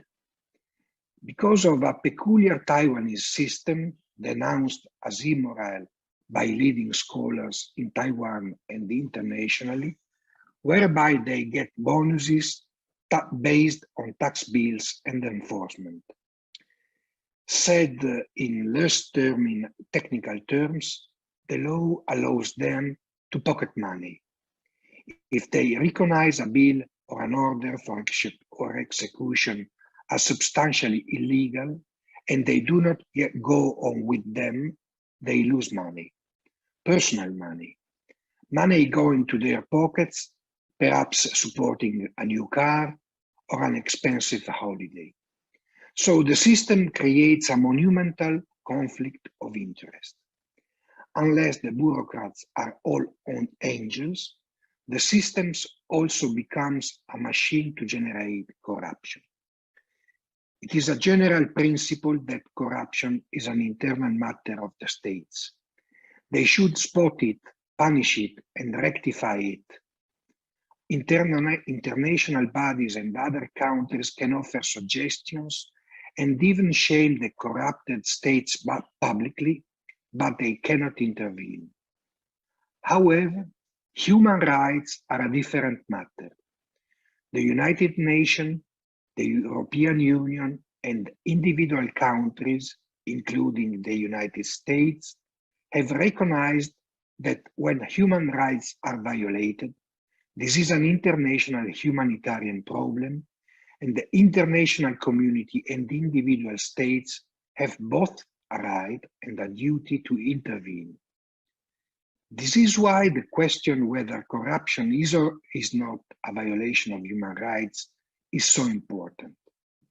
Even if in the Tai Ji Men case other fundamental individual rights were violated, it is important to argue that the Tai Ji Men shifu, the master, and dizi, devotees, have also seen their human rights violated since they became victims of corruption. The situation can thus be summarized in 4 statements. First, according to the prevailing United Nations interpretation, Article 2, Number 1 of the Covenant makes corruption a violation of human rights. Second, Taiwan made the Covenant part of its domestic law and should respect it. Third, corruption played a key role in the unjust tax and enforcement persecution of Tai Ji Men, violating their human rights. Fourth, and finally, Taiwan should apply the Covenant and rectify the injustices vested on Tai Ji Men. Thank you for your attention. Thanks, Professor Lucatelli. Tax bureaucrat and enforcement officer are allowed to pocket money. So even though they knew the tax bureau and enforcement order are illegal, they still proceed because of the incentive bonus. The system creates enormous conflict of interest and also become a machine to generate corruption. We fully agree with the 4th statement. According to the United Nations Covenant, corruption is a violation of human rights. Taiwan has made the Covenant as its domestic law and should respect it. Corruption led to unjust taxation and the violation of human rights. Next, we are going to have more scholar and expertise to share their view. Over to you, Casey. Thank you, Yawen. So here, we're going to have Camilla Marin, who's from the European Federation for Freedom of Belief, with us. She's going to share with us her views on the long-standing corruption rules arising from an authoritative government. Let's take a look at Camilla's. We wonder for how long the Taiwanese government wishes to prolong this administrative violence and apply corrupted rules upon Tai Ji Men community. There are so many officials even knowing about this bonus system, which actually is so biased in itself because it becomes a temptation for those employees in order to just receive themselves bonuses to apply unjustified taxes to different people or to different organizations. Now we see that arbitrary use by National Tax Bureau, who claimed that the content of the red envelopes should not be considered as a gift, but as a tuition fee for receiving training in the so-called cram school, it's applicable only for the year 1992. Why is this? How that actually in the same case, in the same system of the school, still this biased application for only 1 year can appear? Because we can put a simple question: what made the year 1992 different of the other years? How can Taiwanese authorities justify abuses against those who wish to freely express this kind of spiritual experiences and beliefs? Abuses that after more than half a century after the promulgation of the Universal Declaration of Human Rights still exist in the form of inadmissible moral atrocities committed against those people. The administrative system mainly based on the control obtained upon people through bureaucracy and control upon the money, can easily become a tool for corruption and biased taxation. Hopefully, to see some actions done in order to re-establish the human rights and to clean the tendency of corruption of the institutions of the state. We hope very much that the Taiwanese government will observe, will notice that this case, which is still ongoing after so many years, it's the time to solve it. It's the time to put an end to all the abuses and the morality to prevail upon just administrative issues.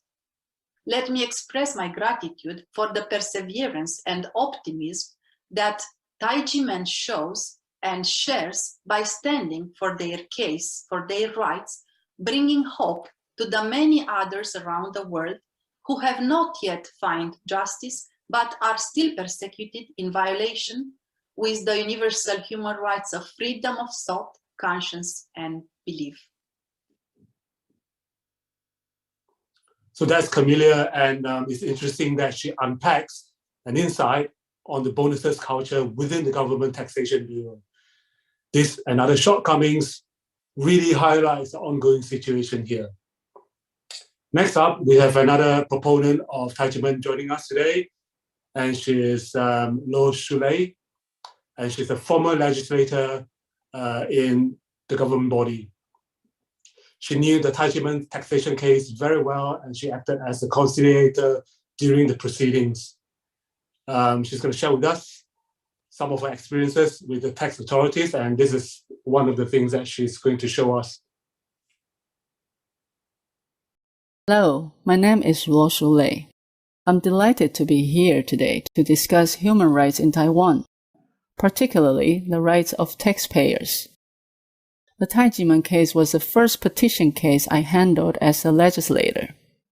Later I discovered that Tai Ji Men had also petitioned others to resolve the case. Many legislators received their petitions and recognized the injustice of the case. Do you think these legislators have done everything possible to help Tai Ji Men? I'm not going to comment on others' efforts. I'll just focus on my own. I held numerous conciliation sessions and repeatedly verified tax data with the National Taxation Bureau and the Ministry of Finance, but they simply ignored me. They just acted as if they were above everyone else and could do whatever they wanted. This is our current situation in Taiwan. We've given too much power to tax officers, and the main problem is that they are not held accountable. Even when a tax officer makes a mistake that causes a taxpayer's family to break up or his business to fail, the tax officer will not be punished. Tai Ji Men does not collapse because it is very strong. Tai Ji Men's shifu is very firm and unswerving, and the Tai Ji Men members are very united. Victims' human rights, particularly taxpayers' rights, are the least recognized of all human rights. Some administrative enforcement agencies, for example, might carry out an enforcement order without first ensuring that it was warranted. They would accept all cases referred to them by the tax authorities and act in accordance with their instructions. As a result, administrative litigation and appeals are practically meaningless. How many cases are there where taxpayers won when it comes to administrative relief processes for tax problems? Only few people were successful. Taxpayers' prospects of winning their cases are almost zero. Even for people who have filed administrative litigation and won eventually, the enforcement agency can carry out enforcement orders against them by auctioning their houses, cars, and other assets while they are still seeking administrative remedies. Consider this. Can a company continue to exist if its assets are frozen and its bank account is seized? Even if its owner wins administrative action, the company has already collapsed. Did the tax officer who levied the unjustified taxes on the business owner face any consequences? No, the tax officer gets promotion instead. I'll give you an example. There are 3 siblings, 1 sister and 2 brothers. Their grandfather was opposed to their parents' marriage, so their parents moved away from him and had no contact with him since then. The grandfather died afterwards, leaving a large tax debt. Except for their mother, who was in the dark, their relatives all abandoned the inheritance from him.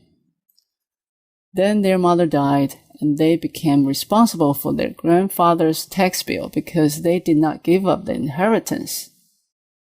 The sister who recently got married and purchased a house, the house was registered in her name because her husband wanted to express his affection for her. However, the house was seized due to her grandfather's tax problem. As a result, the couple's relationship got worse, and they frequently quarreled. Their family was almost destroyed because of this unjustified tax bill. The 2 brothers were likewise adversely affected. The Tax Bureau would withhold 1/3 of their salaries to cover their grandfather's unpaid taxes. In general, the Tax Bureau never explained why it was withholding people's salaries and simply labeled them as tax evaders. People assumed the brothers were dishonest when they heard the brothers evaded taxes, and they would not care the cause of their tax problem. The sister later divorced, and the 2 brothers had been unable to find jobs. They are all miserable. Did the Tax Bureau provide them with any assistance? No. Additionally, many corporations failed not as a result of their incapability to generate profits, but as a result of the Tax Bureau's malfeasance. For instance, there was a business which acquired another company. The company it acquired once filed a fake export report to seek a tax refund. The Tax Bureau detected a tax fraud from the previous owner and launched an investigation against the business. This new owner of the business was arrested and held incommunicado. His employees all quit after he was detained. His wife was a typical housewife who was incapable of running the business by herself. Later, it was discovered that the Tax Bureau had made a mistake. He was not the one who committed tax fraud. It was the former owner of the company. His business had already crumbled, despite the fact that the criminal court cleared his name and the tax agency afterwards intended to clear his name as well. When he was released from prison, he was almost 60 years old. How could he start from scratch again? His old checks bounced, and his property was seized. The whole thing was a big mess, and all his employees were gone. Therefore, we urge the ruling authorities, those in power, to carefully evaluate and consider taxpayers' rights, especially when the system is flawed. The government has failed to take disciplinary actions against a few unscrupulous tax officers. Even though the Legislative Yuan has passed a bill to establish specialized tax courts, we urge for implementation of taxpayers' rights. Because so many judges in the tax courts have been transferred from the administrative courts, it is practically pointless.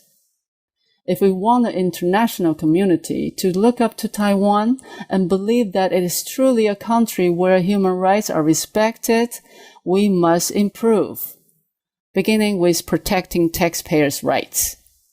And we will deserve the applause from the world. Thank you, Ms. Low. In this instance, Ms. Low has highlighted a distinctive example of the dysfunctional approaches from the authorities and how that has impacted upon the typical public. Next up, we're going to have a look at a snippet from Professor Eileen's perspectives on this subject through the eyes of a British academic or a sociologist. In a conversation with Mr. Marco Respiniti, she references various academics from time to time, and her views on this matter is this: the democracy approach is simply not working. In a later video, she's going to draw on experiences from Shakespeare and uses the metaphors in theatres to highlight the disparities in the parliamentary proceedings. She believes that bureaucracy underpins everything in this case. Let's have a look.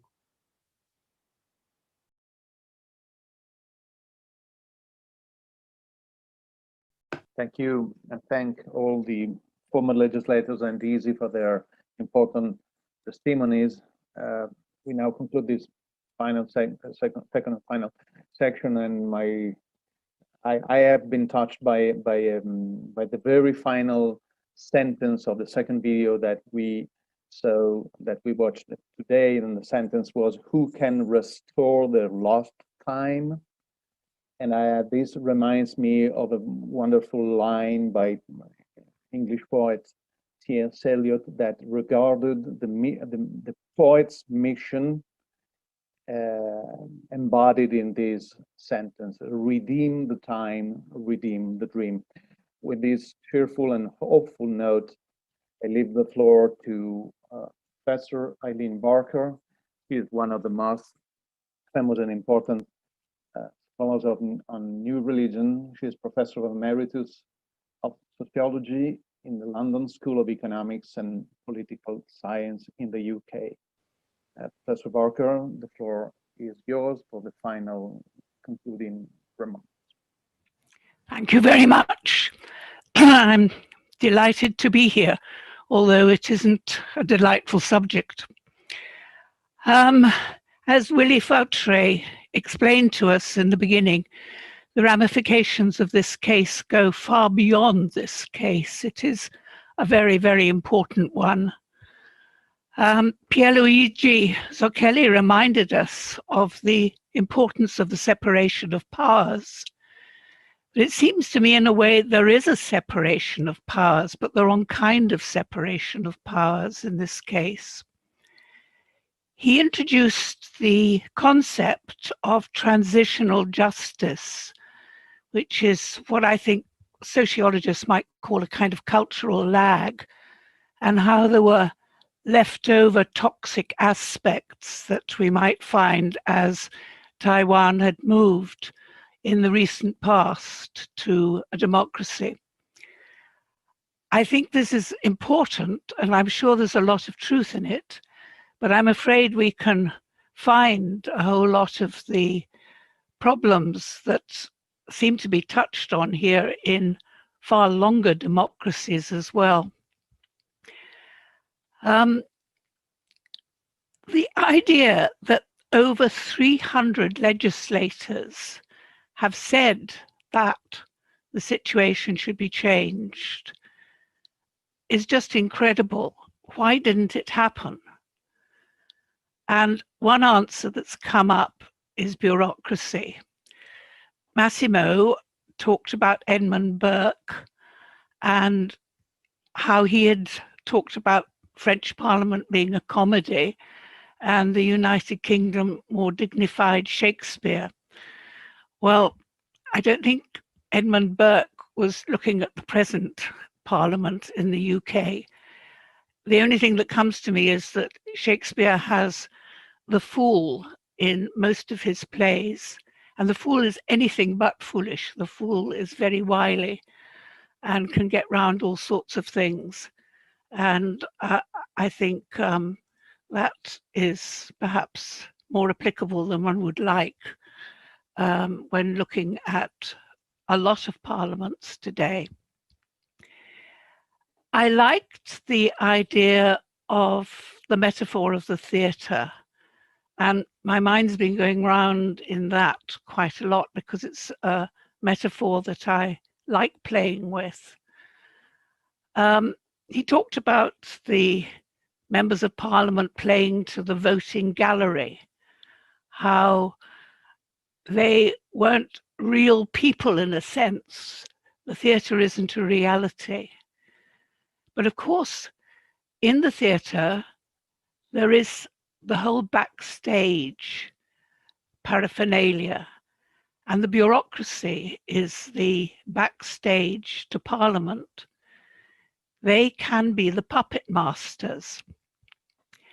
I don't know if any of you have seen a very popular program in the UK. It's called Yes Minister. And they're just replaying it. And I actually happened to be watching one last night. I'd seen it before, perhaps twice, because it is very funny and very, very troubling. The thing is that there is the minister who is a bit of a fool, but idealistic and wants to do the right thing. And then there's his very, very clever secretary, the civil servant, the bureaucracy that he has to deal with. And this civil servant is always saying, yes, minister, of course, minister, and doing exactly the opposite and managing to change the whole situation so that the actual minister's ideological beliefs and workings and pronouncements are turned upside down so that they fit into what would be good for the bureaucracy, to keep the bureaucracy as it is. Last night it was stopping introducing more women, but there are all kinds of other things that somehow the bureaucracy, while always saying, yes, minister, of course, minister, what a good idea, minister, actually got everything to change.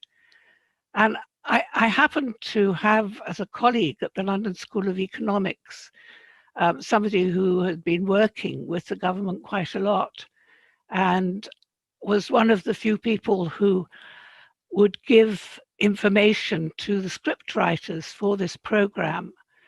And he said that it's actually very, very like reality, horribly like reality. And I'd like to send the script writers, except I'm not sure they're still alive because it's been going on for so long. I think both of the main actors have already died, but I'd like to send them to Taiwan, if possible, because I think they could make a very funny, but very unfunny story out of what's going on with Tai Ji Men. A few individuals have been hijacking the whole government. Watching the video, and I'd seen it before, and seeing it again, it was just as tragic. But the thing that struck me this time was a line something like, "Grey hairs grow one by one." And that tied in with what Professor Jackson said about justice delayed is justice denied. And what we've just been hearing about the T.S. Eliot line, even now returned, can never take back the lost years. And I think the time that this has been going on is just, well, it would seem to be incredible. The first time I heard about the situation, I just thought it was absolutely incredible because my experience of Taiwan was not of a totalitarian democracy, which is what Eileen called it as a possibility just now. It had seemed to me a great success as a democracy. Now, obviously, I wasn't an expert, but I did find it peculiar that this was happening in Taiwan. There are lots of other countries where I wouldn't have been so surprised. And I wrote Massimo Intravena a private note saying, well, what was so special or different about Tai Ji Men? And I'm afraid Massimo, unusually for him, didn't satisfy me with his answer. So the next time I was watching one of these seminars or webinars, I asked the question publicly, but I still didn't get a satisfactory answer. Now, it wasn't that I was assuming that Tai Ji Men was bad. But I am interested as a sociologist of religion who's been studying new religions in why people think that they ought to be singled out, and was Tai Ji Men seen as a cult, and how did they differ from other Qigong groups? And again, I really wasn't very satisfied. But listening to what's been happening today, I now see that I was asking the wrong question. Former legislator Miss Xu made it absolutely clear to me that there was nothing special about Tai Ji Men that would make them subject of such treatment. They were irrelevant almost. It was the tax office that I needed to understand. But I also now realize that there is actually something special about Tai Ji Men. They're what my grandmother, who was a sort of fierce Scot, would call bloody-minded. They're not going to give up. They're gutsy. They're uncompromising. They're fighting not just for their own rights, but also for those of others, for Taiwan, and for the belief in the abstract concept of human rights, trying to make sure that it's a concrete reality that can be enjoyed throughout the world. Thank you, Tai Ji Men. Good luck. Don't give up.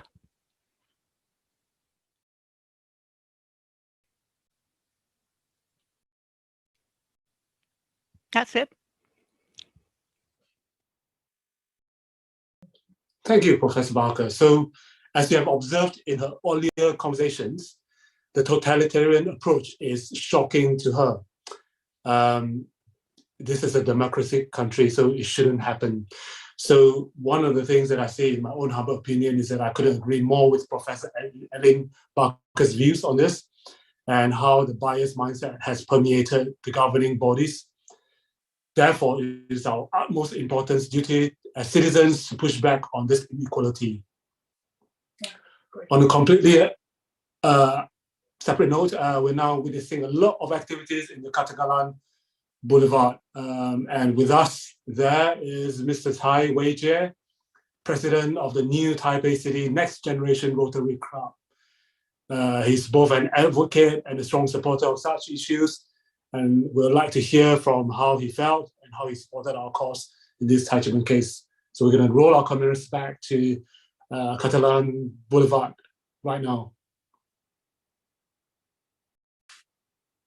5年来，太极门在洪师傅领导之下，其实也可以跟国税局协商，剩多少缴一点就算了，对不对？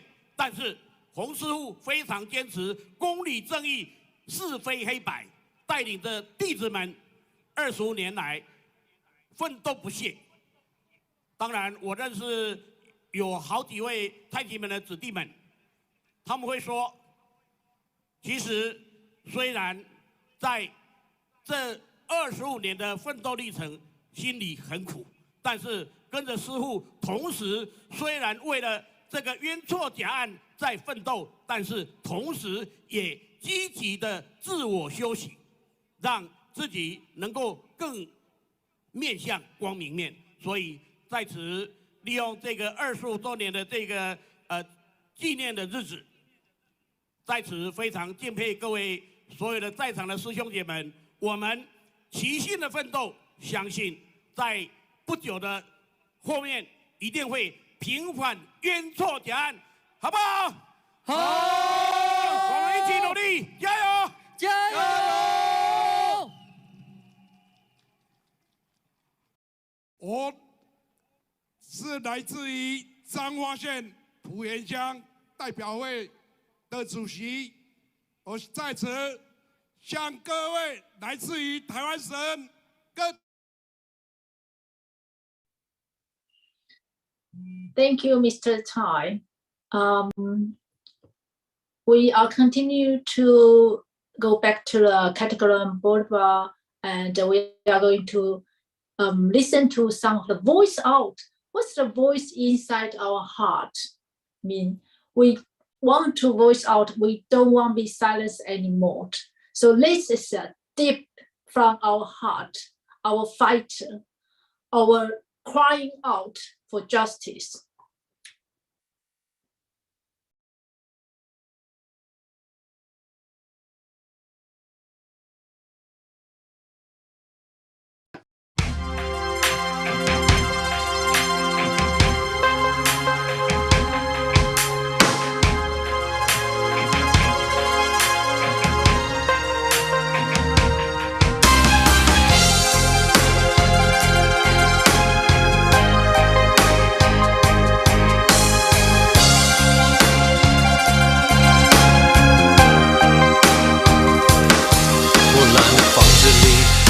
什么秘密？真相的时光机，谁在欺骗你？变得了的钢琴，滴着水的屋顶，已消失的光阴，谁能倒回去？孔子说：“子不语怪力乱神。”侯简说的你们确信？没调查，带枪上门抓人入狱，无罪却没人听。没做的事被你说的绘声绘影，良心在哪里？人民在苦海之中哭泣，但你全都当成是放屁。国税是你的兵器，即使法院说没问题，你依然嗤之以鼻，置之不理，自以为是皇帝，草菅人命，逼到绝境，谁能真正伸张正义？蚂蚁拼命，永不放弃一颗炽热丹心，犯错不停，随着轮回，早已失效的行政救济，满载负评，逐渐沦为一场永远没止境的悲剧。不顾程序，伪造文书，倒卖名产，曾经住院不理别，在知错不改，冥顽不灵，为了奖金玩弄命，操纵媒体，借贪权，贪赃法无无名。正义其实根本不正义，我们还能走去哪里？我们还要坚持真理，要我放弃心中正义 ？No way, no way。我们还能走去哪里？我们还要坚持到底，要我放弃心中正义 ？No way, no way。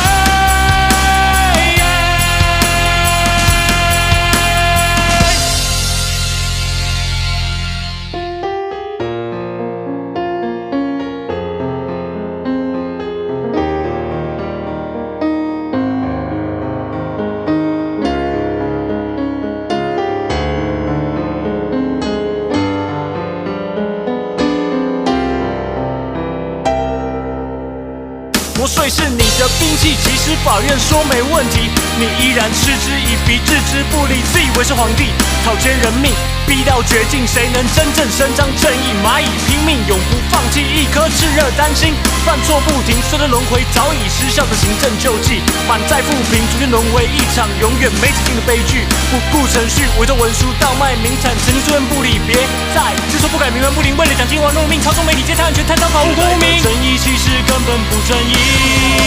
我们还能走去哪里？我们还要坚持真理，要我放弃心中正义 ？No way, no way。我们还能走去哪里？我们还要坚持到底，要我放弃心中正义 ？No way, no way。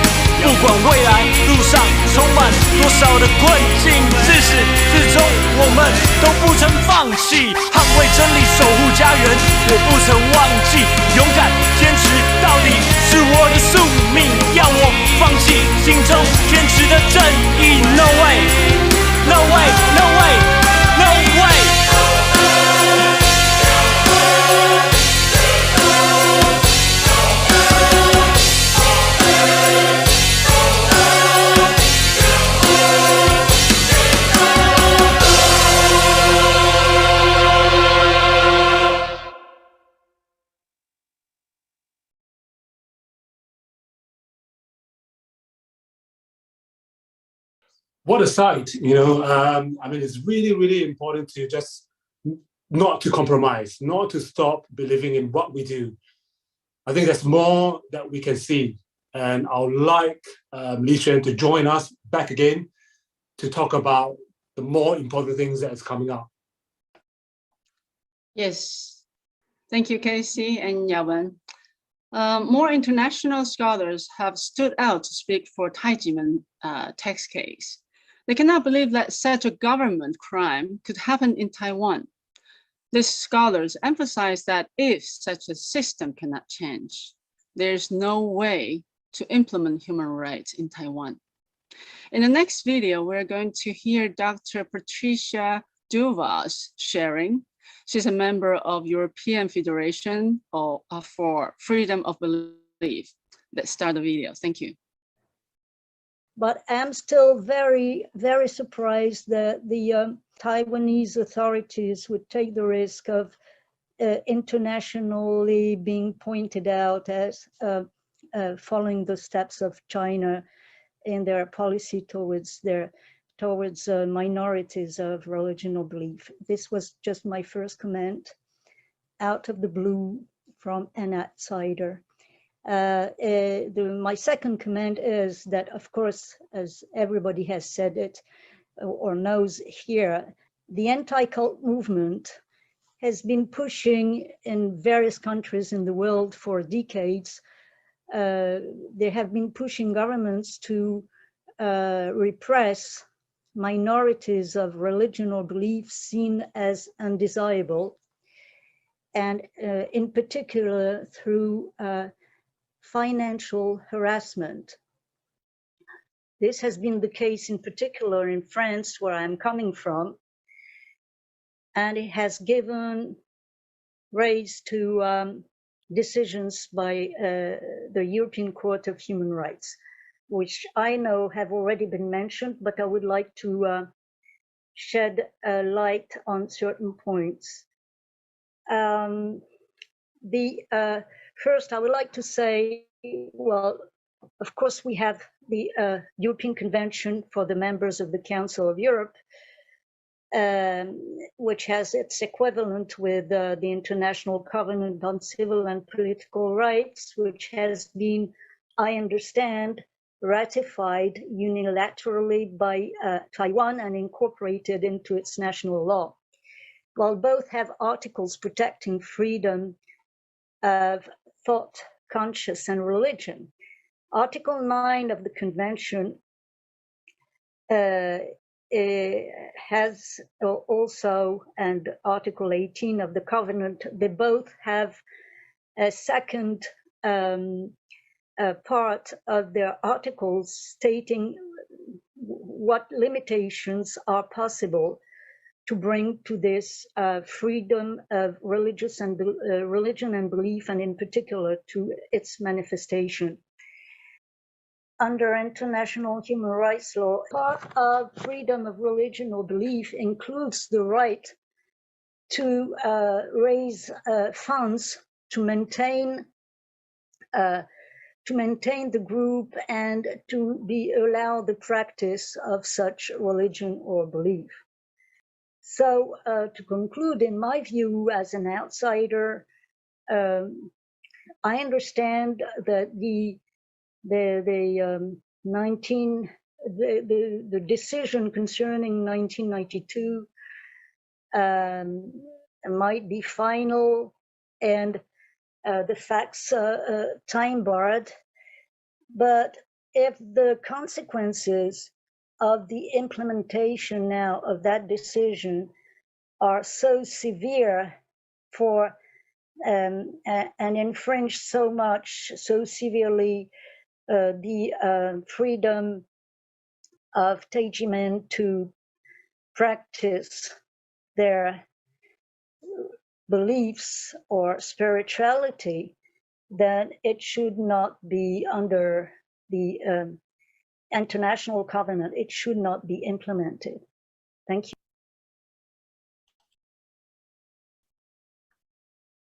Yes. So Tai Ji Men is a Qigong martial arts organization that is registered with the Ministry of the Interior and is a tax-exempt organization. Thus, from the criminal case to the administrative process, the Tai Ji Men case demonstrates that Taiwanese government does not respect and discriminates against cultural groups. However, Dr. Hong continues to remind his disciples the love for Taiwan, the love for the society, and to awaken the government's conscience. Next video, we welcome Dr. Raffaella. She's a director of the Center for Studies on Freedom of Religion and Belief and Conscience in Italy. Here we go. It is clear that in these cases, tax law is used to discriminate against spiritual movements, violate freedom of religion and belief, and the right to take part in cultural life as protected by the International Covenant on Civil and Political Rights and the International Covenant on Economic, Social, and Cultural Rights. Tai Ji Men is reacting to this injustice in a different way. It refused to submit to the threat from the tax authorities because this would be equivalent to admitting tax evasion, something that goes absolutely against the principle it consistently proclaims and teaches. I think we have to thank Tai Ji Men because this spiritual community are facing this injustice as a fight of conscience and justice for the rights of taxpayers and spiritual liberty.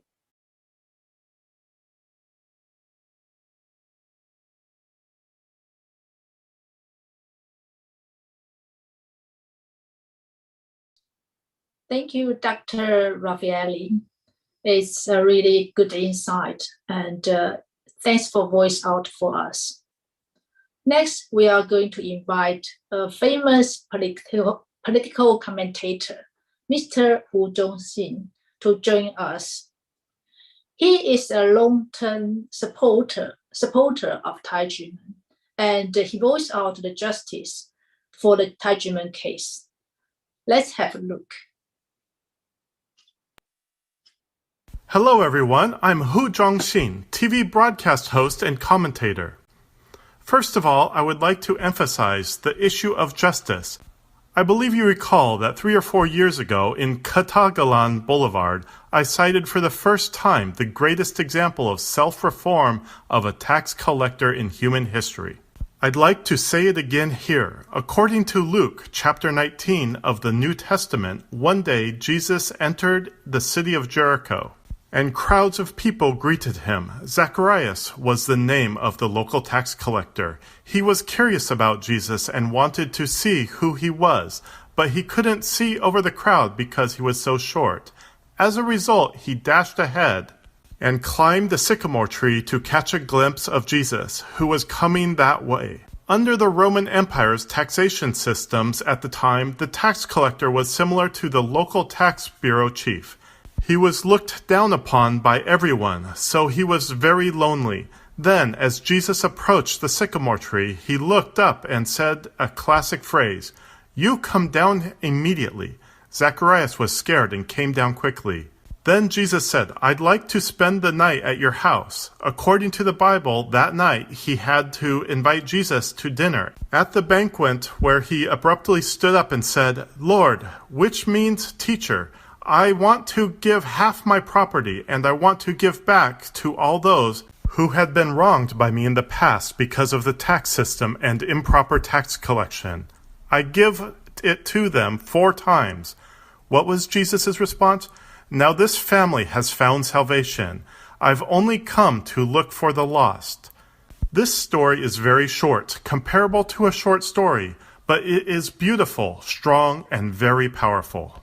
What I mean is that in today's Taiwanese tax reform, you can rely on other disciplines, mass movements, pressure groups, and legal professionals to speak out. However, because of the freedom of Jesus' moral conscience, he remained silent. He simply used examples and persuasion, and then Zacharias expressed his own position. I hope all Taiwanese taxpayers have the freedom of moral conscience. This was stated by the philosopher Martin Luther. He stated that it is known as the freedom of moral conscience for Christians. I believe you are not a Christian, but as long as you are a human being, you have moral conscience freedom. This is something I want to emphasize.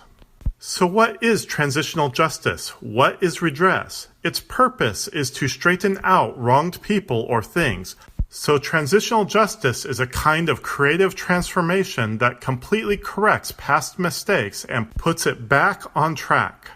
I believe that everyone in this forum hopes and respects the National Taxation Bureau because these people are also national civil servants. But I also ask you discuss issues and use your moral conscience when dealing with various taxes, rather than asking, how much bonus will I get?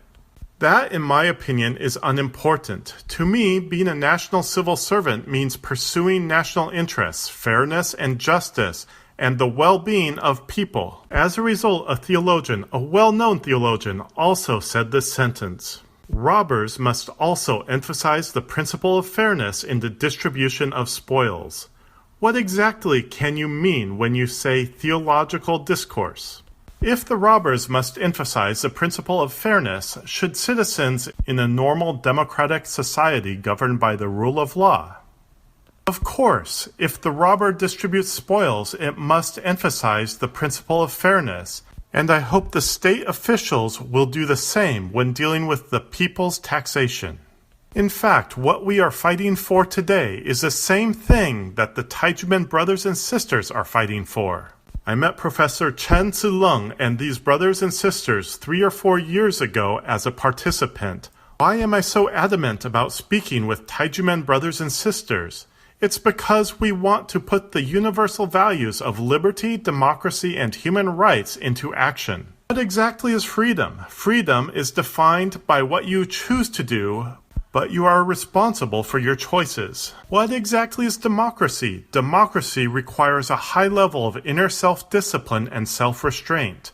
What exactly are human rights? Human rights are classified into 2 categories, political human rights and social human rights.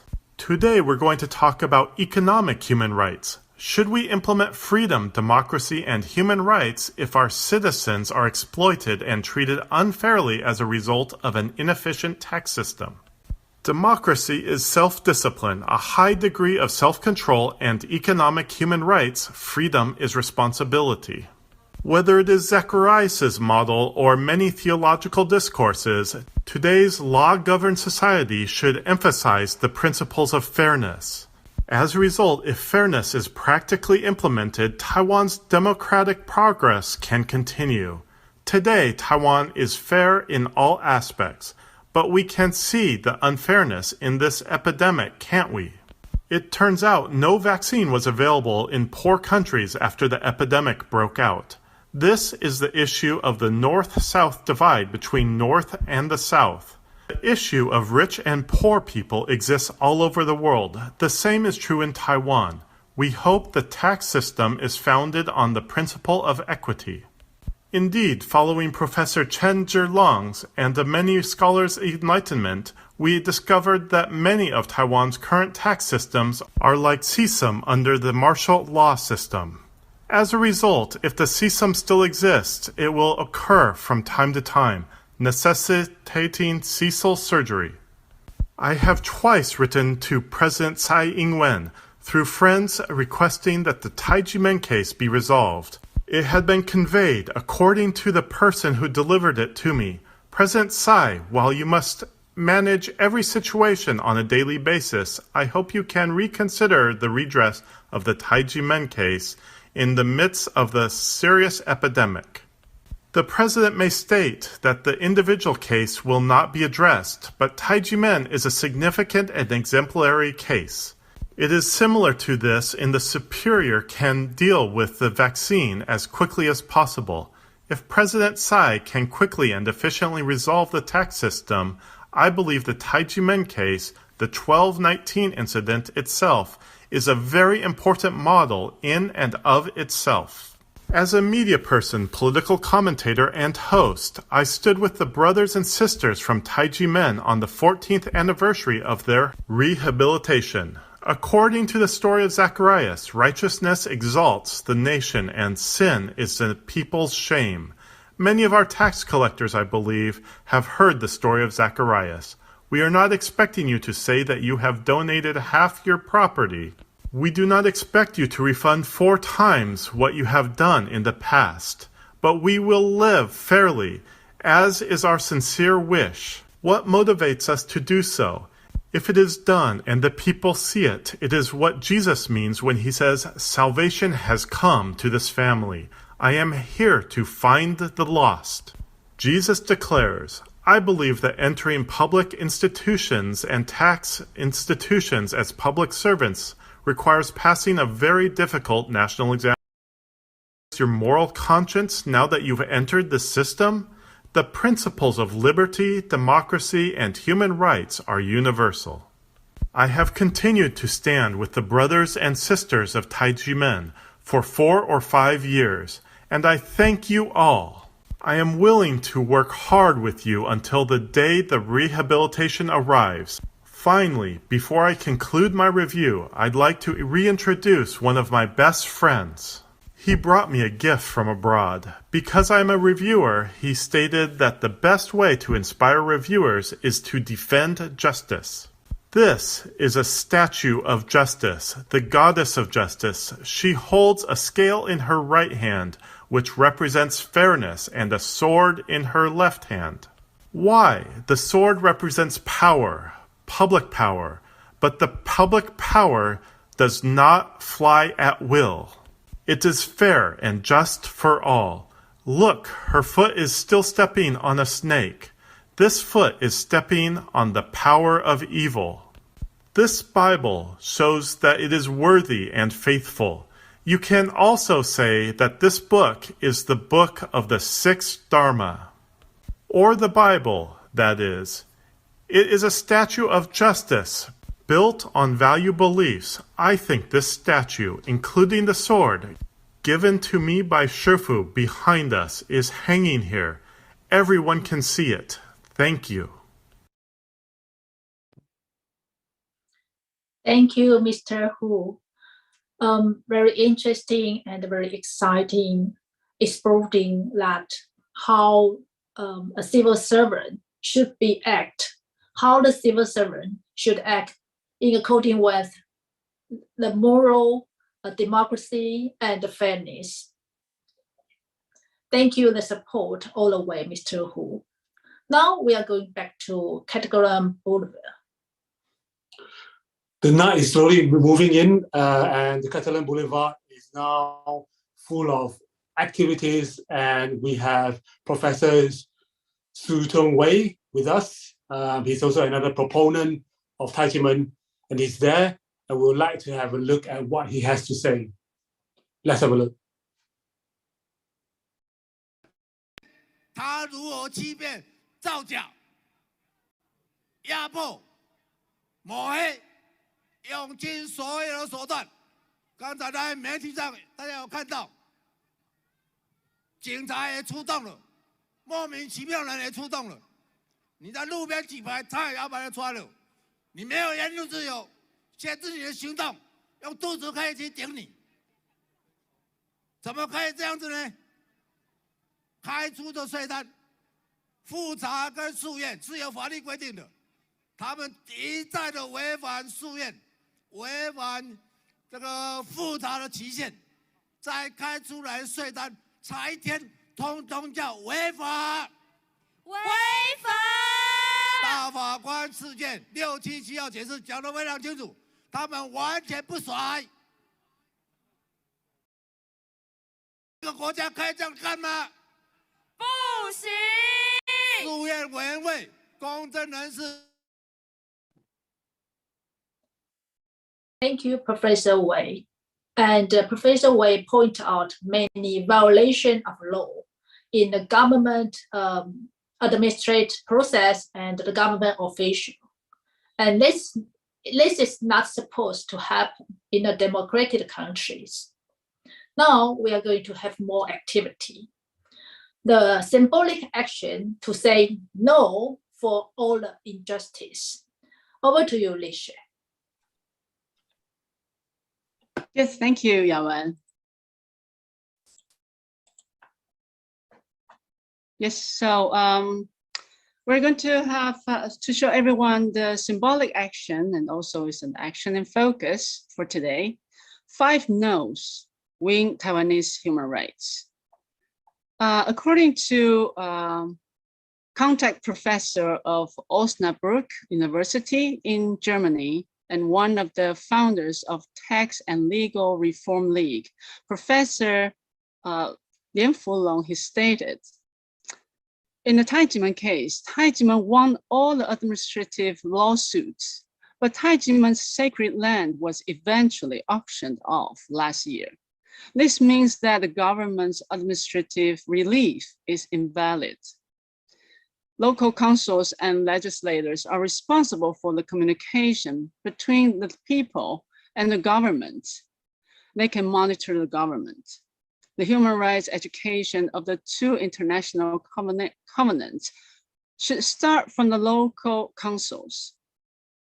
The main request for the Tai Ji Men case endorsement, the Ministry of Finance and the National Taxation Bureau should immediately revoke the illegal tax bills in accordance with law and return the illegal auctioned and confiscated Tai Ji Men's sacred land. So far, 101 country and city chiefs, legislators, parliamentarians, and councillors have completed the endorsement. 23 experts, scholars, and representatives from all fields of life completed also the endorsement. In total, we have already so far 194. We hope that the tax disaster in Taiwan will not be repeated. The people's right to life and property should be protected.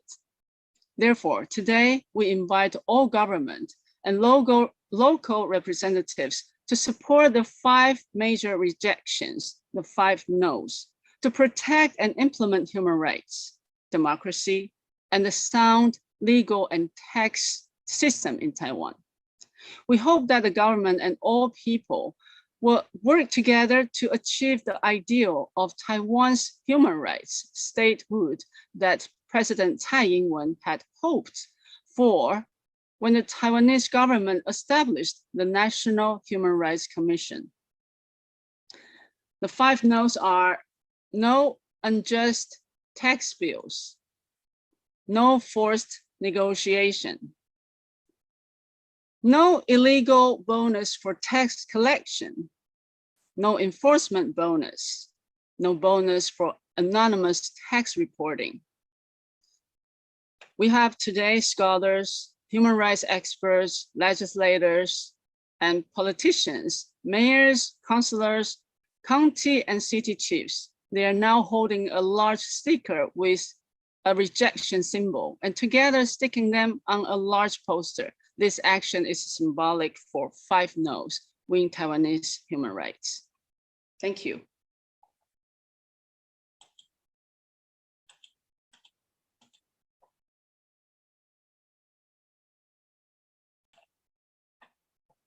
提到现场的前台南县县长、大元法律事务所主持律师苏焕智苏律师，苏律师好，以及我们台湾陪审团协会副理事长张静律师，张律师好，以及前高雄荣民总医院台南分院精神科医师苏伟硕苏医师。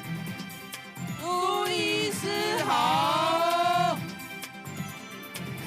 还有我们今天也来了一位非常支持我们的资深媒体人、资深评论家，我们的胡忠信胡大哥也来到现场，我们邀请胡大哥也上来， We're inviting all the lawyers, 进行这个招点仪式。 the law experts, and also Mr. Hu Dongxing.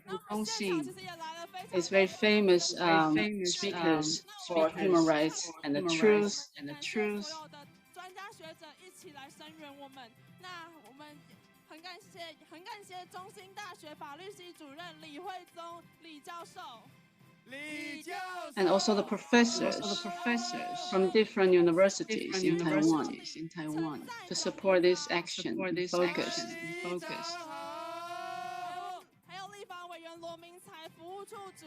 And the legislators right now also are walking towards the stage.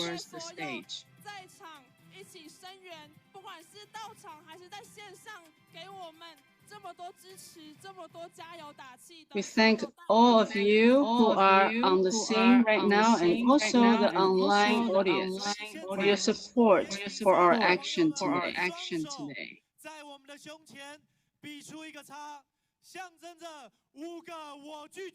We want to invite all of you to hold your hands across in front, yes, in the air or in front of your chest, and we all do no to this injustice.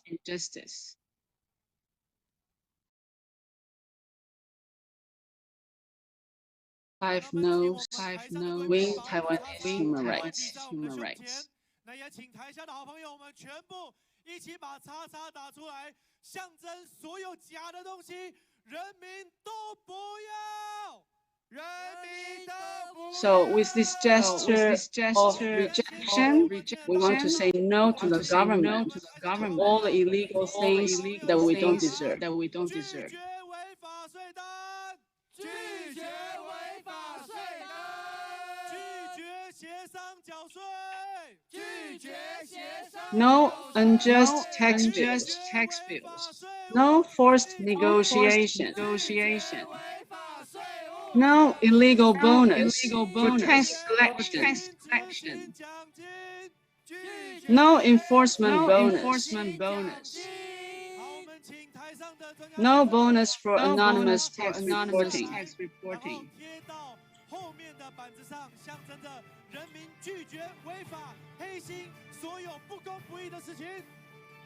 So everyone is going to stick the stickers on the poster. Say no to all these illegal acts from the government, especially from the National Taxation Bureau and Administrative Enforcement Agency.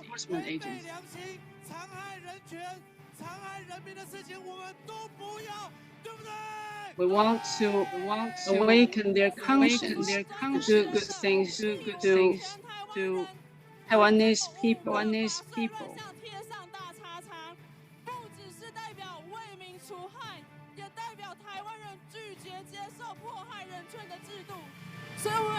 We want to say no to the persecution of human rights in Taiwan.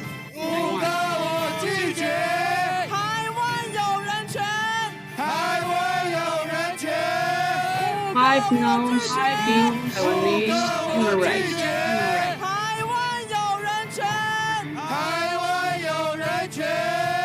我们现场的好朋友，每个人的手举牌后面也都有这个法税乱象的拒绝。我们现场好朋友也都可以举起你手中的举牌，把这个拒绝人面向总统府，让我们的小英总统看到我们人民的心声，好不好？我看到很多人都拿起手举牌，请把白色那一面面向总统府，白色那一面面向总统府。请大家把举牌统统举起来，统统举起来。没有牌子的把叉叉打出来，把叉叉高举空中。没有牌子的把叉叉高举在空中，跟我们台上的专家学者一起显示我们拒绝违法、拒绝黑心的决心。拒绝违法，拒绝黑心。谢谢大家，手可以放下。我们谢谢台上的所有专家学者，谢谢他们。谢谢所有专家学者。那我们的张晋律师还有苏焕智律师，我们请留步。我们现场2位大律师呢，也有几句话想要来跟大家说明。那我们首先先邀请张晋大律师来为我们讲几句话。律师好。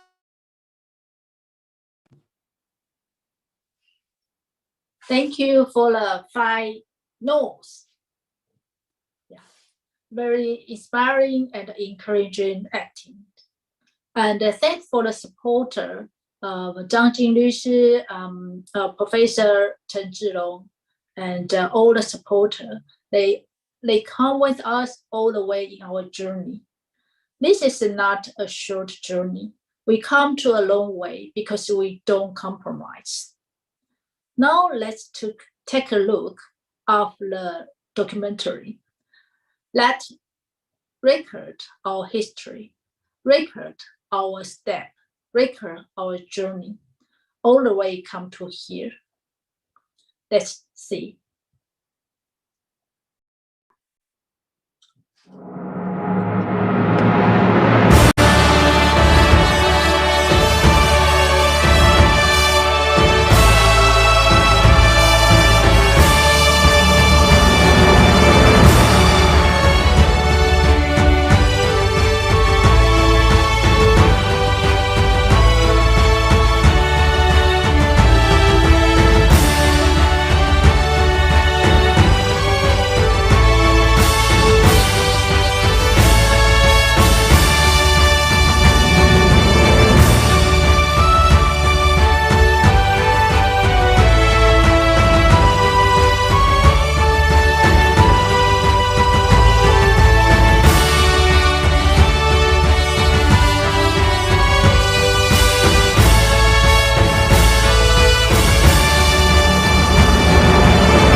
Hello, everyone.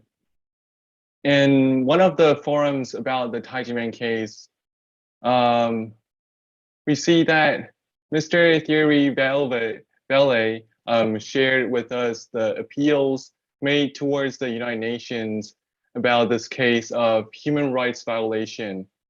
And as mentioned in his speech, tax was used as a weapon against Tai Ji Men, shifu, and dizi's freedom of belief.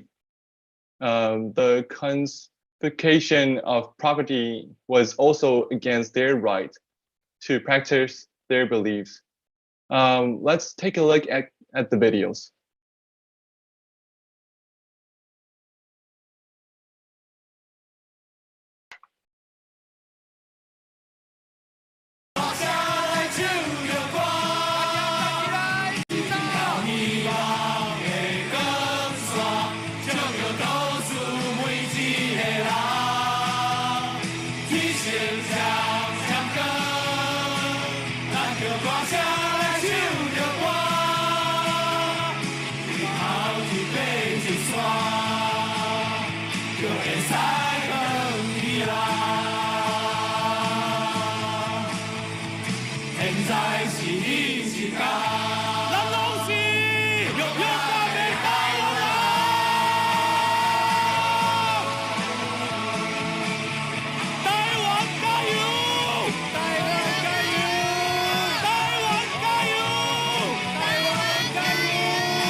感谢在场每位勇敢台湾人民的努力，因为有你们，台湾会变得更好。大家说对不对？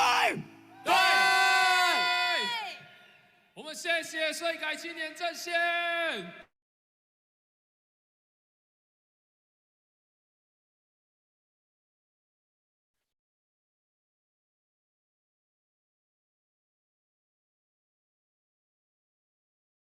Okay, thank you so much for the live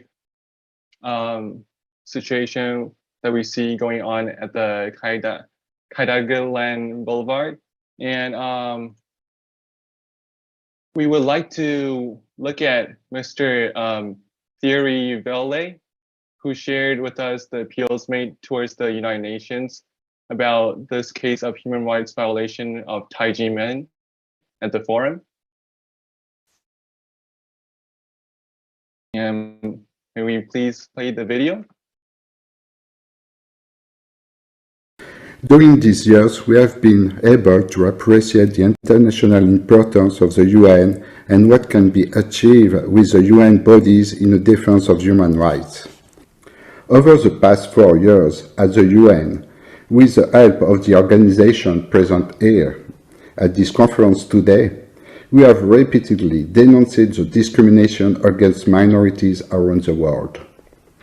We have brought to the attention of the UN the discrimination of religious minorities in China, such as those suffered by the Uyghurs, the member of Falun Gong, and more particularly the dramatic case of the member of the Church of the Almighty God. Session after session of the Human Rights Council, we organized conferences, made written and oral statements, we held meetings with the state delegation, during which the victims were able to make their voice heard. In June 2021, we brought to attention to the UN Human Rights Council the case of the Tai Ji Men and the injustice they suffer in Taiwan. At this Human Rights Council, we denounced how the tax weapon was used to harm Tai Ji Men.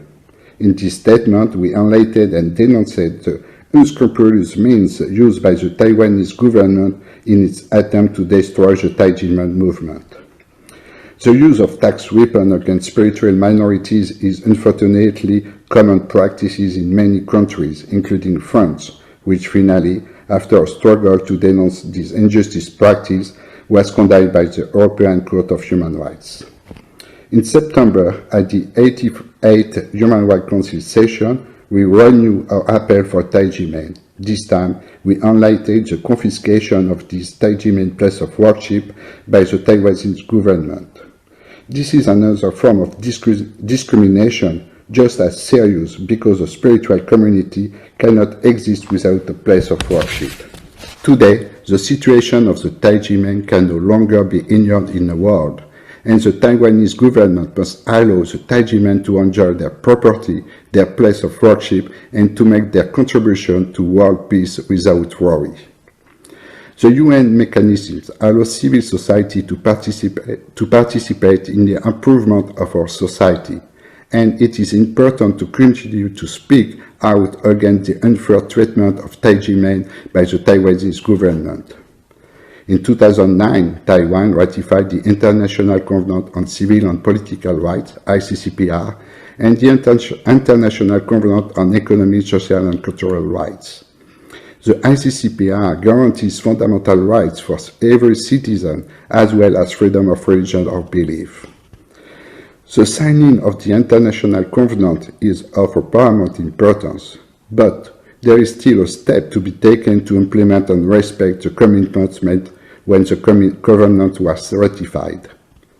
The model proposed by the United Nations is a balance between these institutions, the member state, and civil society. In these three components that ensure that the fundamental purposes established in 1945 by the Charter remain at the heart of the United Nations. Taiwan, like all other states, must find this balance with civil society and grow with it, not against it. It is in fact the struggle of the Tai Ji Men that we support so that justice is done to them, so that their contribution to a better, peaceful and harmonious Taiwanese society is recognized. Thank you for your attention.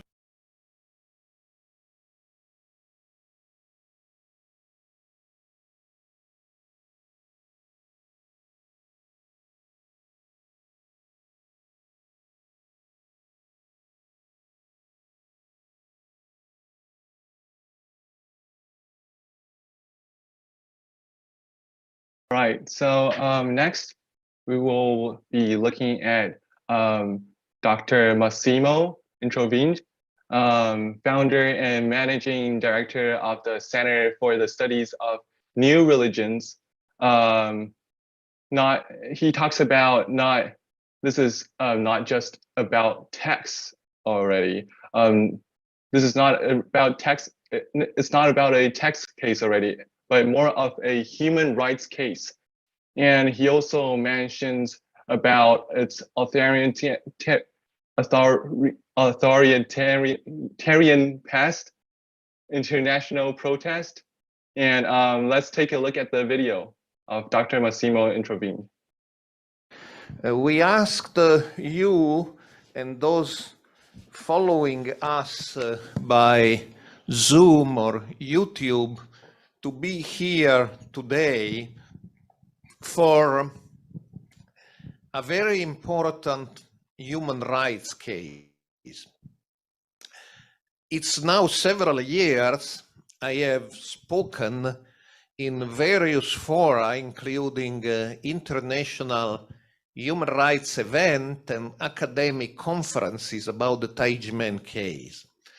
And I'm always afraid that some misunderstanding may happen, because I fully understand it will be a logical reaction to say that's a very complicated Taiwanese tax law, so let's take it to Taiwanese lawyers and they should solve it.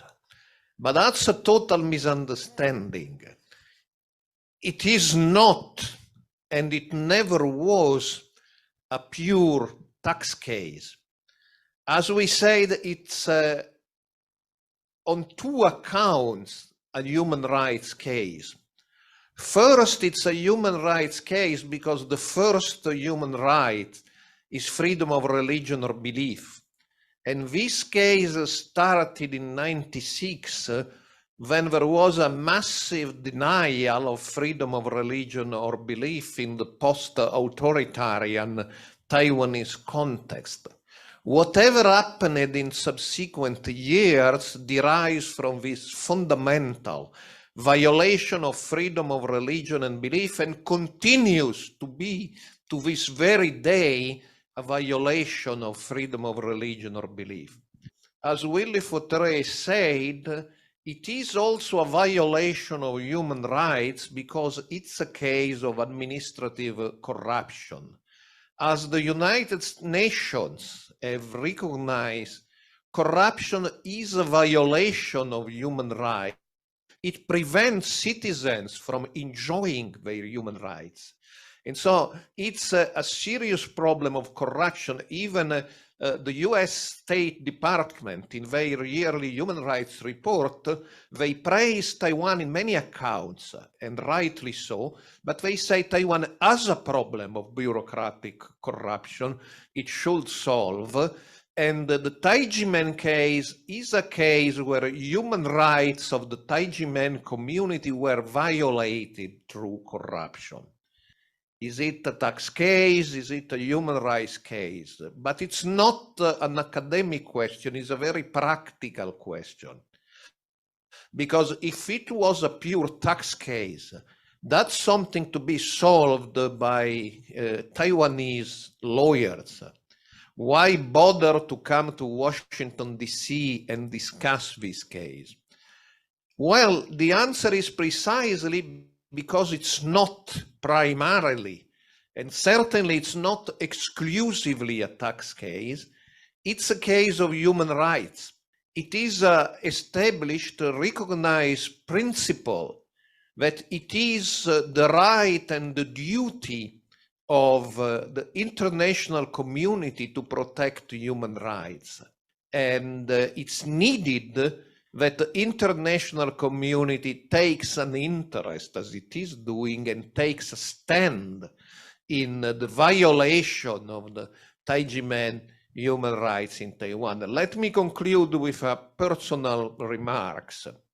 I'm Italian, and in Italy we have this expression of a dialogue of deaf people. Two deaf people try to talk to each other, but they cannot have a dialogue. So in this case, we have on the one hand, the Tai Ji Men dizi. Many Taiwanese scholars from leading universities, they are not dizi, but they have written about this case. And growingly, dozens of international scholars and human rights activists who have participated in conferences and seminars and webinars about the Tai Ji Men case, and they all say, look, it's a question of freedom of religion or belief, and it's a question of human rights. And on the other hand, we have the Taiwanese authorities, which said, sorry, but for the year 92, the statute of limitation has expired, so there is nothing we can do. But this is false, because it's an internationally recognized principle that when gross violations of human rights are acknowledged, the situation should always be rectified. And if there is no administrative remedy, there is always a political remedy. That we live in an historical moment when Taiwan needs a maximum of support from its international friends. But a precondition for this support to be effective is for Taiwan to put its own house in order and get rid of these ghosts of its authoritarian past, settle the scores of the authoritarian past, and solve the cases coming from the authoritarian past. And today, the biggest score to be settled, the one generating the most massive domestic and international protest, is the Tai Ji Men case. It is not because we are against Taiwan, it's the contrary. It's because we are friends of Taiwan and we want to protect Taiwan in a moment of need, that we ask Taiwan, please get rid of this problem, which is damaging you in a crucial historical moment for you. Get rid of this problem, get rid of your bad past, walk in the path of democracy, and solve the Tai Ji Men case.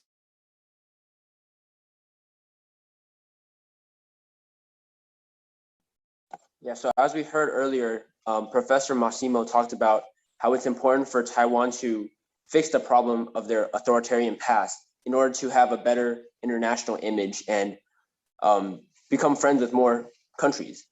Next, we have a video by another professor that has followed the Tai Ji Men case very closely, Professor Jacob Kennison. Let's welcome the video. I've studied the Tai Ji Men tax case for close to 2 years. I've written an article about the Tai Ji Men tax case. I don't think I've seen more abuse of the right of due process in any situation than I have seen in the Tai Ji Men tax case. It is not due process to accuse a human being in a civilized society of raising goblins. The mere statement of that would cause individuals and should cause individuals to question the sanity of the prosecutor. And in any court of law, such an absurd allegation would be thrown out. I think that a 20-year ordeal is a violation of human rights. Justice delayed is justice denied. And to delay justice for 20 years and to still not have it, as we're sitting here today, is, in my mind, a denial of justice. And the thing that perplexes and even disturbs me is the fact that that justice has been denied and delayed by just a few individuals. It is appalling to me that those few individuals could hijack an entire government.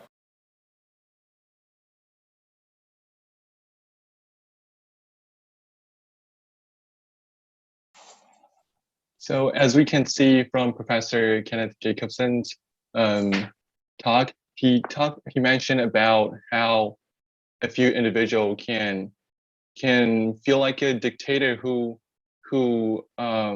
denies justice for us to change, because we need justice in Taiwan as a democratic country to prevail. Here on our next video, we will see how in DC Tai Ji Men held the first international press conference, hoping the government hear our voices and give the justice we deserve. The press conference featured including Dr. Massimo intervene, and also members of the Tai Ji Men Qigong Academy. Let's welcome the video.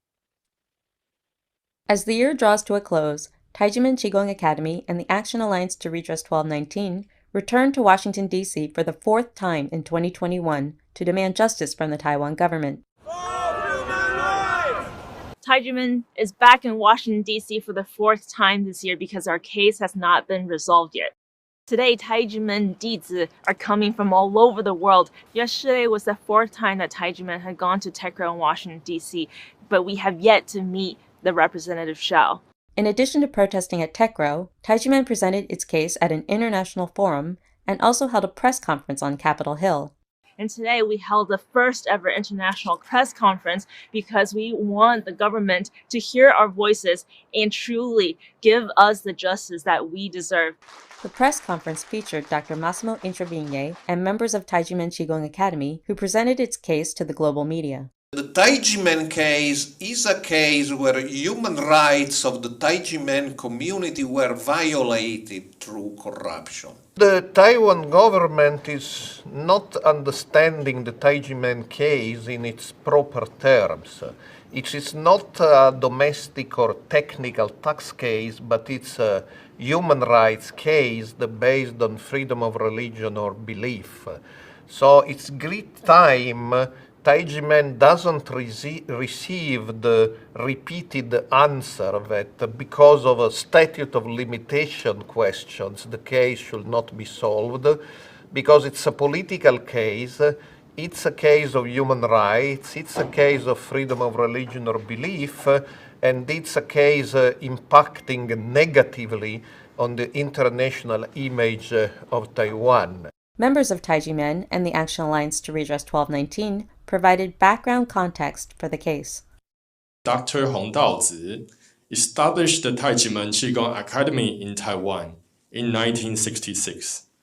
Now it has 15 academies around the world. Dr. Hong, our shifu, has continued to guide us in the journey to spread love and peace around the world. Tai Ji Men dizi help themselves and others through practicing Qigong, strengthening their bodies, cultivating their hearts and moral character. The case of Tai Ji Men, for example, was listed by the Control Yuan in 2005 as one of the major human rights protection cases in the general report and the work of human rights protection of the Control Yuan.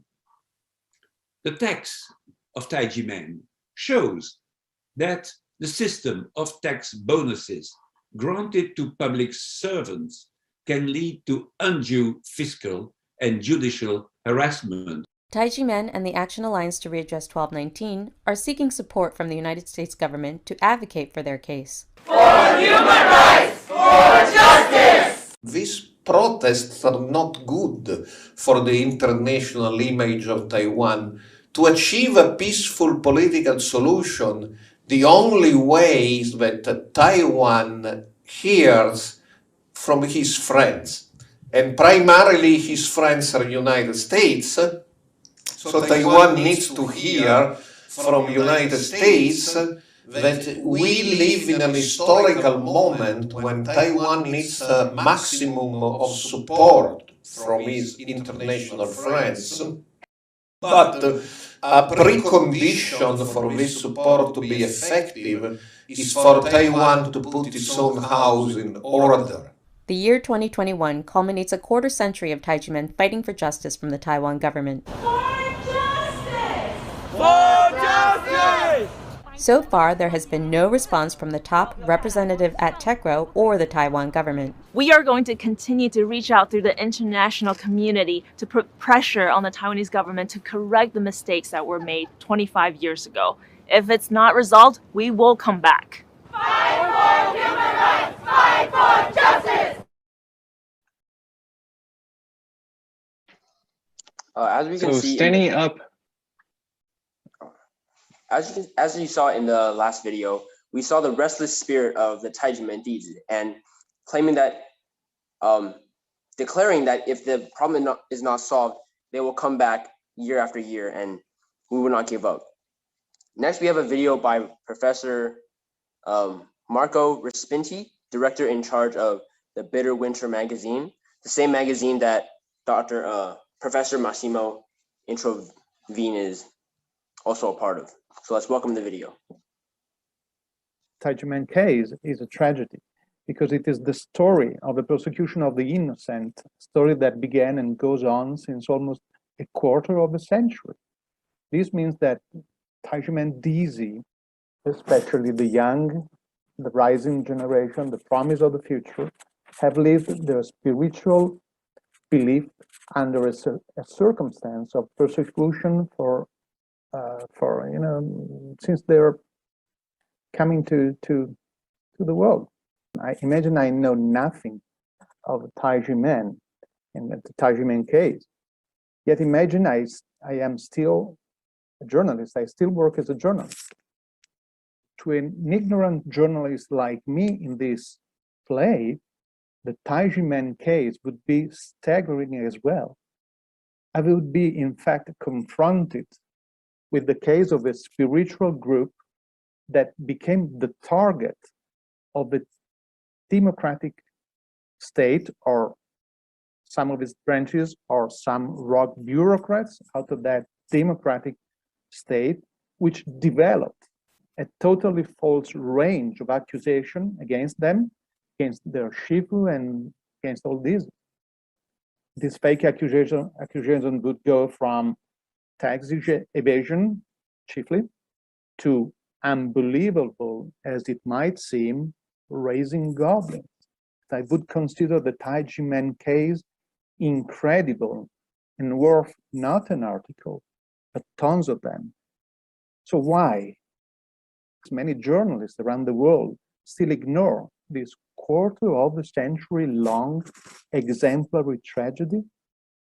All this is in fact incredible to me. Massimo just reminded us that Tai Ji Men case takes place in Taiwan. Taiwan is a democratic country. Taiwan stands for democracy in a very otherwise hot region. So I do think the Taiwan government should repair the misdeeds that some of its representative frog bureaucrats made toward Tai Ji Men, Shifu, and Dizi as soon as possible and reestablish justice. But this doesn't cancel my staggered impression of the category to which I professionally belong, and I call to them to try to redress this injustice, at least speaking the truth on a persecuted group like this. Again, this is an exemplary tale, the Tai Ji Men case.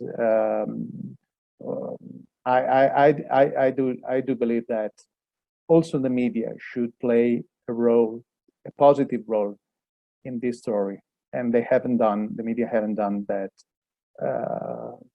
satisfactorily so far. Thank you. It's like what Mr. Marco Respinti has said. Taiwan as a democratic country should definitely change and change quickly for the better good. And also the media should play their role to spread the truth and push the movement forward. Dr. Lucas Lian Fu Rong, who has been actively understanding and voicing out for change for the greatest, what he calls the greatest human rights violation in Taiwan, talks about the importance of the process of change from injustice to justice. Not only should we continue to stand up against the government's wrongdoings and not be defeated, we must take steps one by one to pick out the truth and bring things to justice. So let's take a look at welcoming Dr. Lucas Lian's video. Today, I'm honored to join in the United Nations Day, the Day for the Truth concerning gross human rights violation and for the dignity of victims. The United Nations has made the Day for the Truth. The goal is to protect those who seek the truth and justice, providing effective remedies to victims and restore their dignity. The right to the truth. Truth is truth for every person. The right to know the truth usually arises in the event of serious violation of human rights and humanitarian laws. The right to know the truth means a full understanding of all aspects of the truth, the specific environment that participated in the concentration, including an understanding of the situation in which the violence occurred and why it occurs. Now, this Day of United Nations has a goal to make transitional justice. We have the strategy of transitional justice. To remember this Day of Human Rights to the Truth and recognition of human rights victims in Taiwan, and in all the countries in the transition from violence to peace. We are all in a grand challenge to transit from injustice to justice, from political lies to truth, from human rights violation to protection of human dignity, from conflict to peace, from social alienation to reconciliation. But today, we confront a greatest human rights violation in Taiwan before 25 years ago. The ROC government confiscated 50 pieces of land of Tai Ji Men. The live internet broadcast has attracted more than millions audience island-wide. I am the one who personally joined in the protest before the Ministry of Justice, the Office for Confiscation Enforcement. I respect Tai Ji Men. Tai Ji Men is not depressed, and Tai Ji Men will never give up to fight for its justice and its human right of property and its religious freedom of human right.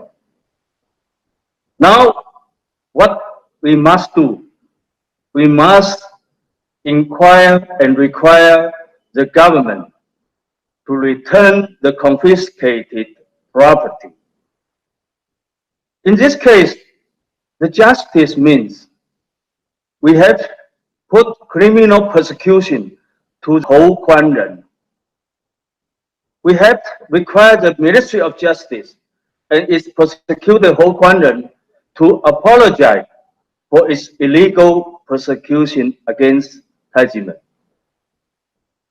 ROC government has to return the illegal confiscation of 50 pieces of land. We have to require the truth-seeking and recognition of victims of Tai Ji Men.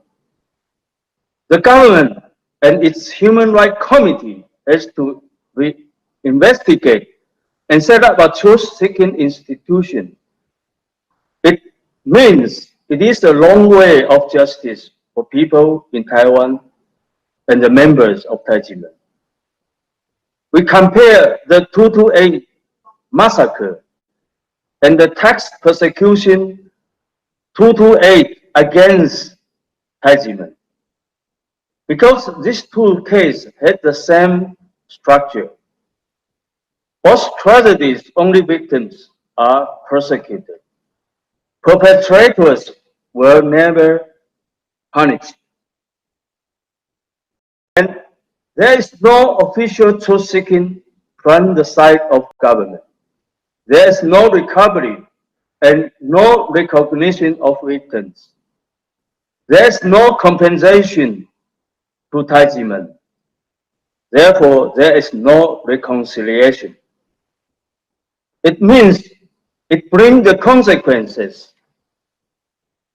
If human rights violation will not be held accountable, the violation will never end. It will continue.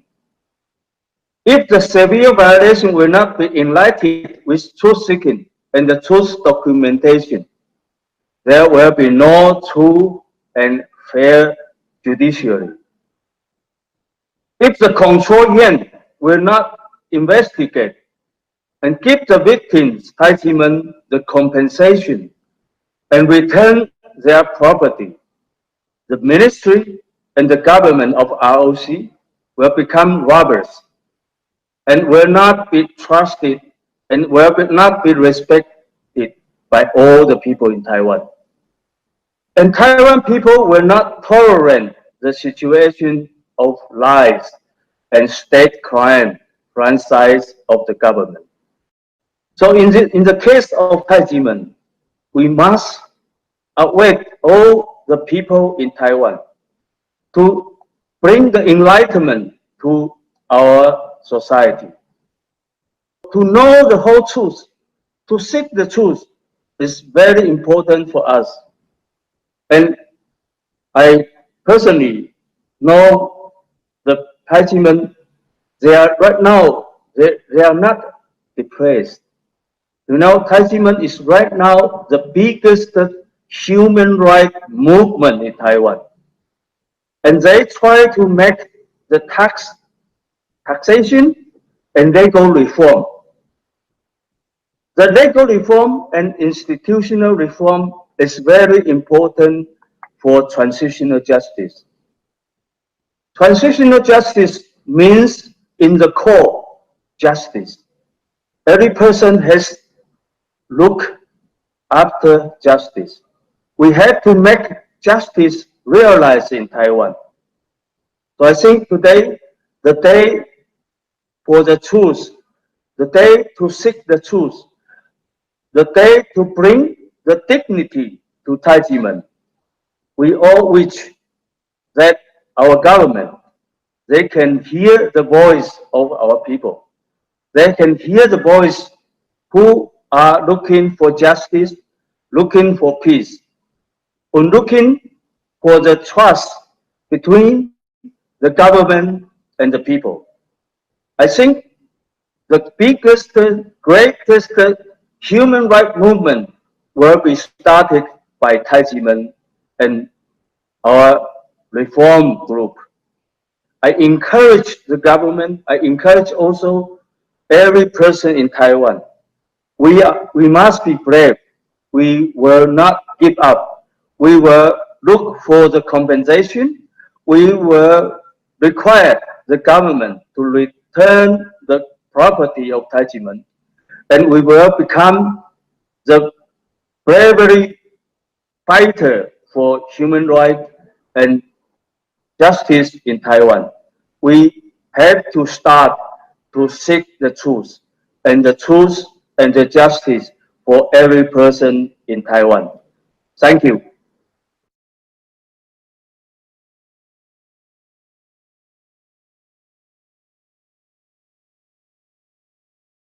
Okay, thank you so much for Dr. Lucas Lian Furong's words, and it really means a lot to us to really use our strength and stand up to what is wrong and then fix it. That is why we are here, and that is why we are working together for the greater good. Let's take a look at what's going on at the Catalan Boulevard. 那在陈志荣陈教授帮助我之后，然后还请我们是直接去监察院去做请求监察院的介入，但是当监察院介入的时候，才发现他们真的是执行署真的是失格，才还给我们一个家，不然的话，我们真的是流浪在外的。那真的我也要感谢许多朋友的帮忙跟媒体的介入，以及陈老师对我们这样大力的声援，才还给我们一个安定的家。谢谢你们，谢谢。蔡先生加油！ And he is Mr. Chen. 谢谢。But then 现在我们有请田雅芳议员为大家来声援。Pastor Chen Zhilong brought him to stand out for what is right and to help him fight for what he deserves. 很努力的这些，我现场看到，因为今天其实特别冷，我站在台上也一直在发抖。我觉得特别的感动，就是雅芳其实长期以来都是跟着大家一起在努力的在进行税改的部分，以及我们最重视的就是太极门的税灾案件。今年已经是迈向25年了，我真的觉得我们的国家每一年都让我们这些站在街头上不断的为自己基本的权利在争取的人民，其实是非常失望的。就像我们可以看到昨天的4个公投案件，公投案件不管在场的你是同不同意的，雅芳认为这都是一个民意的展现，国家都应该要非常重视这一件事情。那这个税灾的案件，尤其是我们太极门的案件，就是从一个司法的整肃开始，雅方长期也是帮助我们民众在处理司法案件这些不公平的案件。法律是来预防犯罪的，不是来处罚民众的。可是我们可以看到，从我们的行政部门到我们的司法部门，他们都是以处罚民众为目的。当你被列为被告， they're supposed to 法律规定是 help 无罪 the 推论， people. 但是你一 They're 旦 working 被他 for 们 the 列为 people. 被告，他们就 But 是觉得你 then 就是有罪的人， what 我就 they 是要 are 处罚 currently 你， doing 我 here 要 in 想办 Taiwan 法，就算没有证据， from 我也要 these 创造出证据来处罚你。 from these 这是非常不公平的一件 wrongdoing 事情。 departments of the government. 所以我们 What 今 they're 天才 doing 这么多 is 民众在 to 这么冷的天气， forcefully 我们还站在这里， to find out 就 tax 是我们 seize 希望 property 可以 just for 可 their 以 own 改 good, 变这些不公平的机 which is 制， against 不公平的待遇。 serving the people. 所以雅方非常的希望未来政府不要只是坐在办公室高高在上， And we hope 也要倾 that in 听 the 一下我 future 们所有基层民众的声音。 that 我们希望的只是一个基本的人 our 权， government 一个合理的 officials 对待。 are not just sitting in the building 所以雅方要 in 在 front of 此 their 呼 desk, 吁，我 but 们台湾 also 的政府 coming 应 out 该 and 要 hearing 郑重的 hearing the 正视我 people's 们这些 voice 税灾 because 户，应该要好 this 好 is 的来 what 处理这 matters. 些事情，废 This is 除 what 不 needs 合 to 理 be 的 solved 奖 and 金制 changed, 度。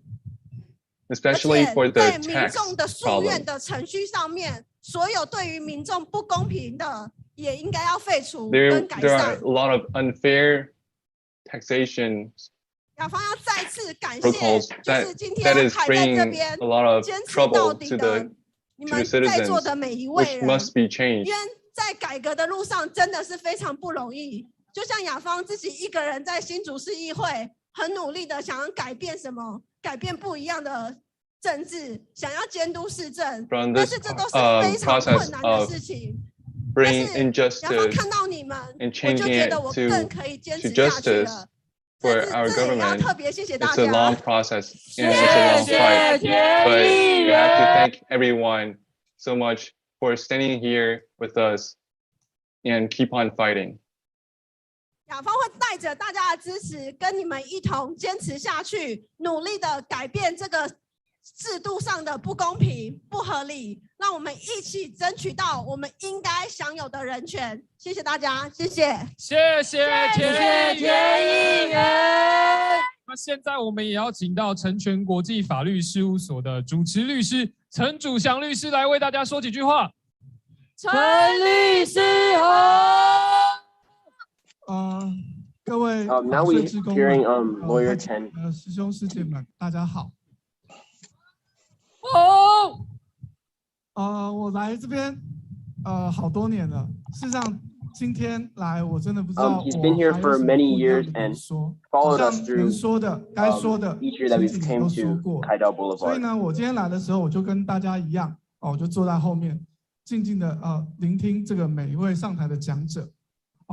He started from the back of the whole event, 今天 listening 天气 to 很 each 冷，前几年都 victim 还有下 and 雨， speaker. 可是这样的寒风，这样的低温都阻挡不了我们为信念的坚持。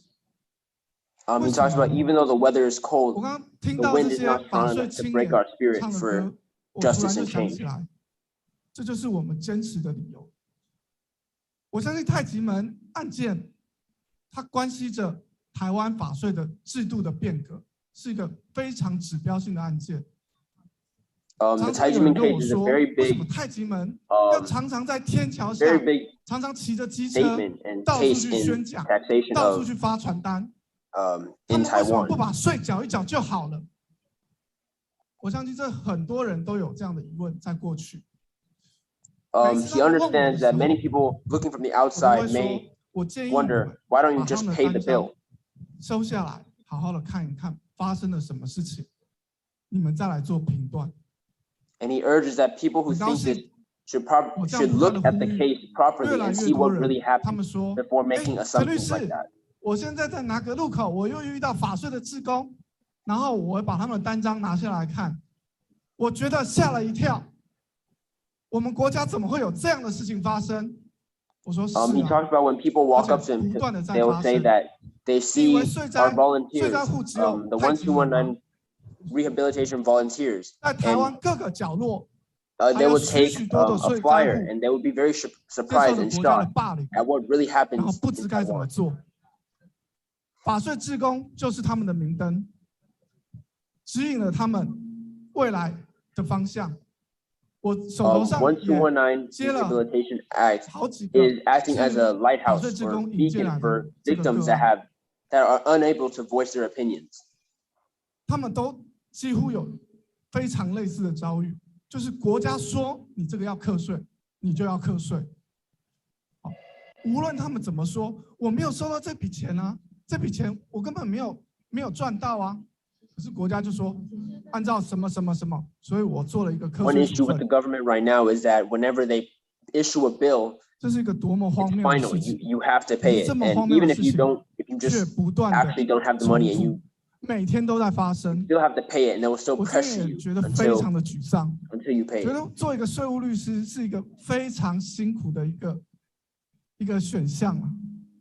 我也想当家事律师啊，遇到社会上有什么瞩目的案件，我们就有机会上这个，也许就政论节目、脱口秀，我们去说一说、评论一下，也可以收获 He 很多 talks 掌 about 声啊 how。being 做 a 税务案件多么的辛 taxation 苦， lawyer is 我们要 very 对抗的是国税局， it's very 我们要对抗的是 tiring for 行 him, 政 and he 法 wished 院。 that he could 就是 just be one 行 of 政 those 法院 lawyers 大家 that 都知道 just go 是 on 败诉 TV 法 and talk 院， about 10个案子进去，有 little 9 cases. 个案子都是这个原告自诉驳回，认为人民没有道理。我也其实也常常很想劝这些税灾户说，啊，是不是把这个钱去借，赶快把它缴掉？可是这些话我说不出口，因为在学校教的我们是什么？我们在法律追求的是什么？是是非， Sometimes he wishes 是 that 正 he 义。 could just go up to a 当我 victim 们 and 所受 talk 到 and 训练 say 是 that 这样的时候 why，don't you just 我 get a 们怎么可能 loan 去接 and 受一个不问是 pay 非 it 的税 off? 单？ But 没有 he can never 正义的税 muster 单， the 我 courage 们 to 怎么 say 可能 these 去 words 说服 because 自 in 己？ school we learned that 那我们怎么有办法去说 what is 服我 right 们 is 当事 right 人 and 要去接 you 受这样 cannot 不公义的税单？ do the 在 wrong 这样的 thing 情 just 况之 because 下， doing the right 所以 thing is 我今 difficult. 天又来到这边。其实我是来到这边是希望各位法税志工能给我一些鼓励。陈律师 And we hope that he can get 当 a 然， bit of 不能 encouragement 说 from the 啊，我来 volunteers 上 today. 来跟大家鼓励讲几句话，可是我心里常常在讲，常常在想，其实我来这边是接受大家的鼓励，让我们一起 Usually 在 it 法 seems 税 that 改 he's 革 the 这条 one 路 going 上 up and 一 encouraging 起 the 努力。 volunteers. 谢谢各 But 位 in。reality, he feels that every time he puts his head out, he's the one that's getting encouraged by all 也 the 谢谢所有 restless 勇敢 volunteers. 站出来的受害者，我们现在都成为了捍卫人权的勇士。那我们可以，我们再一次喊出我们的口号，为所有的人民一起加油！全民睡醒，全民睡醒，抢救人权，抢救人权。谢谢各位，我们谢谢田议员，谢谢陈律师，谢谢这个陈进瑜先生一家，还有谢谢我们的钟川兰女士，谢谢。真的，台湾的人权路就是这样子一步一步靠每一位人民一起奋斗出来的。没错，那我们现在啊，台湾的这个法税乱象，其实不止我们国内的民众非常清楚的看得清清楚楚，国际间也有许多的学者组织也不断的在呼吁我们的政府需要立即的改革哦，尤其是我们刚不断提到的台湾法税228太极门事件。这个事件反映出太多台湾的法税弊病，尤其更反映出台湾的宗教自由信仰迫害，是一个国内外的学者都不断在呼吁政府需要立即平反的一个假案。其中呢，有一个国际组织争取个人及组织自由良心协会 CAPLC 就2次递交联合国人权理事会2份声明，其中引用了太极门这个台湾税法228的事件，来点出竟然政府滥用税收的权利，侵害了宗教信仰的自由。所以现在我们就一起用这段影片看看 CAPLC 的主席 Thierry 他的发表。During these years, we have been able to appreciate the international importance of the UN and what can be achieved with the UN bodies in the defense of human rights. Over the past 4 years at the UN, with the help of the organization present here at this conference today, we have repeatedly denounced the discrimination against minorities around the world. We have brought to the attention of the UN the discrimination of religious minorities in China, such as those suffered by the Uyghurs, a member of Falun Gong, and more particularly the dramatic case of the member of the Church of the Almighty God. Session after session of the Human Rights Council, we organized conferences, made written and oral statements, we held meetings with the state delegation, during which the victims were able to make their voice heard. In June 2021, we brought to attention to the UN Human Rights Council the case of the Tai Ji Men and the injustice they suffer in Taiwan. At this Human Rights Council, we denounced how the tax weapon was used to harm Tai Ji Men. In this statement, we enlightened and denounced the During these years, we have been able to appreciate the international importance of the UN and what can be achieved with the UN bodies in the defense of human rights. Over the past 4 years at the UN, with the help of the organization present here at this conference today, we have repeatedly denounced the discrimination against minorities around the world. We have brought to the attention of the UN the discrimination of religious minorities in China, such as those suffered by the Uyghurs, a member of Falun Gong, and more particularly the dramatic case of the member of the Church of the Almighty God.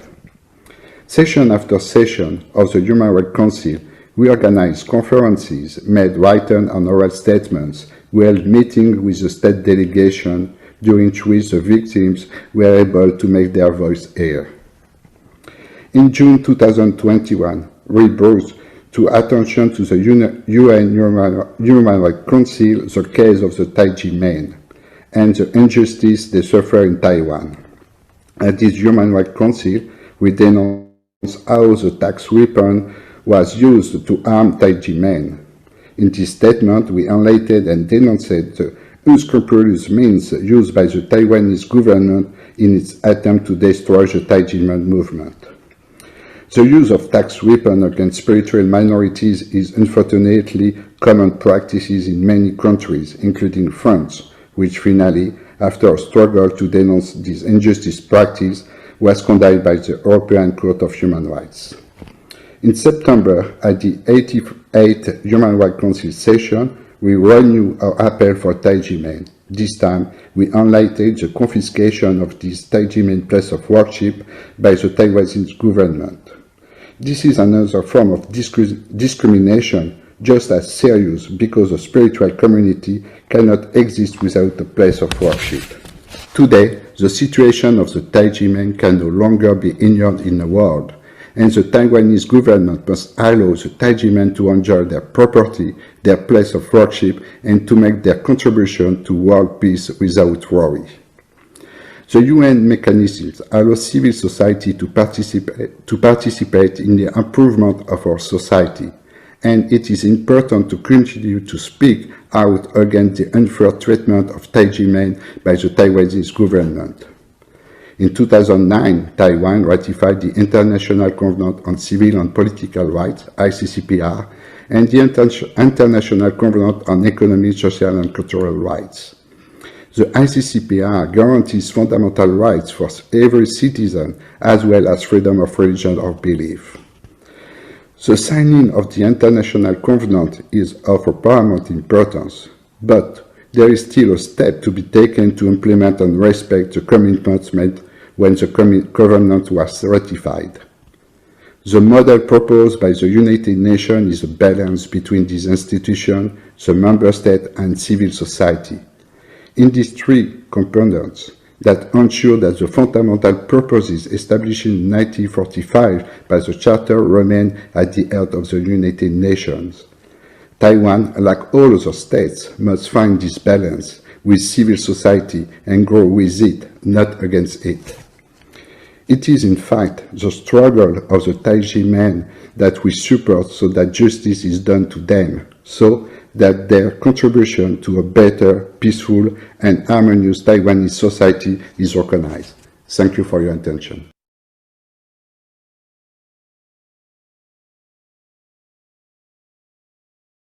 潇洒走一回。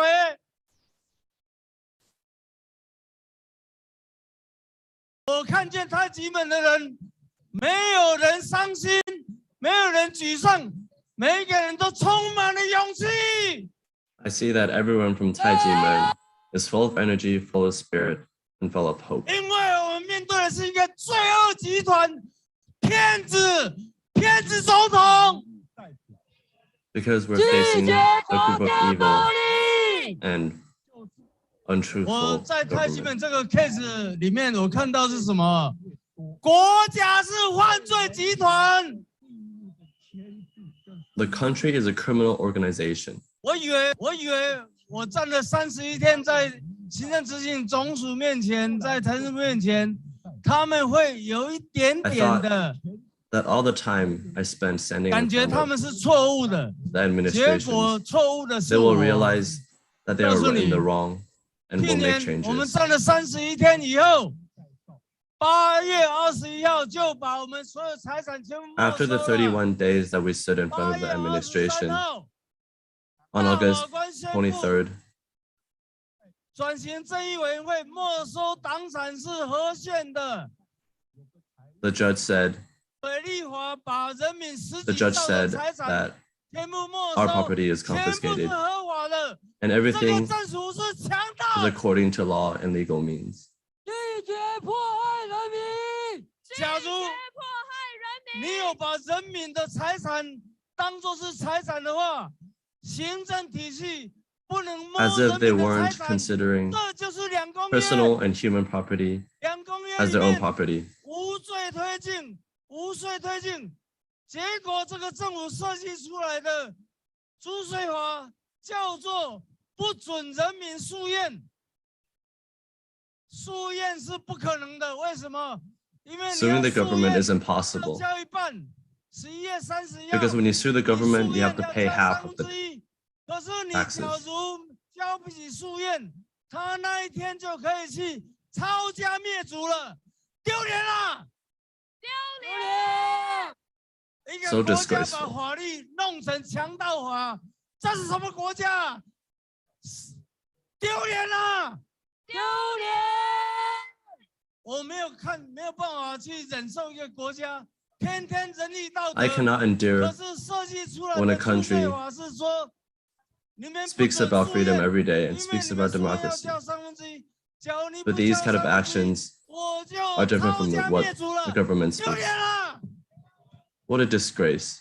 所以太极们，我认为你们都是圣人，因为你们 So I 背 think 负了天命， everyone from Tai Ji Men 因 is a 为 saint 你们要救更多的税债务， because your 救一个 purpose 人 is to 就救 save 了全世界。 all the people and all the victims from tax oppression. 拒绝迫害！拒绝迫害！我今天在游行的时候，站在陈清旭他们一家人旁边，我好像被上天鼓励。陈志荣教授讲说，救一个人就救了全世界。 When we save a person, we save the whole world. 陈志荣教授还说，帮助弱者绝对会成功，去欺负弱者 Professor Chen said, 一定会失败。 if we help the weak, we will succeed. And if we don't, we will definitely 总 fail. 署还有财政部，天天来欺负弱者，欺负台湾人，看不起太极们，把太极们财产没收光，丢脸啊！ The government is a disgrace. 再讲一次陈导师的话，帮助弱者一定会成功。 Again, I repeat 欺负弱 Professor 者 Chen's 一 words. 定会失败。让这 If 个 you 政 help 府 the weak, 垮台 you will definitely succeed. And if you don't, you will definitely fail. 相信连教授表达出了很多我们人民愤怒的心声啊！真的违法的事情， We believe that Professor had spoken a lot of words that comes from each of our hearts. 明光法师他是中国宗教徒协会理事长， Next. 真的是宗教界的大家长，而且是多次站出来为太极门，也为所有受到法税迫害的受灾户站出来发声。然后让我们邀请明光 Next, we 法 welcome 师 Ming Guang Fa Shi to speak some words about his thoughts.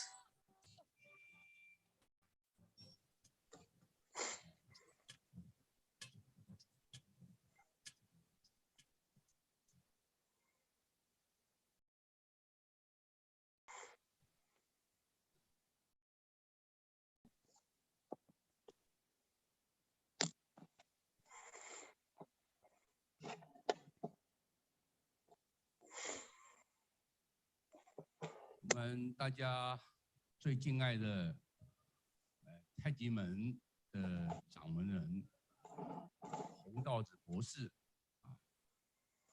平安吉祥，以及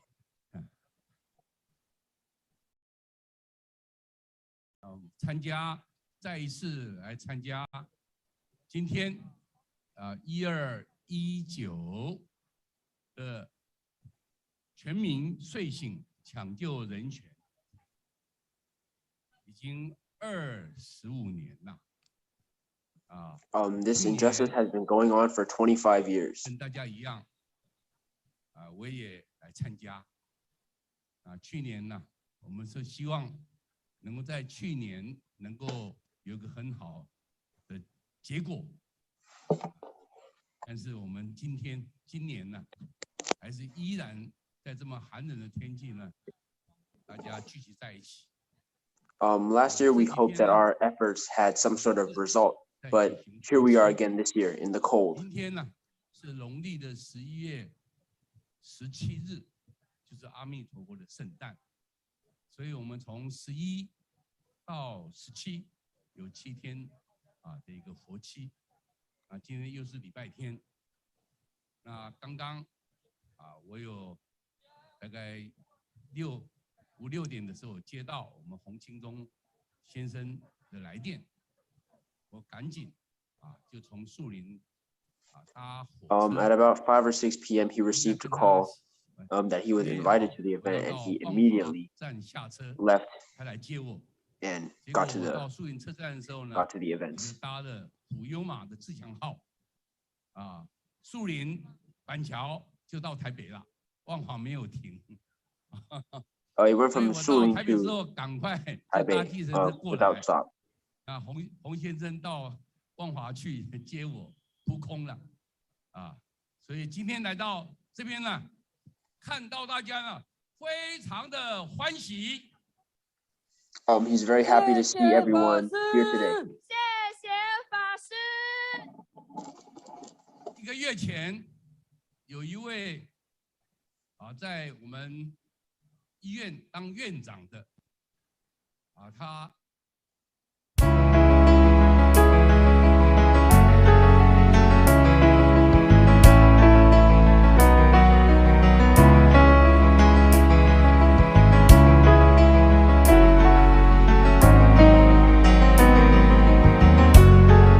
video we're watching right now is about the Tai Ji Men. What is the truth about the Tai Ji Men case?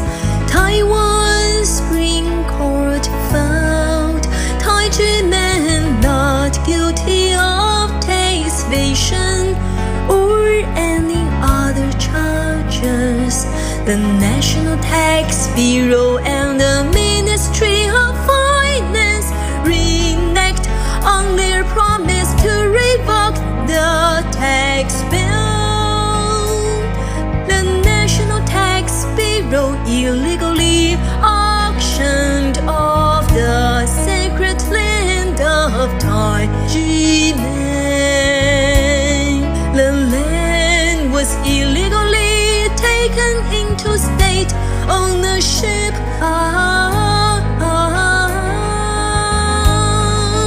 Where is the offending authority's conscience? Where are justice and human rights?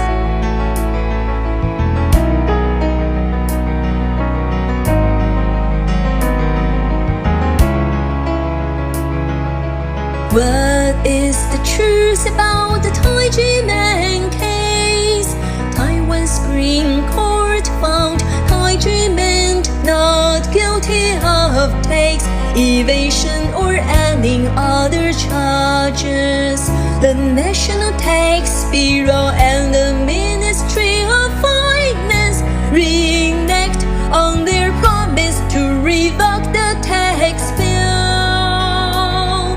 The National Tax Bureau illegally auctioned off the sacred land of Tai Ji Men.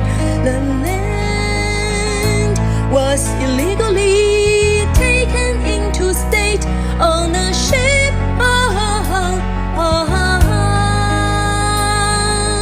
Where is the offending authority's conscience? Where are justice and human rights? The righteous people are united with conscience to defend justice, human rights, and peace. The righteous people are united with conscience to defend justice, human rights, and peace. In Taiwan, we at Bitter Winter saw at work Taliban of the National Tax Bureau or Taliban of the Administrative Enforcement Agency. 55-year-long persecution of a peaceful spiritual movement in a democratic country such as Taiwan. The Tai Ji Men case is internationally exemplary and important, and yes, we plan to continue our campaign about it. Our voice will not be silenced until the voice of justice will speak and solve the case.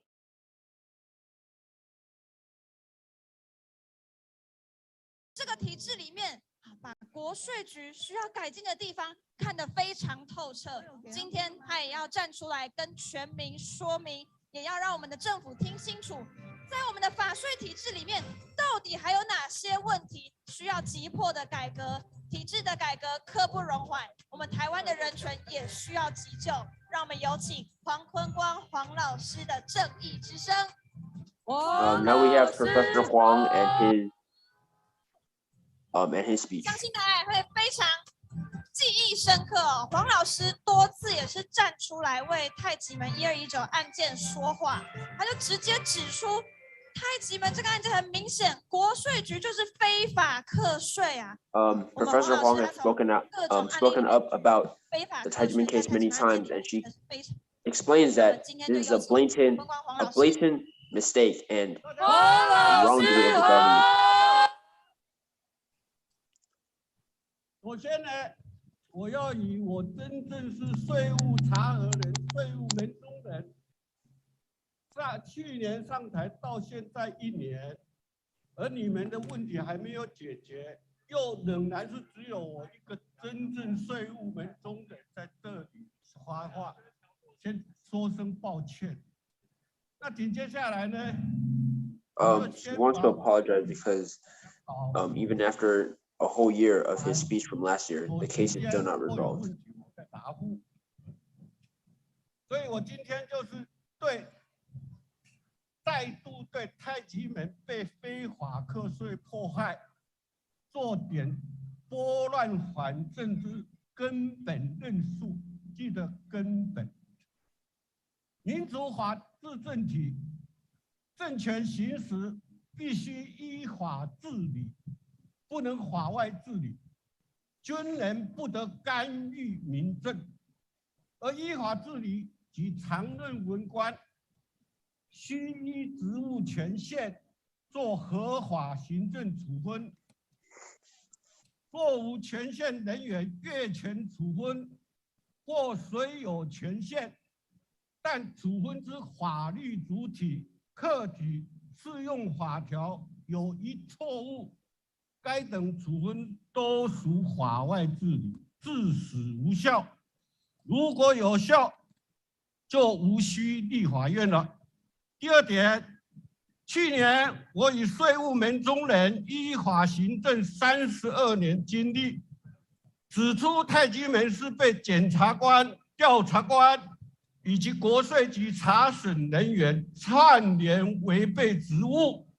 将所得税法第4条免税收入，也就是红球，虚拟预设32亿元，不是有真实的，虚拟预设32亿元，既认定是诈欺收入，黑球，申请法院没收，又认定是第14条的应税收入，白球，已由国税局核定补税处罚。大家想一想，3球合一，3种法条合一，显然是适用法令错误，黑白混同也根本就不可能的事情。所以这个适用法律错误啊，法条错误啊，就是致死无效的，应撤回注销。我去年就这么讲，无需再论他那个后面怎么计算这些问题的。那法院的判决也是这样，但1年来却都没有回应。所以我今天晚上呢，在申论他是被法外治理。以虚无不能实现的所得，就是透明球，空虚的、空幻、随便胡思乱想出来的，那个做举事如有，违反经济学、会计学、所得税法及商业会计法之课税处分，而法外治理本就无效。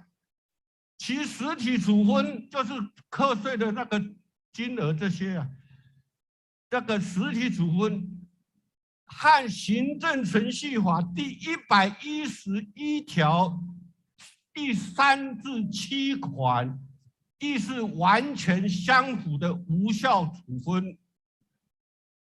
但这2种无效竟然折腾了相关税务法务人员和行政法院误判法官，显见该法官未阅读行政程序法，而法务部还续将无效处分效力凌驾已定法条以及5院的矫正效力，行政执行署还在违法执行征收，都成了延宕台湾民主法治进步25年之罪人，创造了民主法治世界奇观，更见急需司法改革。8天前，我看新闻，见政务委员唐凤在美国民主峰会高谈台湾是人民治理，有没有听错？人民治理还会有这些年来的陈情抗议吗？第3，树大有枯枝，人多有白痴，案多有疏失。太极门那是台湾真假民主交接时，法务部以威权实情一清专案模式，从事各种英雄式扫黑，在众多有意实局案件中，经司法、监察、立法3权及行政院公认严重侵犯人权之疏失错案，检察。So basically, the professor was talking about the different articles of law that the government has violated throughout the Tai Ji Men case. And now we'll have a music video.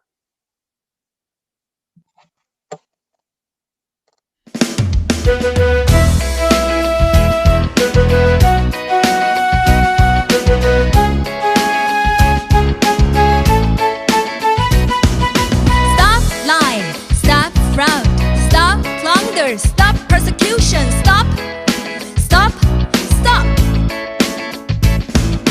No greed, no harm, no bully, no violence, no, no, no.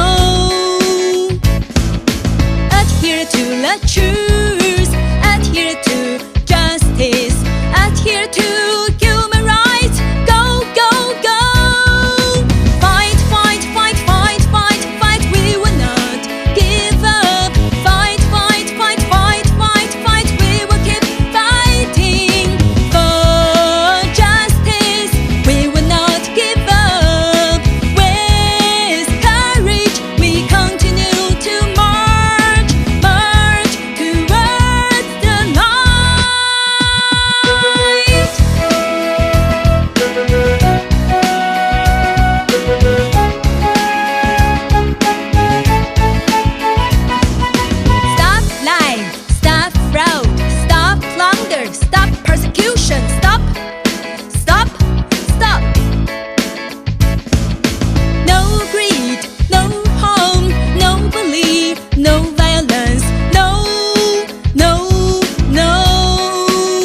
下台，滚下台。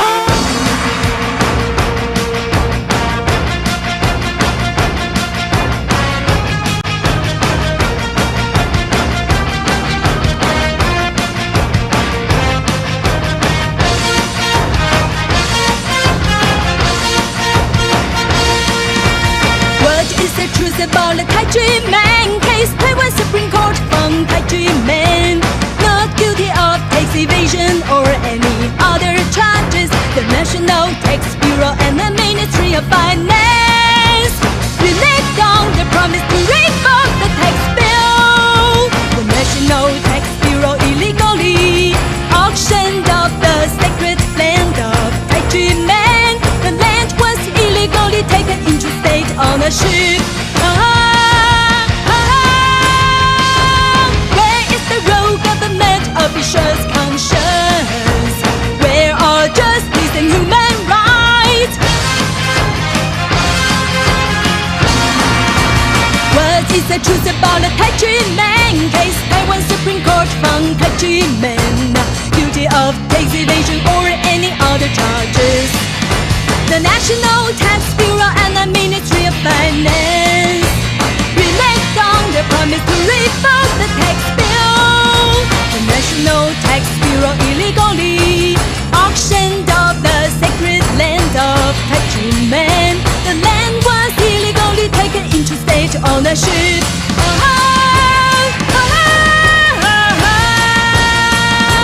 Where is the royal government officials' conscience? Where are justice and human rights?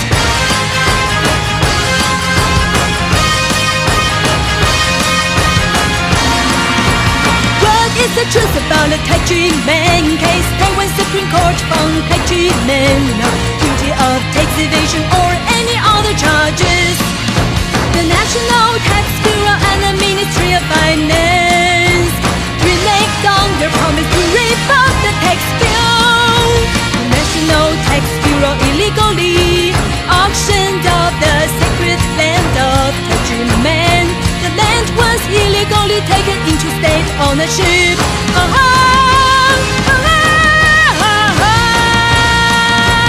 Where is the royal government officials' conscience? Where are justice and human rights?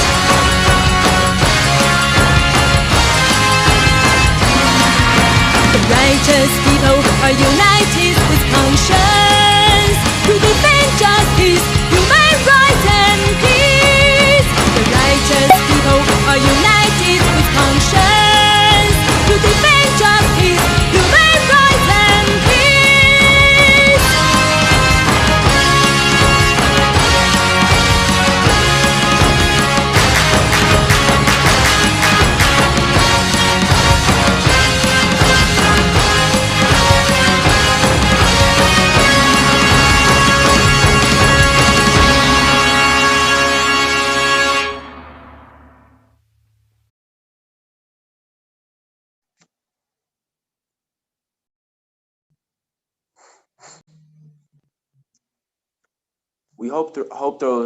We hope that through those two music videos, you understand a little bit more about the Tai Ji Men case and a little bit more about what we're trying to do to fix the problem.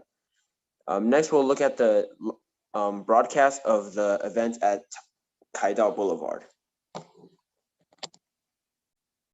This is Monk's famous artwork, The Scream. But have you ever thought about this could be people screaming out their pains of being persecuted by the tax authorities?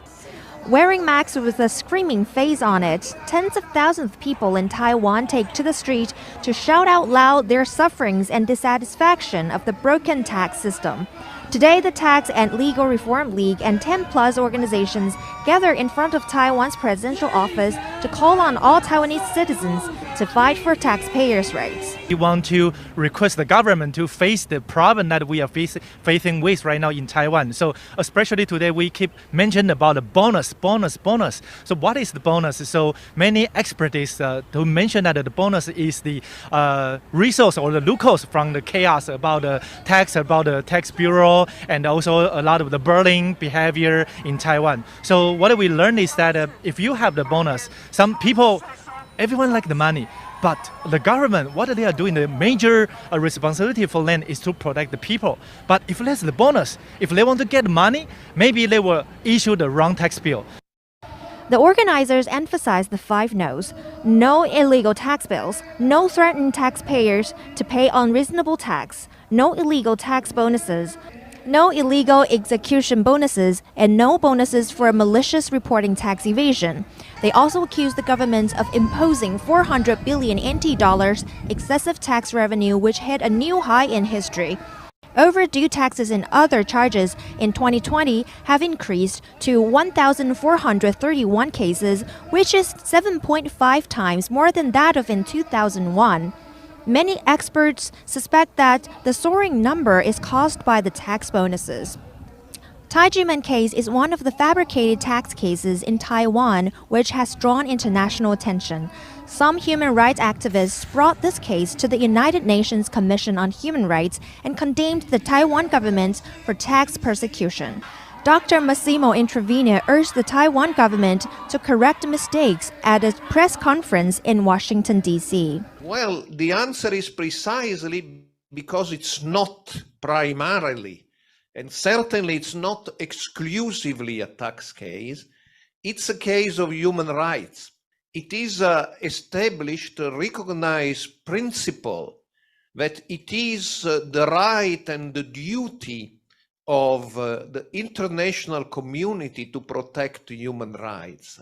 And it's needed that the international community takes an interest, as it is doing, and takes a stand in the violation of the Tai Ji Men human rights in Taiwan. Tai Ji Men is a landmark case where human rights and religious freedoms of Tai Ji Men's shifu and dizi have been seriously violated.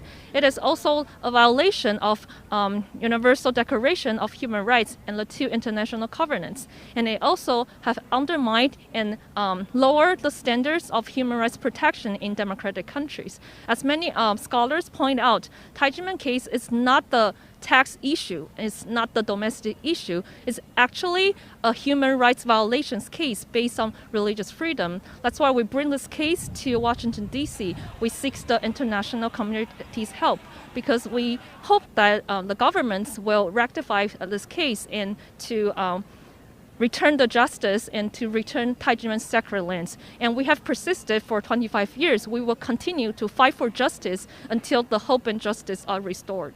This case shows that taxpayers' rights and freedom of belief in Taiwan have been neglected.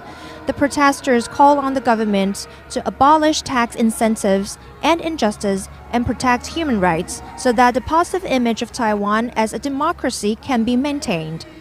Ella Lee Quintanu, Taiwan.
The National Tax Bureau wants to set you up. It's very easy. They would just come and inspect your tax, and you're doomed. The total amount of money is more than US 600,000, simply with a sheet of tax bill.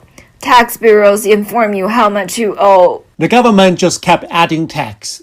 Up to date, I need to pay US $2.5 million in order to pursue redress through litigation. I already paid more than US $1.4 million. Now I barely have faith in this government. Ministry of Finance's torture, evil, and illegality is the scariest stuff than anyone else. For Taiwanese survival, the fight against the abuse of Ministry of Finance, my son will continue to fight when I die, and even my grandson will continue when my son dies. The National Tax Bureau suddenly sent me the unexpected tax bills in total more than US $3.9 million. Because of the case, I couldn't sleep for consecutive 6 months. For several times, I even wanted to jump off from the building. During that time, when I appealed to the Deputy Minister of Finance, Zhang Shanhe, he even came up with an excuse. If I don't find you, you will join up with the inheritance. My inheritance ran away, how could I join up with them? In addition, this case is assigned by the Court of Application of NTB. How I join up with them? That would mean helping you solve the problem. You even revenge on me. What kind of mentality it is? This, I think, reflects his real idea, the assumption of citizens as slaves. I was fined more than 35,000 US dollars, just like that. The nightmare has been haunting me for 10 years. This is unacceptable all my life. The biggest blow in my life is the tax laws in our country, which first drives people to hell, then negotiate the amount by deducting or adding. If someone dared to go through this and shoulder the burden, I would highly admire him, a miracle for not committing suicide.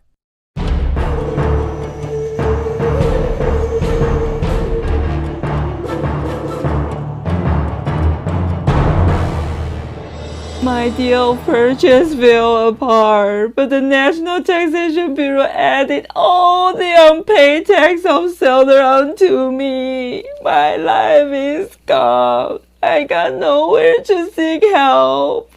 I had depression, now even cancer, but the National Taxation Bureau still keeps chasing me for money. I don't have any more money. More than US 35,000 is already a huge amount for me. I have exhausted all that I could do. I have been unemployed for 30 years because of the illness. The tax, just like they push a knife on my neck. How could I survive? I am on the verge of death, and the government still doesn't let me go. Please help me. It's been more than 20 years. I cannot take it anymore. The government still wants money from me. It's killing me. I want my justice. Each invention patent costs 10 to 14,000 US dollars to obtain. Within 10 years, I have obtained 1,600 patents, and the president said that he wanted to reward me and suggest me price my patent in exchange of capital, such as technology investment to industrialize my research. Following his advice, I select one patent and price it. Originally, my company was 1.8 million US dollars. Then the capital was increased to 10.8 million US dollars due to my technology investment. But what happened? By the end of the year, I was asked to pay 5.4 million US dollars in taxes.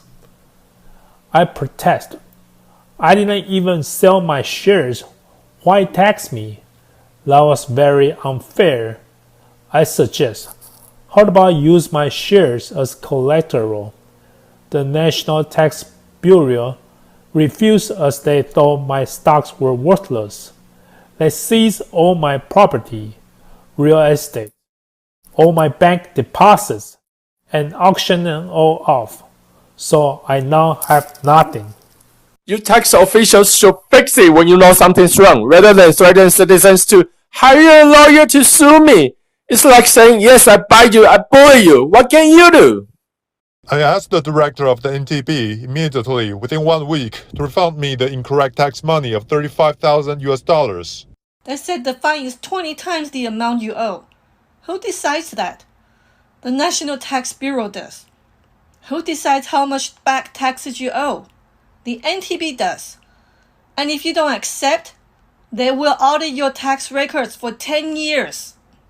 Since the company want to avoid trouble, we have no choice but to surrender. Most of the times, we pay up around $1.7 thousand to $2.5 thousand to satisfy NTB's requests.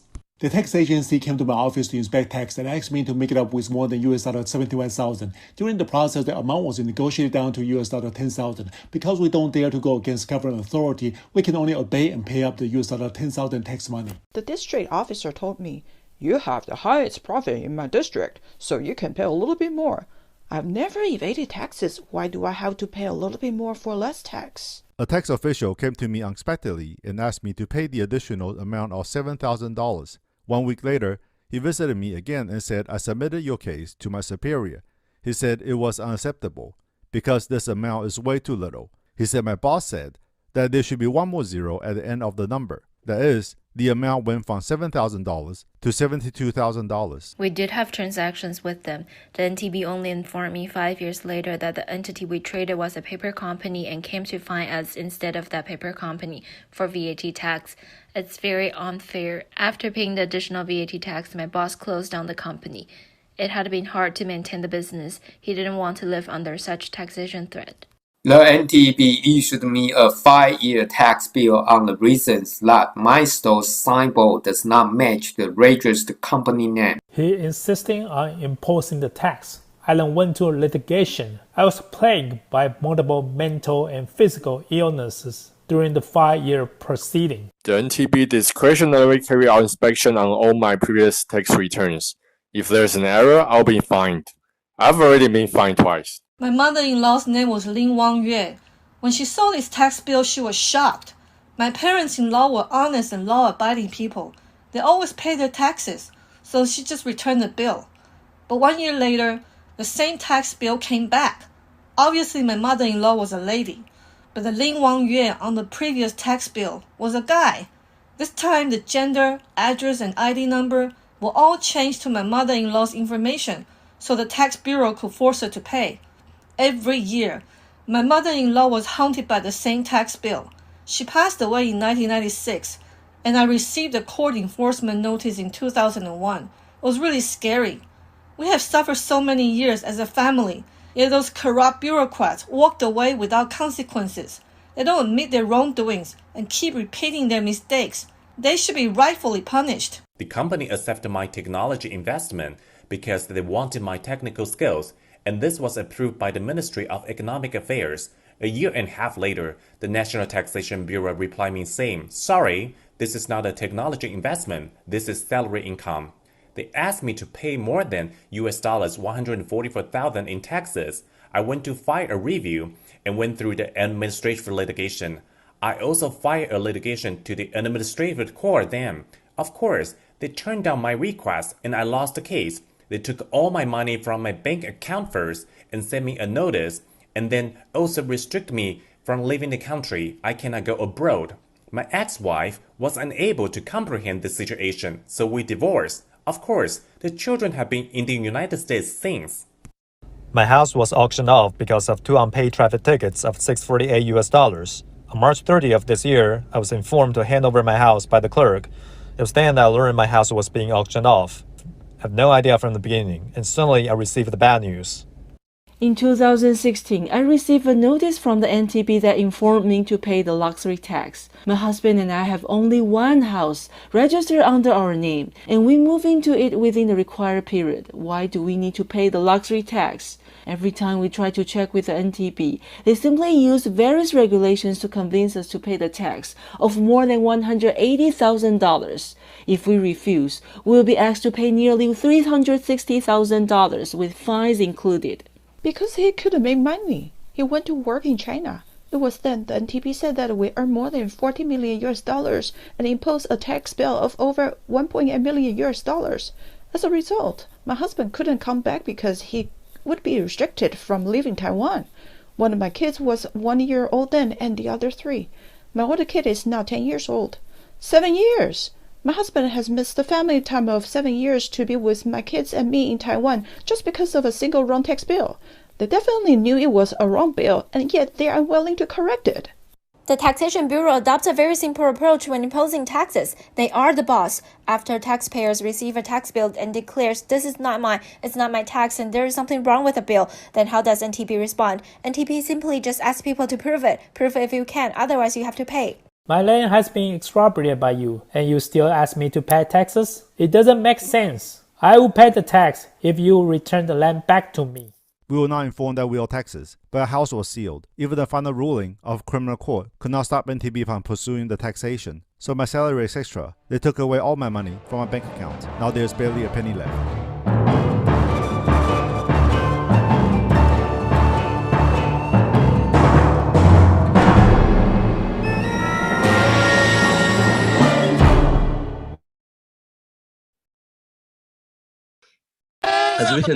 As we can see through these victims, that from monetary, physical, and mental oppression, the system uses various ways to pressure taxpayer decisions to extract all the assets. Now, I will hand it over to Erica on live translation. Right now, on the Category Boulevard, we have lawyer Tai Fu-Qiang, who has been the lawyer of the Tai Ji Men throughout the 25 years. 对于这种刑事冤案、税务冤案，已经血淋淋的，包括税务机关都已经自己承认错误了，自行撤销80年度、82到85年度的税单都归零了。就诸如81年度这个他们所谓的隐匿证据、伪造文书，把所谓的函查表有利的证据资料隐匿起来，欺骗行政法院做出的违法判决。然后包括行政法院的法官都已经要求。中区国税局，你要比照其他的年度重新去核算。如果81年度也是一样，你就应该要自行撤回执行。讲得这么清楚了，都行文给中区国税局，也行文给行政执行署了。结果行政执行署呢，绩效挂帅。绩效挂帅，为什么要绩效挂帅？就今天大家喊的口号要废除什么？废除行政执行奖金啊？为什么？因为有绩效就可以领奖金呐，这个就是什么贪婪啊！所以我们台湾的老百姓绝对不能够再让太极门的这个冤案继续的存在，大家一起站出来，一起来平反，一起来为台湾追求公理正义，让政府这种不法的行政执行、不法的行政拍卖、不法的行政税单去吞没老百姓的资产的这个财产要还给老百姓，这样我们台湾才有真正的公平正义，这样我们老百姓才有真正的税负人权。大家说好不好？Or when people are under this unjust accusation, the government or officials, they can actually abuse the power. 难道我们要过的这样的可怜吗？刚刚蔡大律师跟大家报告的这个惊天案件、惊世案件、再版的228事件，我们一起继续要求政府平反奖，平反奖。失大者为国为民。接下来我们要有请太极门的青年弟子带来这场风起云涌。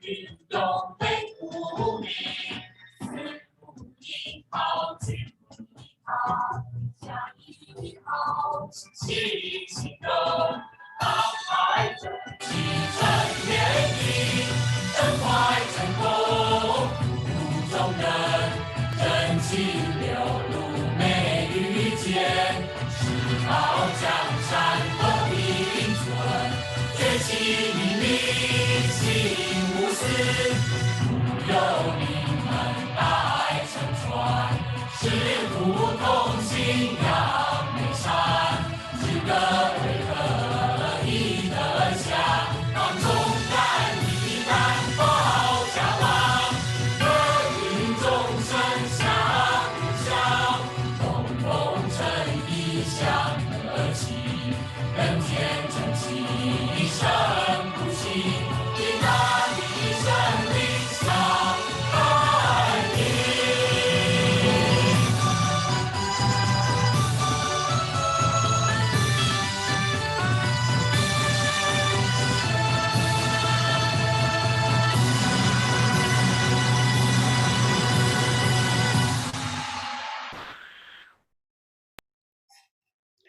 As we can see, throughout the years, Tai Ji Men has actually still been spreading positivity through corporate changes around the world. Yet, the Tai Ji Men case is still present and has not ended yet. And which is why it is important to take for the officials that committed these crimes to take responsibility. The officials that committed crimes against Tai Ji Men in the Tai Ji Men case. And it's also very important for the government to take reform regarding the tax and legal issues in Taiwan.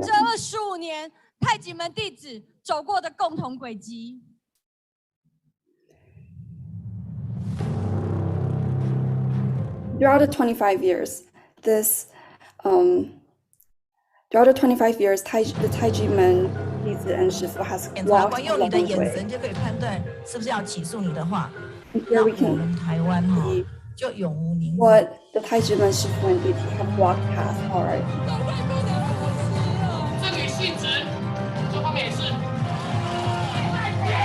我想这个法院的判决证明了一件事情，就是真相只有一个。太极门是清清白白，真金不怕火炼。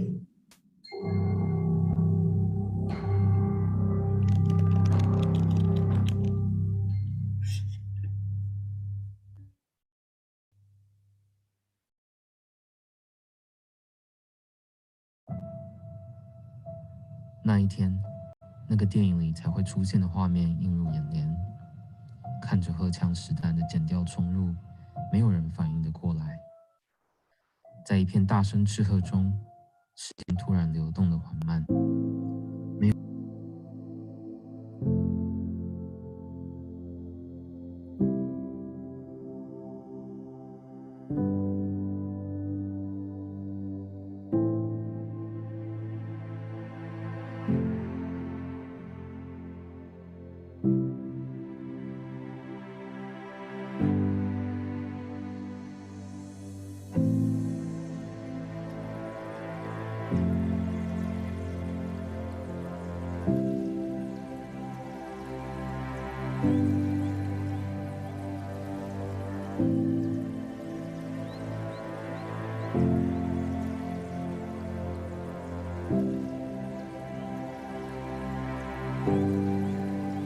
This is a video about the Tai Ji Men dizi that have appealed or asked officials, governmental officials, even in the United States. These are the steps taken by Tai Ji Men dizi in the United States because their rights are also abused, and they have been voicing out for the Tai Ji Men dizi in Taiwan. And regarding Tai Ji Men in general, as Tai Ji Men is still under human rights. And here we can see a lot of governmental officials have responded, have spoken up for Tai Ji Men,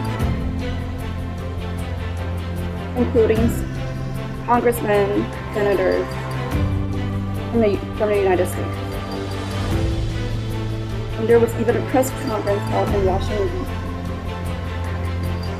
about the human rights and religious freedom that Tai Ji Men has been fighting for.